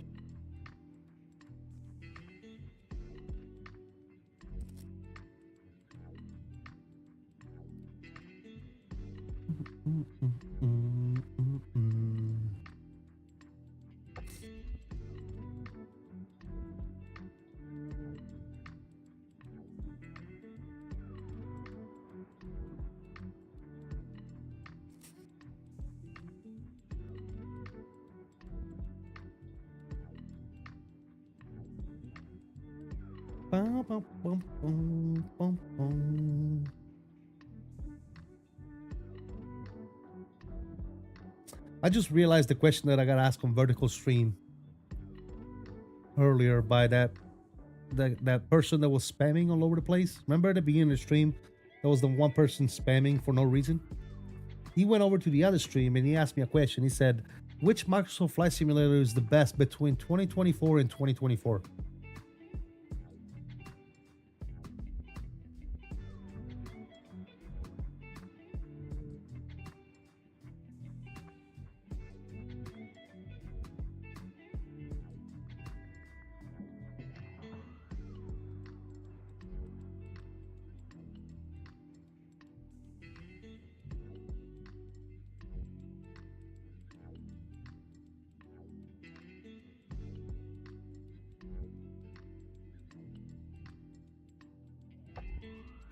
I would have to say 2024. I had to think about it for a second. I heard it was the 2024.4. Dude, I told that guy right away, dude. I'm like, I don't know what YouTube channel you think you're on. I don't know what kind of milk you think you hanging with, dude, but this ain't the one, my dude. This is not the one for you, my friend. This is not the channel for you. Good Lord. Rover Travel Aviation, new name. I don't think I've ever seen you before. What's up, buddy?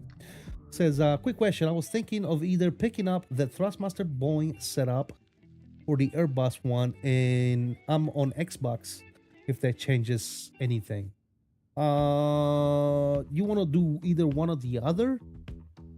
And I will tell you that I agree. If you're on Xbox, then the Thrustmaster line of things is probably the best route because those are compatible with Xbox. Not many other peripherals. Maybe the Honeycomb stuff is compatible as well with an adapter, but I don't know for sure. I know for sure 100% that the Thrustmaster stuff is actually Xbox compatible as well. So if you need to pick between the Boeing pack and the Airbus pack, I will tell you that it is easier to fly a Boeing with an Airbus setup than it is to fly an Airbus with a Boeing setup. So if you only have one to choose from, I would say pick yourself up the Airbus pack and use that. Now, if you fly Boeing most of your time, then I will go with the Boeing setup. It depends if you want Boeing or Airbus. Yeah, I mean, yeah. I'm doing San Diego to Boston in the A320 currently just east of Phoenix. Nice, dude. Awesome. San Diego to Boston. That's another big hauler right there. In the 320 too. That's courageous. Both of them are not great since it's Xbox hardware, but I go with the Boeing yoke. Feels a lot better than the side stick. Yeah, I was saying though, but if you fly the Airbus with a yoke, I'd rather fly everything with a side stick than flying an Airbus with a yoke, if you know what I mean. One or the other. I don't really fly Airbus, but I didn't know specifically with the price difference. Well, if you don't really fly Airbus and you fly Boeing a lot, then I will go with the Boeing pack. So far, 785 and the Phoenix are playing nice. There you go, man. Nice. Good to hear. There's other hardware besides Thrustmaster, aka Honeycomb. Yep. Honeycomb is another one, but Honeycomb you're talking yoke again, right? Yep. And I'm gonna be honest, look, if I gotta pick between the Honeycomb yoke and the Thrustmaster yoke, I will pick the Thrustmaster yoke 9 times out of 10. Because I like the pendulum yoke better than the push-pull rod.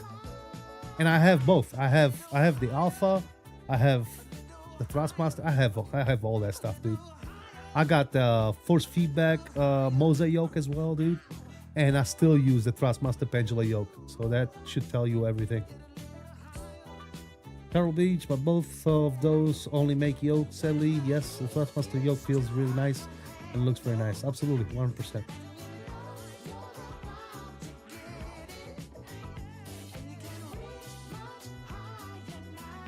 You better believe it. Look at the clouds fly by, baby. Look at the clouds fly by. A little higher.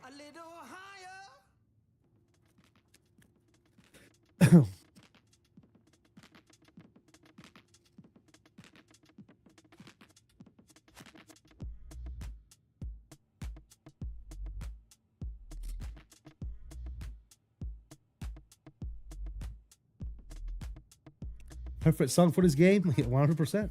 Yep. I would have to agree with you. Drip, drip, drip.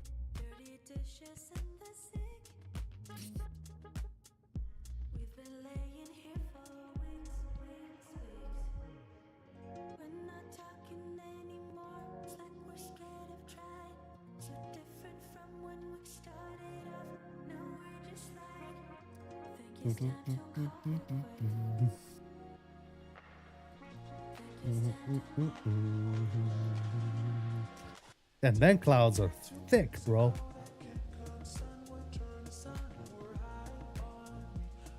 No issue with wind flex and Semi Pro software either. I've heard that Chase Plane and Flow Pro have issues though. I don't have those. Yes.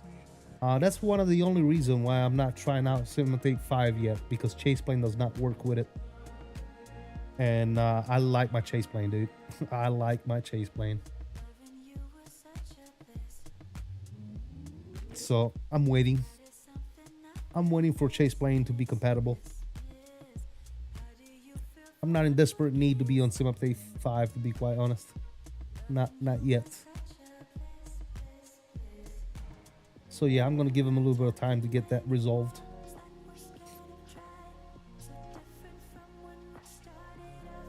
That's why I mentioned it. Yeah, I was aware because I was gonna try it the other day when it first came out, and somebody was telling me, "Don't do it, bro. You're gonna lose Chase Plane." I'm like, "Oh, never mind. Never mind."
Looks like the Phoenix is ready to go. Time to do finishing touches.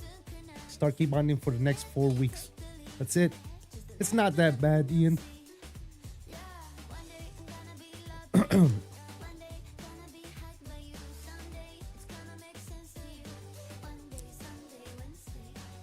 It's really not that complicated, my friend.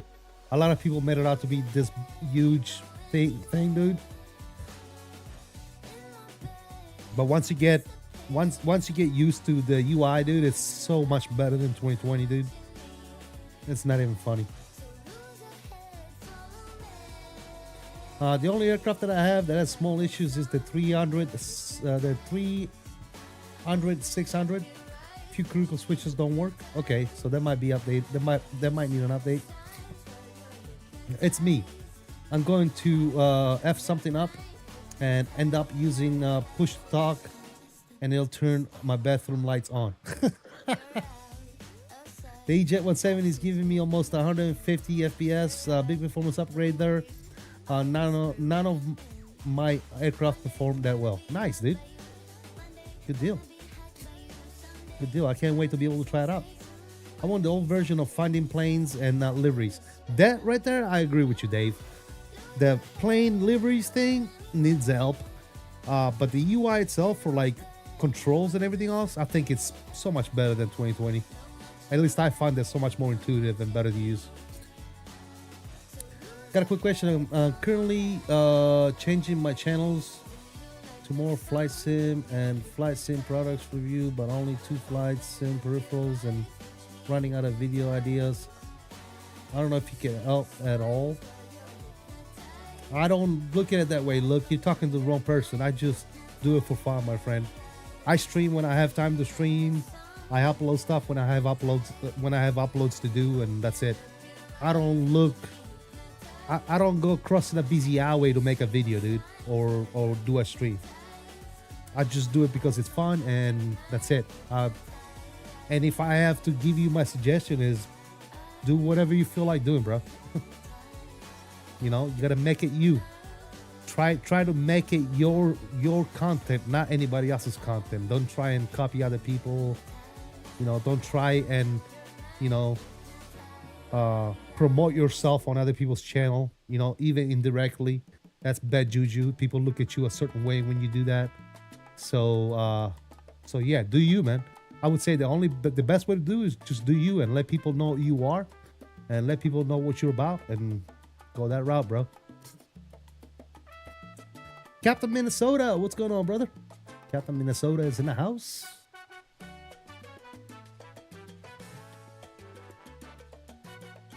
You get a letter from the guy in Germany that says cut it out. Oh god, you press your push to talk and your phone starts ringing. Oh, this guy, man, I swear to god.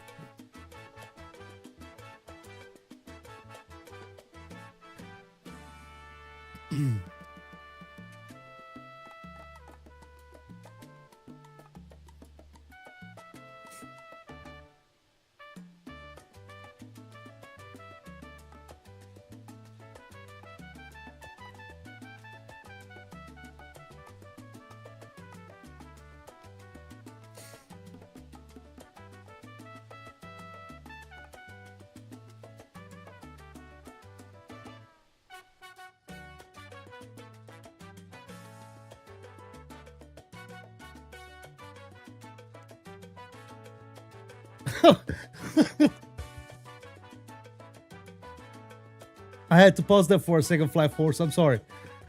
I was like, what the f? He says, yo, I'm baby.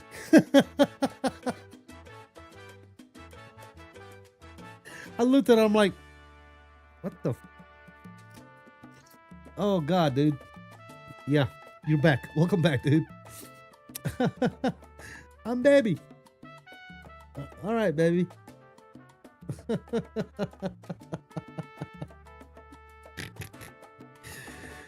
Oh, gotta love autocorrect, huh?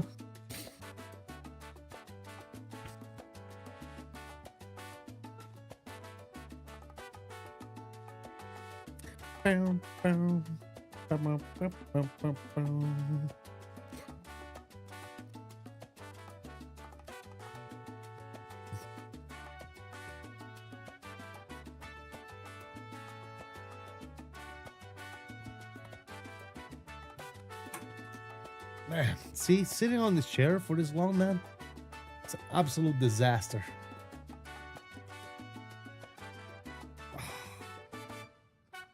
I would recommend, if you guys want a cockpit kind of setup, a way to be able to mount all your peripherals and stuff, I would definitely recommend next level racing stuff.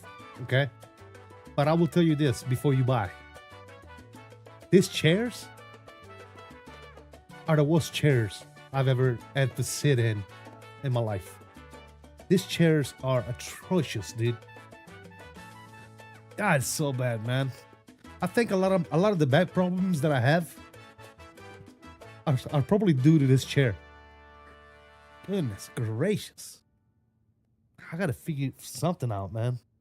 You gotta put some cushions in there, something. Oh my lord.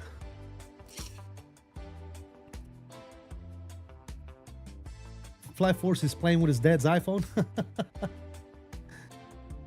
Living the dream on a Tuesday, he says. Nice.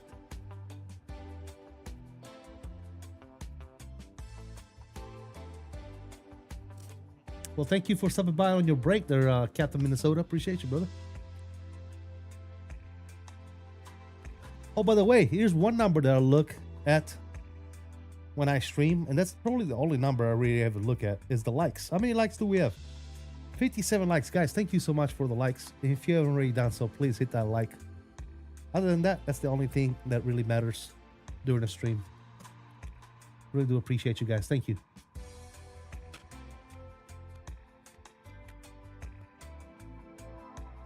So, yes, Thrust said it looks better, but I've been told by people that have it that it's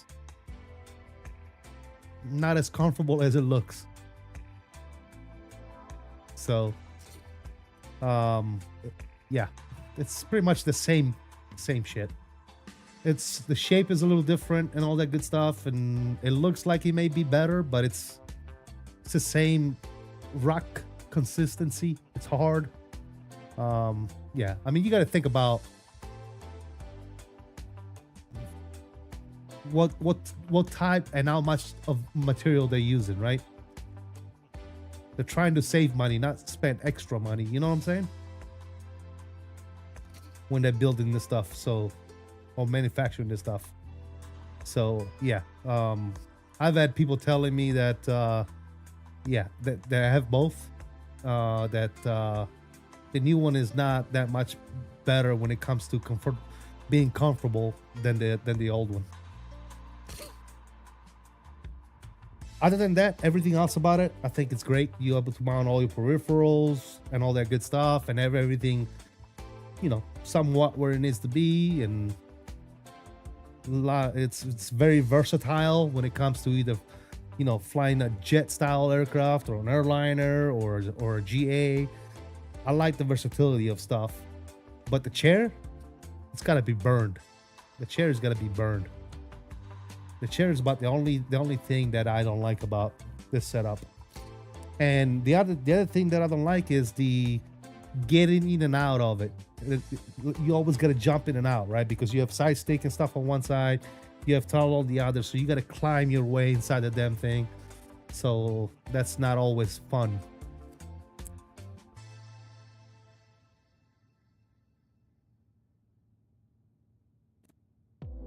But yeah, I would definitely recommend it. I've been recommending it for a long time. I still use it to this day.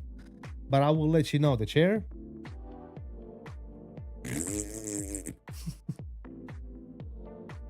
I would suggest the best way to buy one of this setup would be to find a used one for like half the price, and then upgrading the chair. Get a better chair for it. That's what I would suggest. Find a unit that is used that somebody's selling for like half the price, because they're expensive too, man. They're like $1,000 for this setup right here, and that's not counting. That's without the monitor stand that I have. The monitor stand is another $500. So if you're looking to get the setup that I have, the actual chair, cockpit, and the monitor setup for the 3 monitors, you're looking at spending over $1,500 with, you know, plus shipping and tax and everything else. So it's not the cheapest thing in the world. And after you spend all the money, you would You would love to have a comfortable chair, wouldn't you? Well, yeah, scratch that off the list. Almost put the trigger on this on the setup, but got a nice comfortable gaming chair from Costco, much cheaper and works well with my setup. There you go, man. Hey, if it works, you know my motto. I said, if it works, don't fix it. If it works, don't fix it. If it ain't broke, don't fix it, dude. You know, Lazy Boy gaming chair. They got those, kept in Minnesota. They got some unique looking chairs out there. You just gotta look for them. If that's what you're looking for, if you're looking like a recliner style, Lazy Boy style chair, guess what? They're out there, bro. They are. As a matter of fact, I was watching this dude on YouTube. He was reviewing one of those things. It was literally a recliner, bro. It was like a sofa recliner type deal. Sofa chair, whatever you call it. It looked almost like a Lazy Boy, but it was for the computer. It had wheels on it, speakers. I mean, it was freaking insane. It's pretty legit, to the point where if I didn't have this all giddy up that I have right now, I probably would have entertained something like that. But yeah, they got some cool stuff out there. The other thing with me too is here soon I don't have to worry about this stuff anymore, because once that cockpit is done in the shop, the 1-to-1 scale cockpit that I'm building, once that's done, dude, I don't see myself flying in here too much, man. I see myself flying that cockpit all the time. So we'll see. We'll see. I'm gonna be pretty boring to look at, I'll tell you guys right now, because all I'm gonna want to fly is Airbus, because I'm gonna have an Airbus cockpit. So I might start losing subscribers. once I start flying my 1-to-1 scale cockpit, they'll be like, this dude always flies Airbus. Well, guess what? I got an Airbus cockpit. I'm gonna fly Airbus. So my plan is to get that thing working with the TOLIS, the Phoenix, the FS Lab, and go to town, dude. Go to town. I might be able to swing the 340, the 350 with it as well, and maybe the TOLIS 340 when it comes out. We'll see. Because it's an Airbus cockpit. I could probably do a 340. Why not?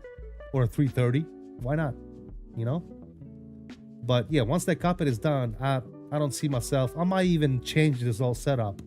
I might put my driving rig here and just use this setup strictly for driving, and then the setup out in my shop is going to be my flying setup, which is going to be the 1-to-1 scale Airbus cockpit. So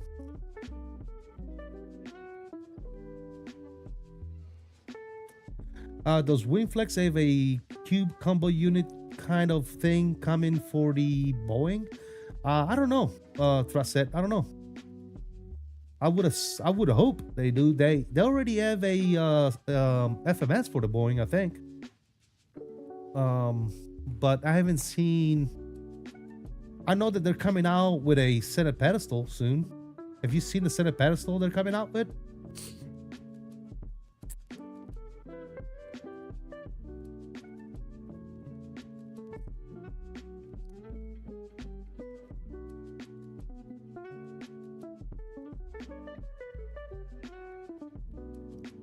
Have you seen the center pedestal that WingFlex is coming out with?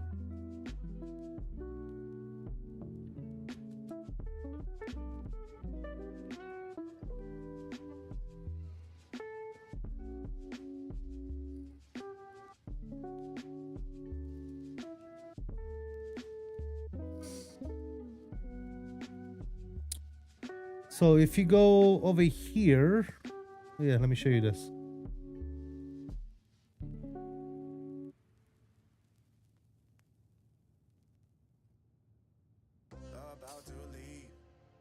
Already packing. Come with me.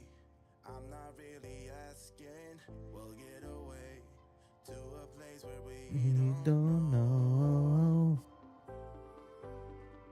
about to see the world in action. what we can be. Like with no Distraction. get away. This is what we waited. All right. So, WingFlex is coming out with a tiller. This is what a tiller looks like. I don't know when, but they're coming out with a tiller, which is this right here. Hopefully we'll get to see it at this year's expo. But this is the tiller right here. And then, look at this thing. Supposedly, right?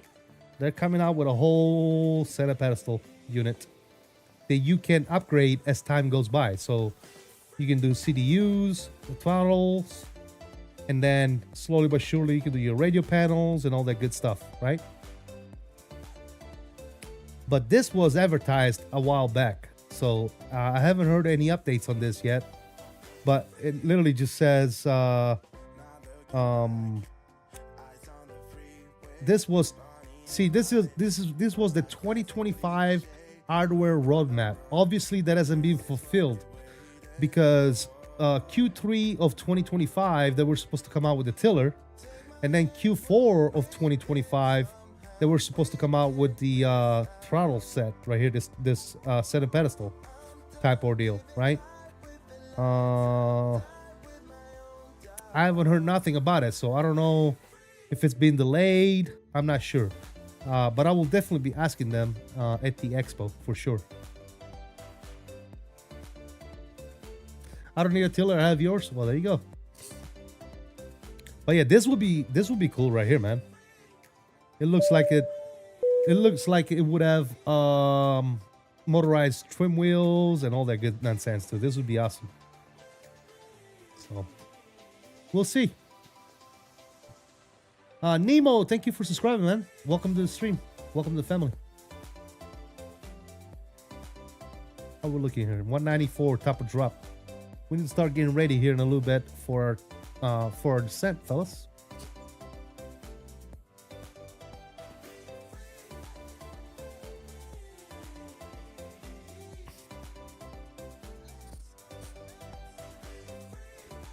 So yeah, I haven't heard of any updates, but yeah.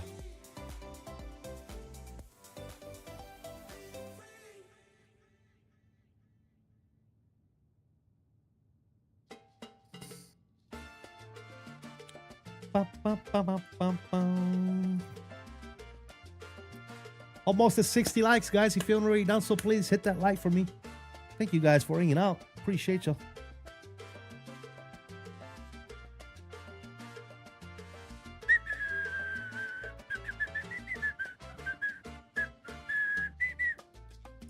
I'm gonna go on a little outside view for a few more minutes here and taking a little smoke break.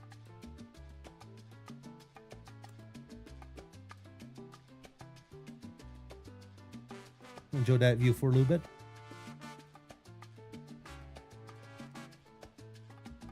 Hey guys, I found Nemo. He just subscribed to the channel. Get it? Get it? See what I did there? I found Nemo. Looks good. Not sure I need a pedestal though. My brow works really well. There you go. Yeah, I mean, if you don't need it, it's not for you. It's for everybody else that needs it. God, you're so selfish, Mr. Thrust Set. So selfish.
Mr. Mumbo. What's up, dude?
Widebody. Yes, sir.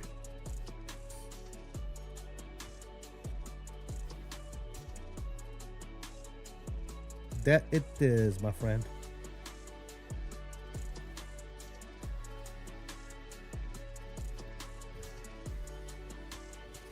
What I need is a Boeing cube combo with a grill shield and a Boeing overhead. Well, there's plenty of Boeing overheads already out and coming, if you haven't seen. PU Air Korea is sending me one soon, a mini Boeing overhead. Then there's another one. Rosefire has already made one as well. Rosefire has a Boeing overhead.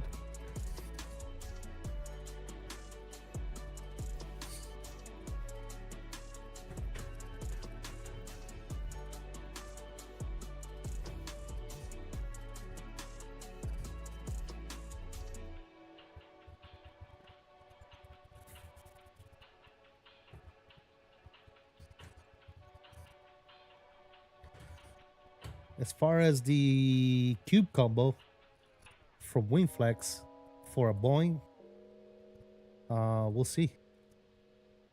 Right now, I mean, we got the wing control one for right now. We got the EFISs and the autopilot panel from wing control. That works very well. I mean, it's 1-to-1 scale, but yeah.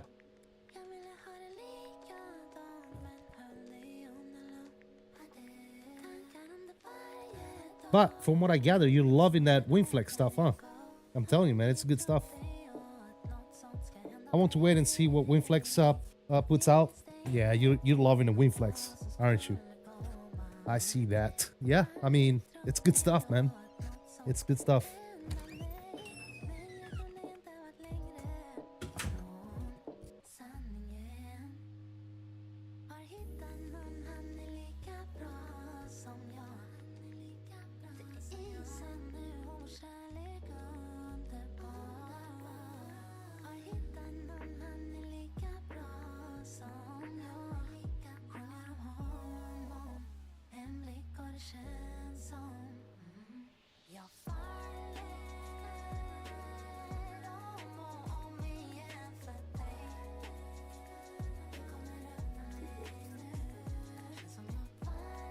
Yeah, pretty much. Yeah, exactly. Yeah, I like the combo, man. It's pretty legit. The one thing I wish they would make the radio compatible with this plane. I'm using my PU Air Korea radio for this plane because the radio on the combo does not work with this plane. I don't know if that's something they're working on. I'm not sure what's going on with that. But I wish they would make the radio work. Like the radio doesn't even come on with this aircraft. Didn't think I would, but once I got the cube combo, I was really impressed. Yeah, it's really nice, dude. Especially the little stand I made for it too, man. It's pretty nice. Really, really nice. Really, really nice. All right, guys, we need to start thinking about our arrival here.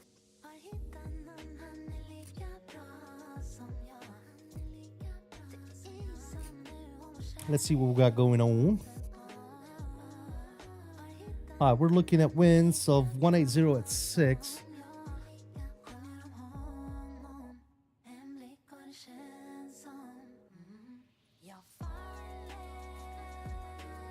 Hello? Hello?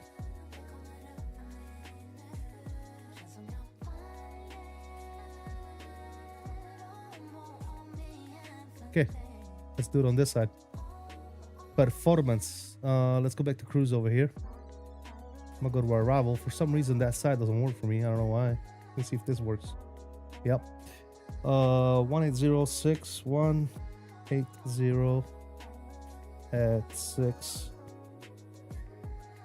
Outside air temperature is going to be 21. QNH is going to be 3010.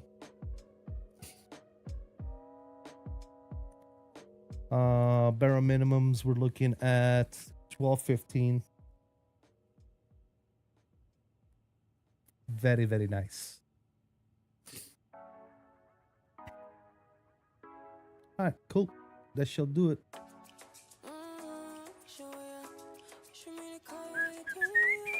Top of the sand, 88 miles, ladies and gentlemen.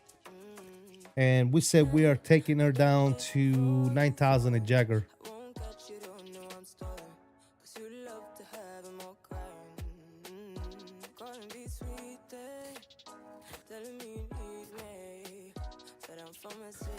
That is common according to their Discord, a 350 RMP. Nice. Nice. I need that in my life.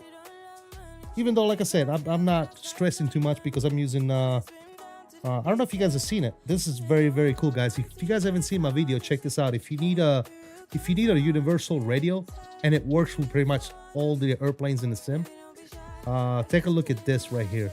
Let me switch to my controls here.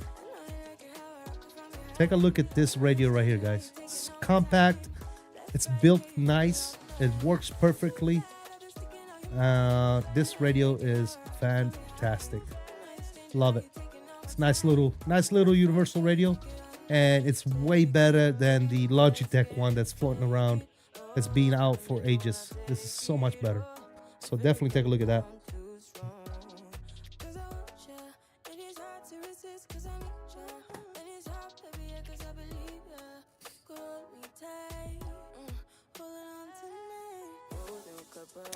PU Air Korea. That is the PU Air Korea radio. Absolutely fantastic. Highly recommend if you're looking for a universal radio. Way better than the Logitech. Way better than the Logitech. All right, we're looking as far as ATC. Do we still have ATC down there? Mr. Mastro, have you looked? Let me see. All right, so no ATC as of right now. Except for the auto ATC, which nobody cares. Cool. All right. So CTAF.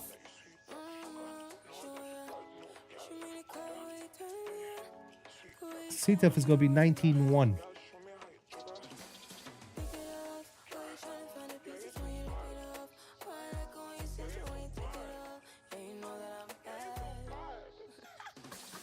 There you go. 19.1, not 19.0.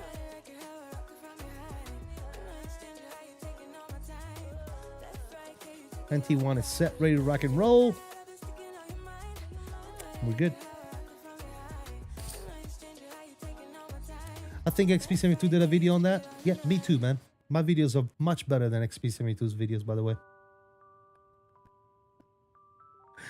My video is so much better, dude. So much better.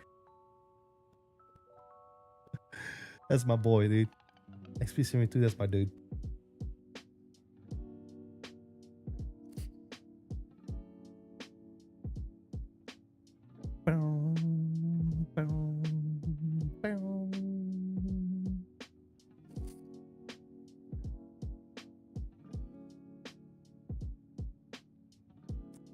Bow, bow, bow, bow, bow.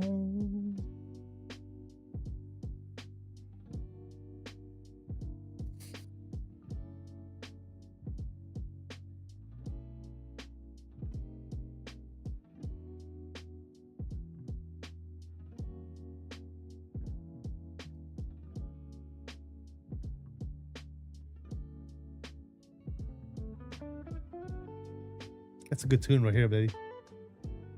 Oh, you did a video? Maybe it is yours. I'm thinking of. Yeah, I did a video on the radio. Yeah.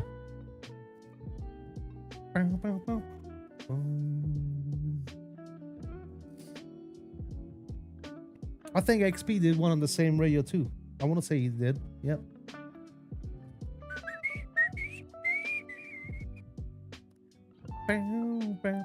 That's it, Bobby. That's it. Feel the rhythm, baby.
Bling. Such a cool little tune.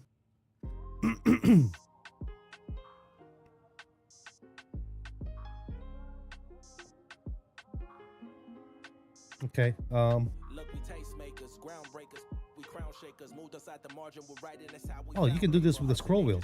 Okay. back on the scooter razors, had no stable footage since then, I've been an earthquaker. That's cool.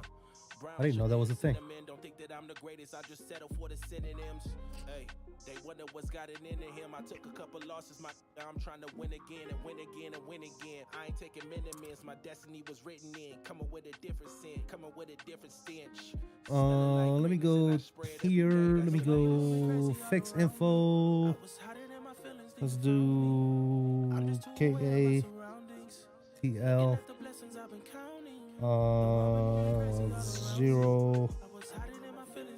008 left. I'm just too aware of my surroundings.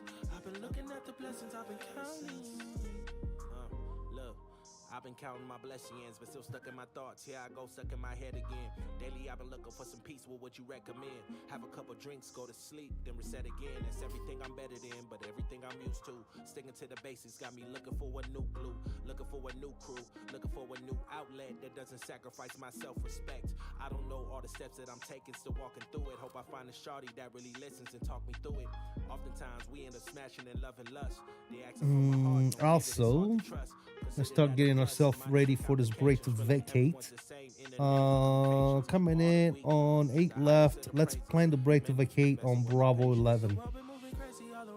Bravo 11 looks good to me. All right, so let's go Shabam.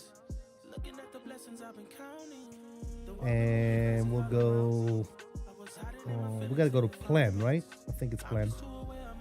And then we'll go zoom. Airport nav not available. Navigraph? What? Why? Oh, you know what? I might have to re-download the terrain thing. That's why. Okay. Well, I guess we're doing normal braking.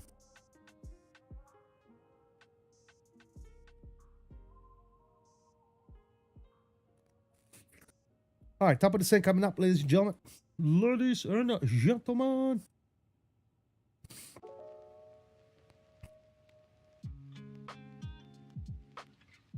All right, we can turn the seatbelt signs back on here on the top of the set. Yup. Bow, bow.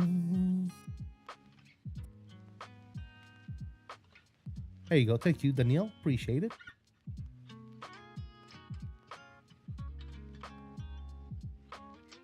Fly along, flight level 350 over Kansas at 120 FPS, and man, the ortho is so crisp and clear now. Not sure if is CF5 thing, but damn, it looks good. Yes, sir.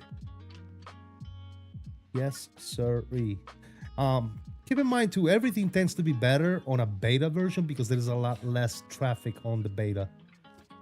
I was reading about that as well. Think about how many people are in the normal server right now flying around, and think about how many people are really flying on the beta. Not too many people doing the beta, you know what I'm saying? So there's less congestion in the servers when it comes to beta, because it is a different server from what I understand. It's a beta server. So that's the other reason why a lot of things may be smoother at times or better. Then once we've noticed it in the past too, like Sim Update 4 was great when it was in beta, and then it dropped and everybody else was on it and things started being a little bit less great, right? But it was still a very good update, don't get me wrong. Sim Update 4 was great, but it was a lot better when the beta was still a thing. And that's always the case. So yeah. But yeah, I have no doubt in my mind that it looks amazing. I think my sim looks pretty damn crisp. Not even gonna lie, look at that. Look at that. You just look at it.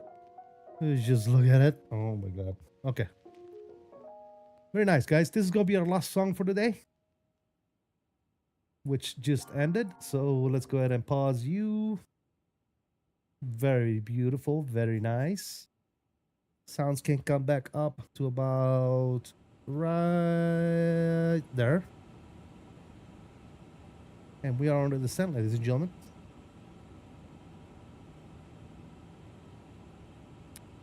Very good. Now, one thing I need to figure out is, where are we parking? What are we parking this thing? Let's see, where did the real flight go? Let me see if I can pull that back up real quick.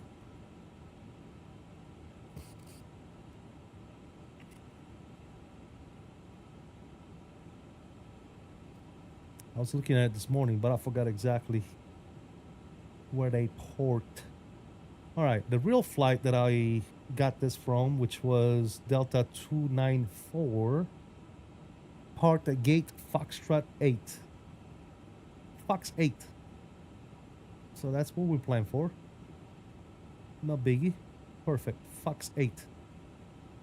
Fox 1. Fox 8. Very cool. So if we bring up GSX technically, we could probably choose that now. Let's see if that's the case. Yeah. So we'll go ATL, select from map. You guys can't see the map obviously because I'm just capturing this the game here. But I'm looking at the map for GSX, and we're gonna do Foxtrot 8, which is gonna be right here. I love this thing, color coded. All right, that's 4, 6, and 8. Fox 8 is going to be right there. We're going to select you, and it's going to be Delta. Perfect. Quick Lift. What's going on, Quick Lift? How you doing, buddy? Hope all is well.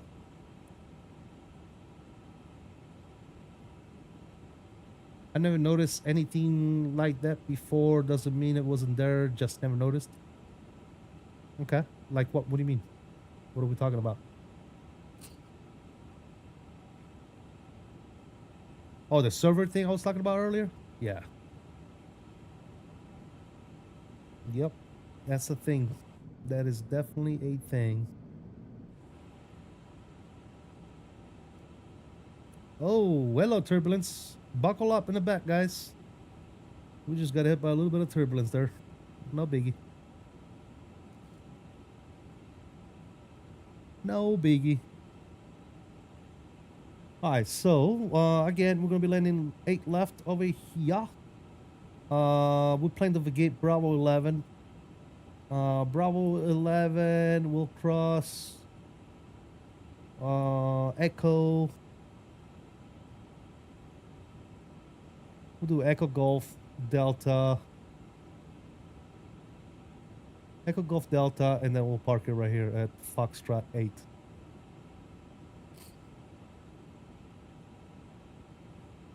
Looks like a plan to me.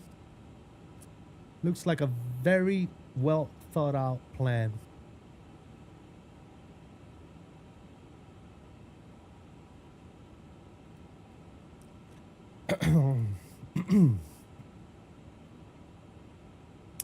Let me open up my flight recorder so I don't forget to record the landing. And let me make sure that my landing rate monitor is turned on, which it was not. Now it is. Perfect. Very good. And I haven't flown this plane in a while. Not making excuses, but this might not be the most pleasant landing ever. So make sure your seatbelts are securely fastened and you anticipate a slammer and wish for a smooth landing.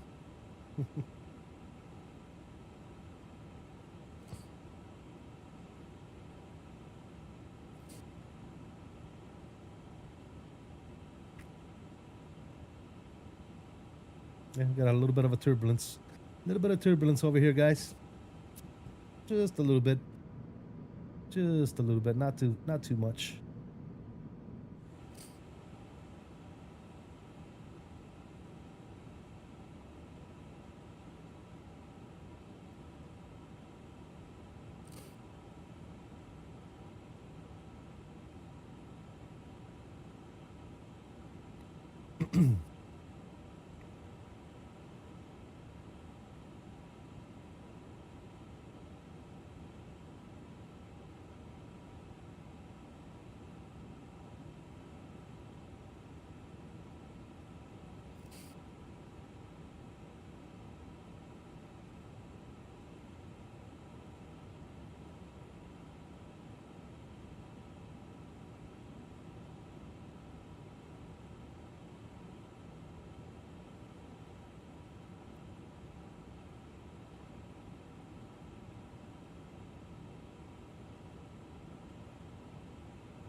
Oh, the server thing? Yeah.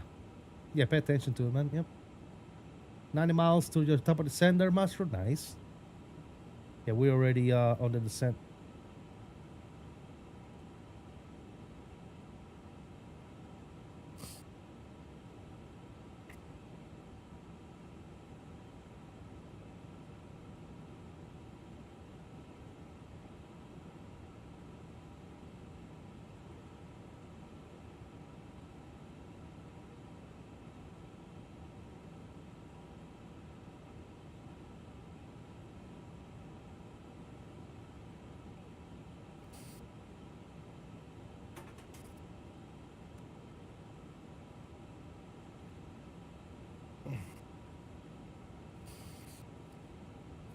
Let's start getting ready for this bad boy.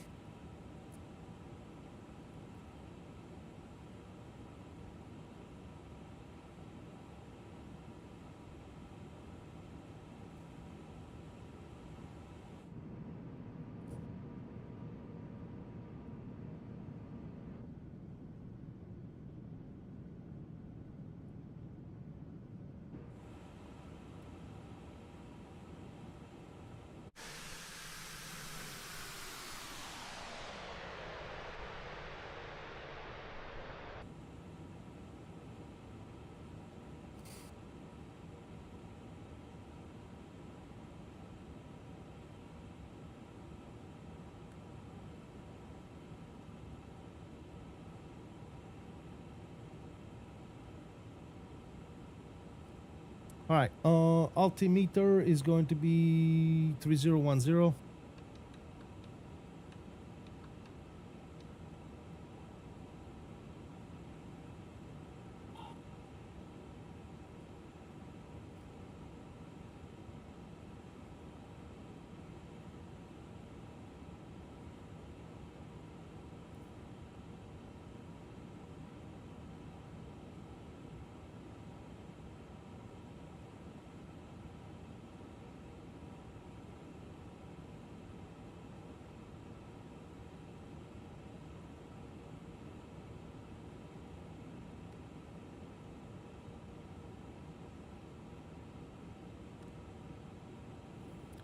Kind of traffic, Delta 779 Heavy, gonna be 15,800 feet, about 8 miles from Chipper, total 50 miles from the field. We are descending via the Chipper 1 and planning for the LS approach runway 8 left. Last call for advisory will be switching to unit to CTAF for Atlanta traffic. Note 8910, we're about 10 miles behind you on the same arrival. See there? Copy, Delta behind 10 miles, same arrival. Yes, sir. We'll continue on published speeds and we'll advise on slower speeds as we get closer. We'll be switching to CTAF at this time.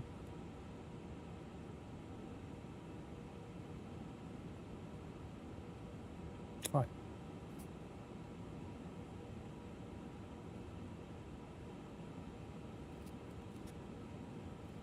Cool beans.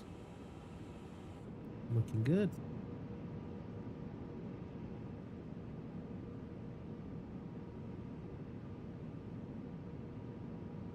Look how good that looks, man. That looks so good. What did I press here? Wrong button. That's what I wanted. Look at that. That looks good.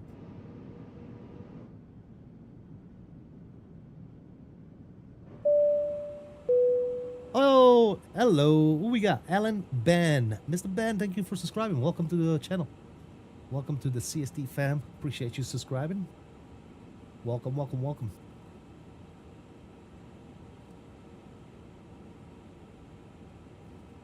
All right, ladies and gentlemen, we're getting close to our final approach here. If you haven't already done so, please go ahead and smack those likes for me. Thank you all, those of you that have already hit that like.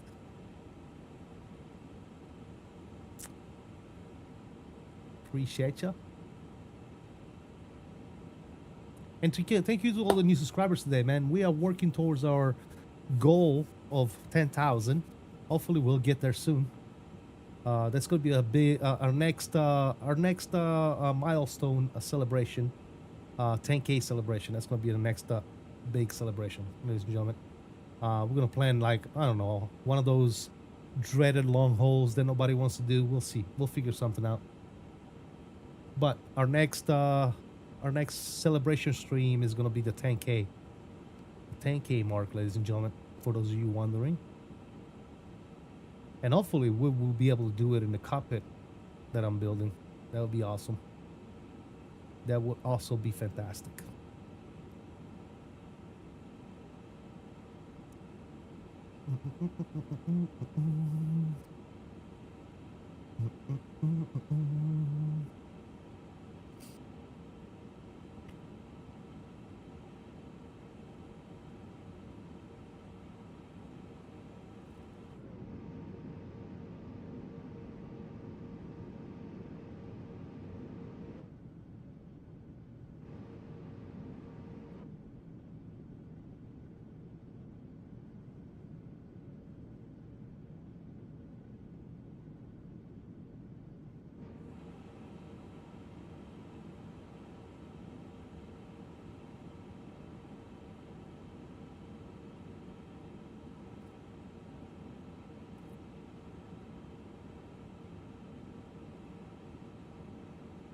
All right, 10,000 feet. Let's get some lights on. Perfect.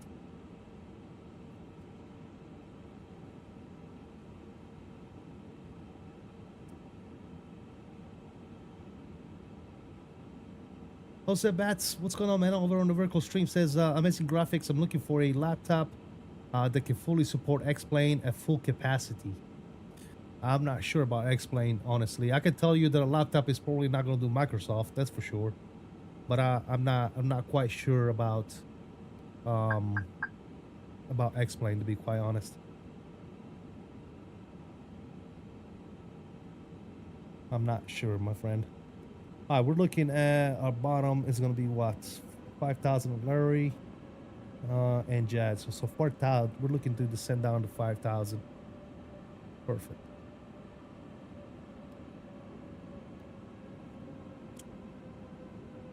All right, let's go edit select. Let's open descent 5,000. And I'll take over my speed. I'm gonna go over here. We're gonna go ahead and activate the approach. Approach phase is active. Beautiful. LS system is coming on. Let's go. Delta traffic, Delta 779, 8,000 feet. We are gonna be on the left base for the ILS. Approach runway 8 left, about 20 miles out. And we'll join final at JAJ for turn traffic.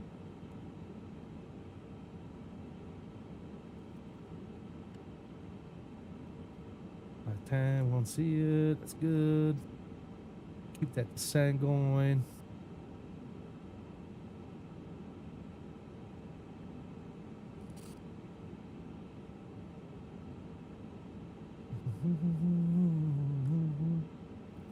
You go right there.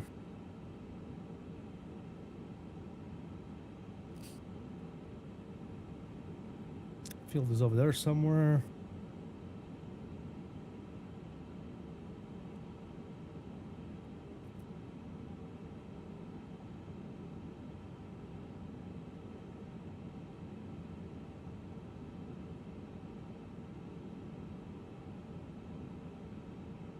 Very good.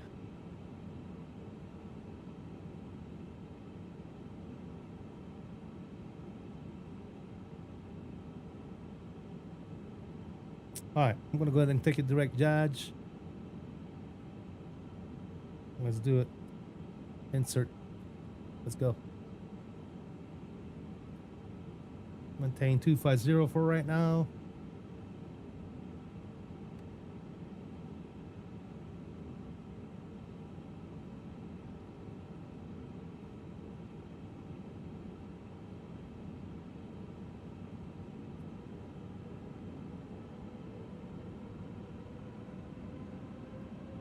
Is this a 1000? No, Ellen, this is the 900. 350 900.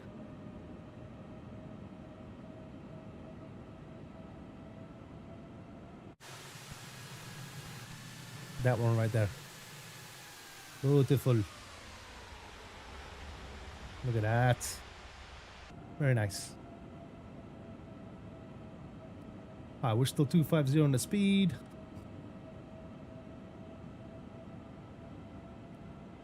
Atlanta traffic, Delta 779, heavy, 5,000 feet with about 50-mile final, 8 left, Atlanta. All right, let's go 210 on the speed here. Start slowing her down.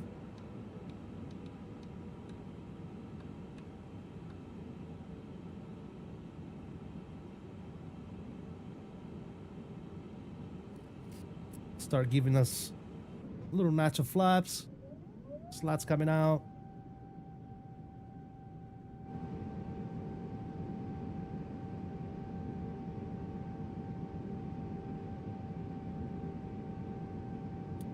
Currently flying original flying 350 1000 from Heathrow to Addis Ababa Airport in Aerofly FS Global. Nice. Enjoy that, my friend. Enjoy that.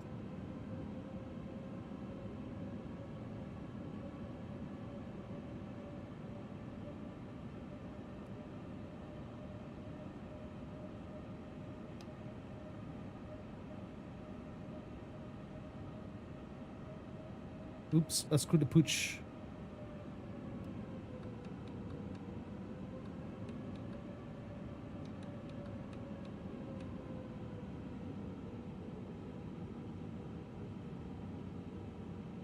I blew the what you call it? The glide slope. Blew the glide slope, ladies and gentlemen. Screwed the pooch on that one. See if we can catch it. And Atlanta traffic, Delta 779A, we're going to be on a 10-mile final, 8 left. Alright, there's a loc. Good. We caught it. We caught it. I'm going to go ahead and slow it down, 190 for Atlanta traffic until a 5-mile final. Alright, we need to slow down, so I'm going to drop flap gear, not flaps.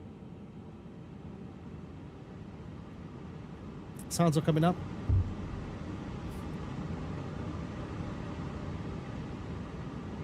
We're coming in hot. 2,500. 2,500.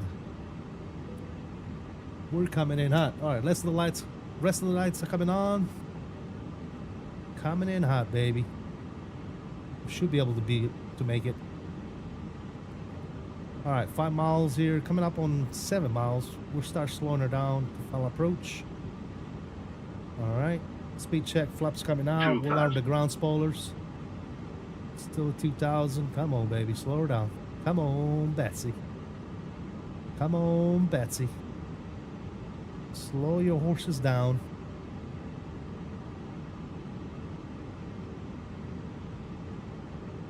Speed check, flaps 3.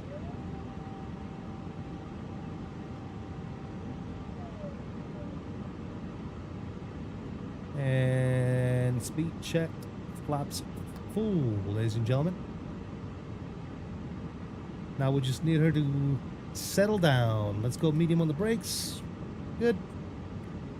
And let's land. Here you go, fellas. Wish me luck.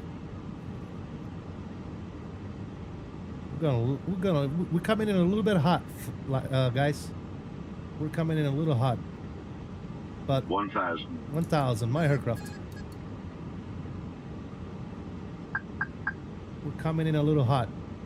Let's see if we can do it. If not, we'll just go around. Oh, I'm looking at 4 reds right now. There you go. We're back on 2 reds. Speed is starting to look better. Speed is starting to look better. 500. Got a hell of a crosswind.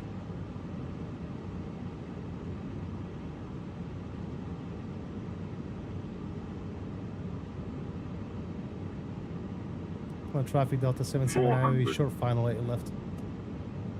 300. All right, that's good. 200.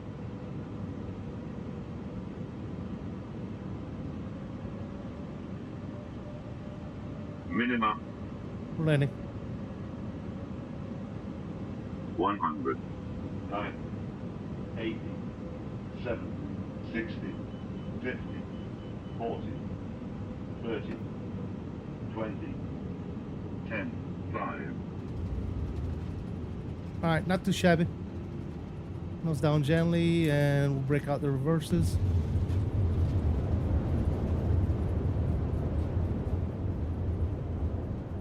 Definitely zero float.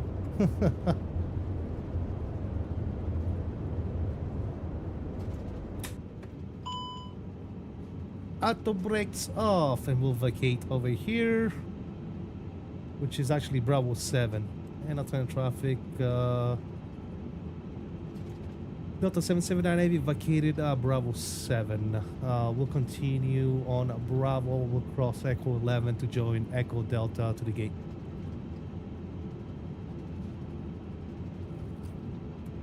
And then traffic Delta 8910, 5 mile final, 8 left, final.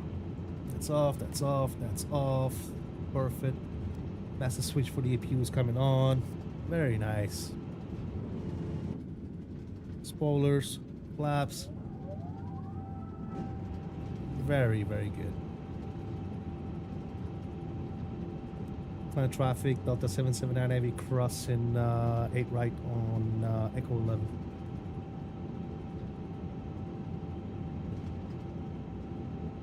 Nice. A little firmer than I really wanted. A little firmer than I wanted to, but I didn't practice before the stream. So that's my fault. Didn't practice before the stream, so that's entirely my fault. All right, we'll start the chrono. There was a 3 hours and 48 minutes total flight time. APU is getting fired up. Traffic, Alaska 727 passing 11,000 for 5,000. ILS 08 left. Jadju will call the ILS. Good. LS system can go ahead and come off. Keep that turn going. God, this airport sucks, by the way. This is the Imagine Sim ATL, guys. If you don't have this airport, don't buy it. Just use the Asobo one. Plan traffic Delta 779 Heavy is going to be clear of all runways. We'll continue on Echo, left Gulf Delta to Stand Foxtrot 8 for time traffic. Very nice. CPU is coming online. Looking good. We can stop the recording for the replay. That's all done. That can come off. And this can come off as well. Beautiful. Beautiful. Very beautiful.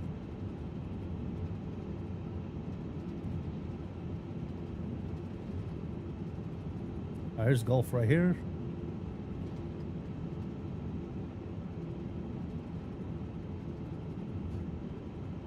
Atlanta traffic Delta 8910, clearly left Atlanta.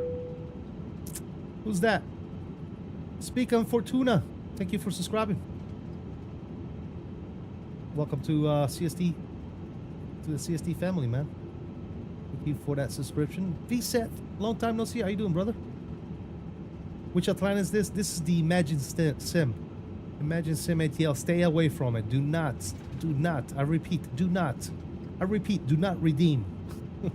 Do not redeem. Do not spend your money on this scenery. It is garbage. Wait for the supposedly Aerosoft, not Aerosoft, but Orbex should be coming out with ATL scenery soon. Do not waste your money on the Imagine Sim scenery, guys. It is absolutely atrocious. APU is online. APU bleed is coming on. Wonderful. And we're parking over there somewhere. F8.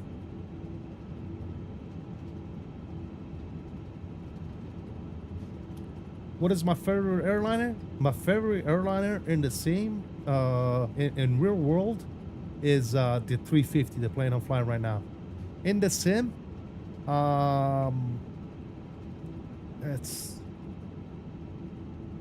it's probably gonna be the Phoenix.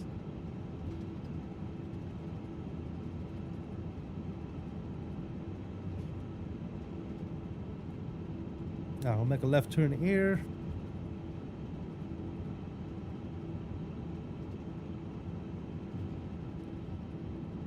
Parking right. Is this it?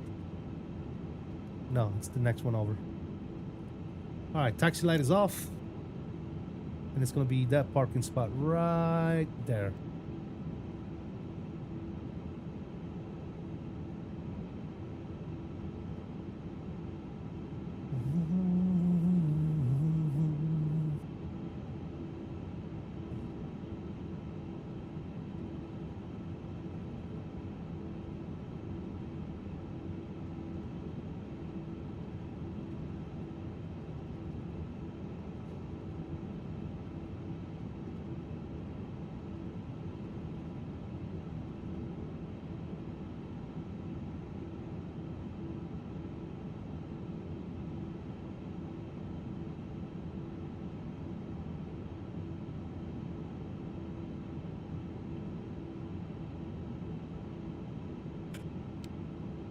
Number 2 engine is getting shut down right now.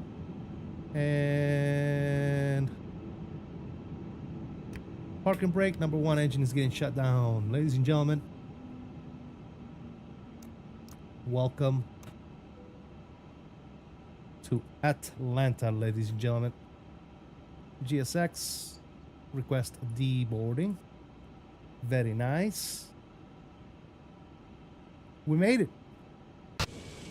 Atlanta traffic, Alaska 727 established, the ILS 08 left, 14 miles final. We made it, ladies and gentlemen. We have Mr. Mastro on final approach. Who wants to see Mr. Mastro landing? Does anybody want to see his landing? Let me know in the chat now, or forever hold your peace. If you want to see Mastro land, let me know now. Let me know, like, right now.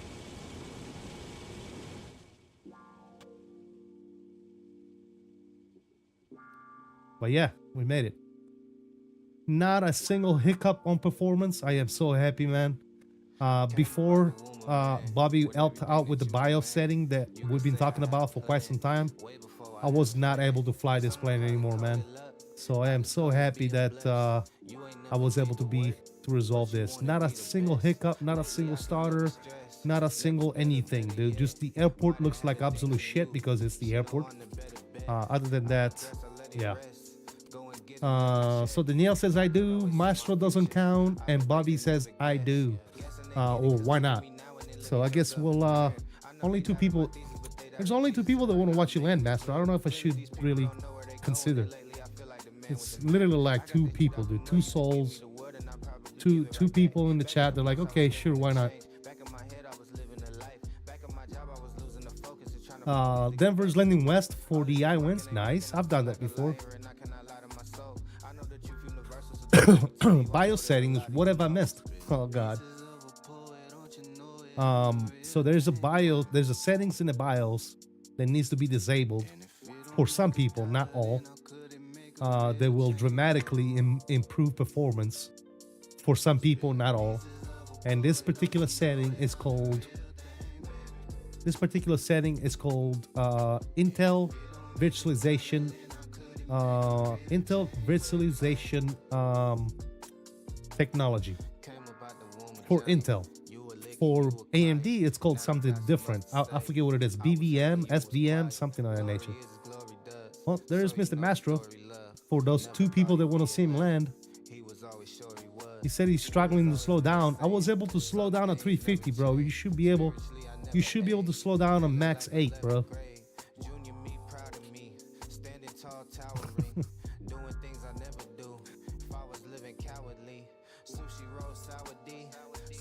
Throw the gear out, throw the boards out, open up a window, do something, bro.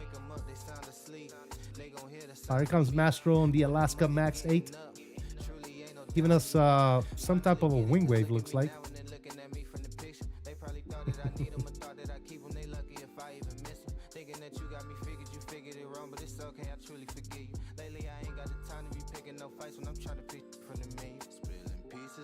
Very nice. Fly that nose down gently. There you go. Reverses are out. Boards are out. Very nicely done, Mr. Mastro. Mr. Mastro, after you took this long ass flight with me, the last thing I could do was watch you land, bro. I appreciate you taking this flight with me. Total of like what, 3 hours and some. We've been streaming for about 4 hours and 36 minutes now, and this man was a trooper, man. He stayed with me the whole time, so I truly do appreciate it. And I truly do appreciate everybody in the chat that was able to hang out and keeping us company as well. Yeah, Atlanta traffic, Alaska 727 vacated 08 So, left, Bravo 7, definitely, crossing 08 guys. right for the Charlie Gates, Alaska. Just engage the parking brake, David said. Yeah, Mastro, just put the parking brake on. Mastro, I don't know if you heard me, brother. Thank you so much for taking this flight with me. And like I said, the last thing I should do, the last thing I should have done was like, yeah, I'm not gonna watch you landing, bro. Sorry, I'm out. After you took this long ass flight with me, so we were definitely gonna see you land, my brother. All right, cool. So that's good. Let's shut down some of this stuff here, and we'll start thinking about getting the aircraft ready for the good old replay, ladies and gentlemen. We can shut a lot of this stuff down here. We're gonna go ahead and disconnect off of VATSIM and shut that down as well. Beautiful. Let's see. We don't need you. We do not need you. Yes, and we do not need you. Cool. All right. Lots of the stuff is gone. Perfecto mundo. Love long flights. Nice. I appreciate it. No problem, brother. Yeah, I appreciate you flying along, brother. That's for sure. All right, let's go ahead and bring up GSX and restart a hit. Good. Let's go to let's see if I can remember it right here. Ready for takeoff. We'll get her ready for takeoff. Beautiful. Very nice. She's gonna do her thing there. Perfect. Engines are coming online. We'll let everything fire up.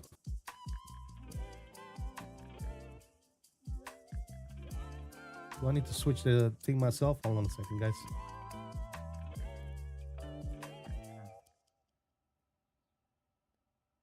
All right, there you go. Now the engines are firing up. Cool. And we'll watch this replay, ladies and gentlemen.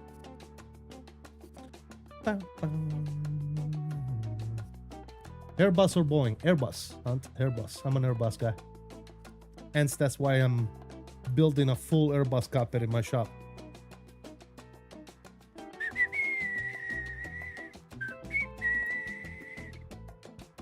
Alright, flaps are coming out. Engine should be rolling up, which I think they are. Okay, cool. Why not Boeing? Well, I like Boeing as well. I just prefer Airbus, dude. If it's Boeing, I ain't going. Exactly. No, I like Boeing as well. You just said which one do you prefer? I prefer Airbus, but I like Boeing and Airbus, my friend. Yeah. I have no problem with Boeing, but I prefer Airbus, right?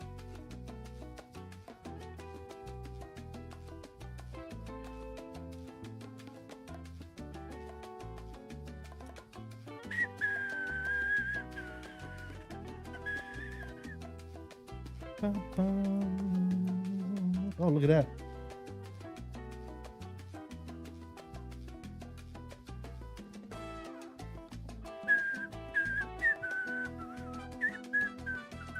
All right, let's go to ground. Forward cargo, aft cargo, enable. What?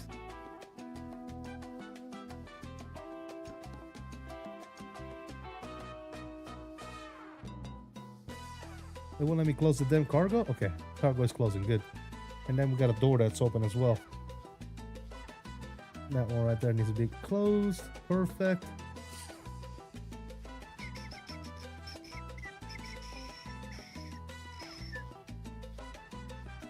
Transit and transit still. That's good. Toggle everything. All right, that's good. Engines are online. APU is off. Let's get these lights on. On. Okay, everything is on. Perfect. Guys, you guys ready for the replay? Ladies and germs? I think we're ready. Let's see. That's on. That's full. Let's do it. Let's run the replay. Run the replay. Run the replay. All right, we'll pause you real quick. We'll bring you to about right down there. We're gonna trim it. Start here. Yes. And resume replay. We'll bring you guys on the outside and let's see it.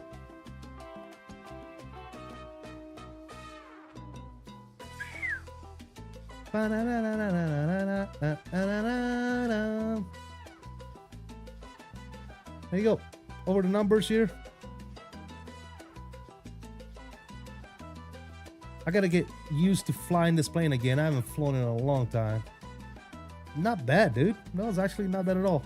A little wobbly with the pedals. I still need to get used to my new pedals, guys. If you haven't seen my review on these new pedals that I got, the Wind Control Orion 32 pedals, definitely go check out the video. This pedals are absolutely amazing, especially with the braking and stuff, dude. Chef kiss. Definitely go watch that review. Drop me a comment, give it a like, and let me know what you think about the pedals, guys. Highly recommend. Absolutely fantastic pedals. But yeah, not a bad landing. I thought it was gonna look worse than that. It actually looked pretty damn good. Let's go ahead and run the outro, ladies and gentlemen. Yes, sir.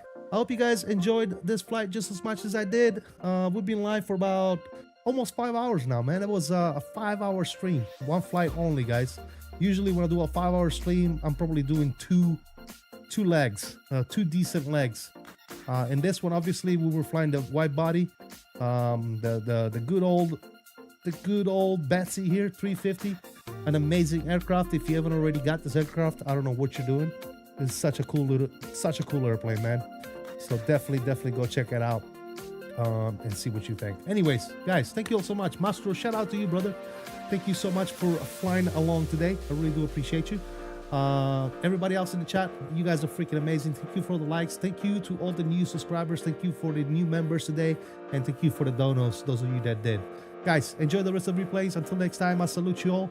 Please continue to stay safe, have fun, and as always, peace out. Ladies and gentlemen, I am out of here. We'll see you in the next one. See you.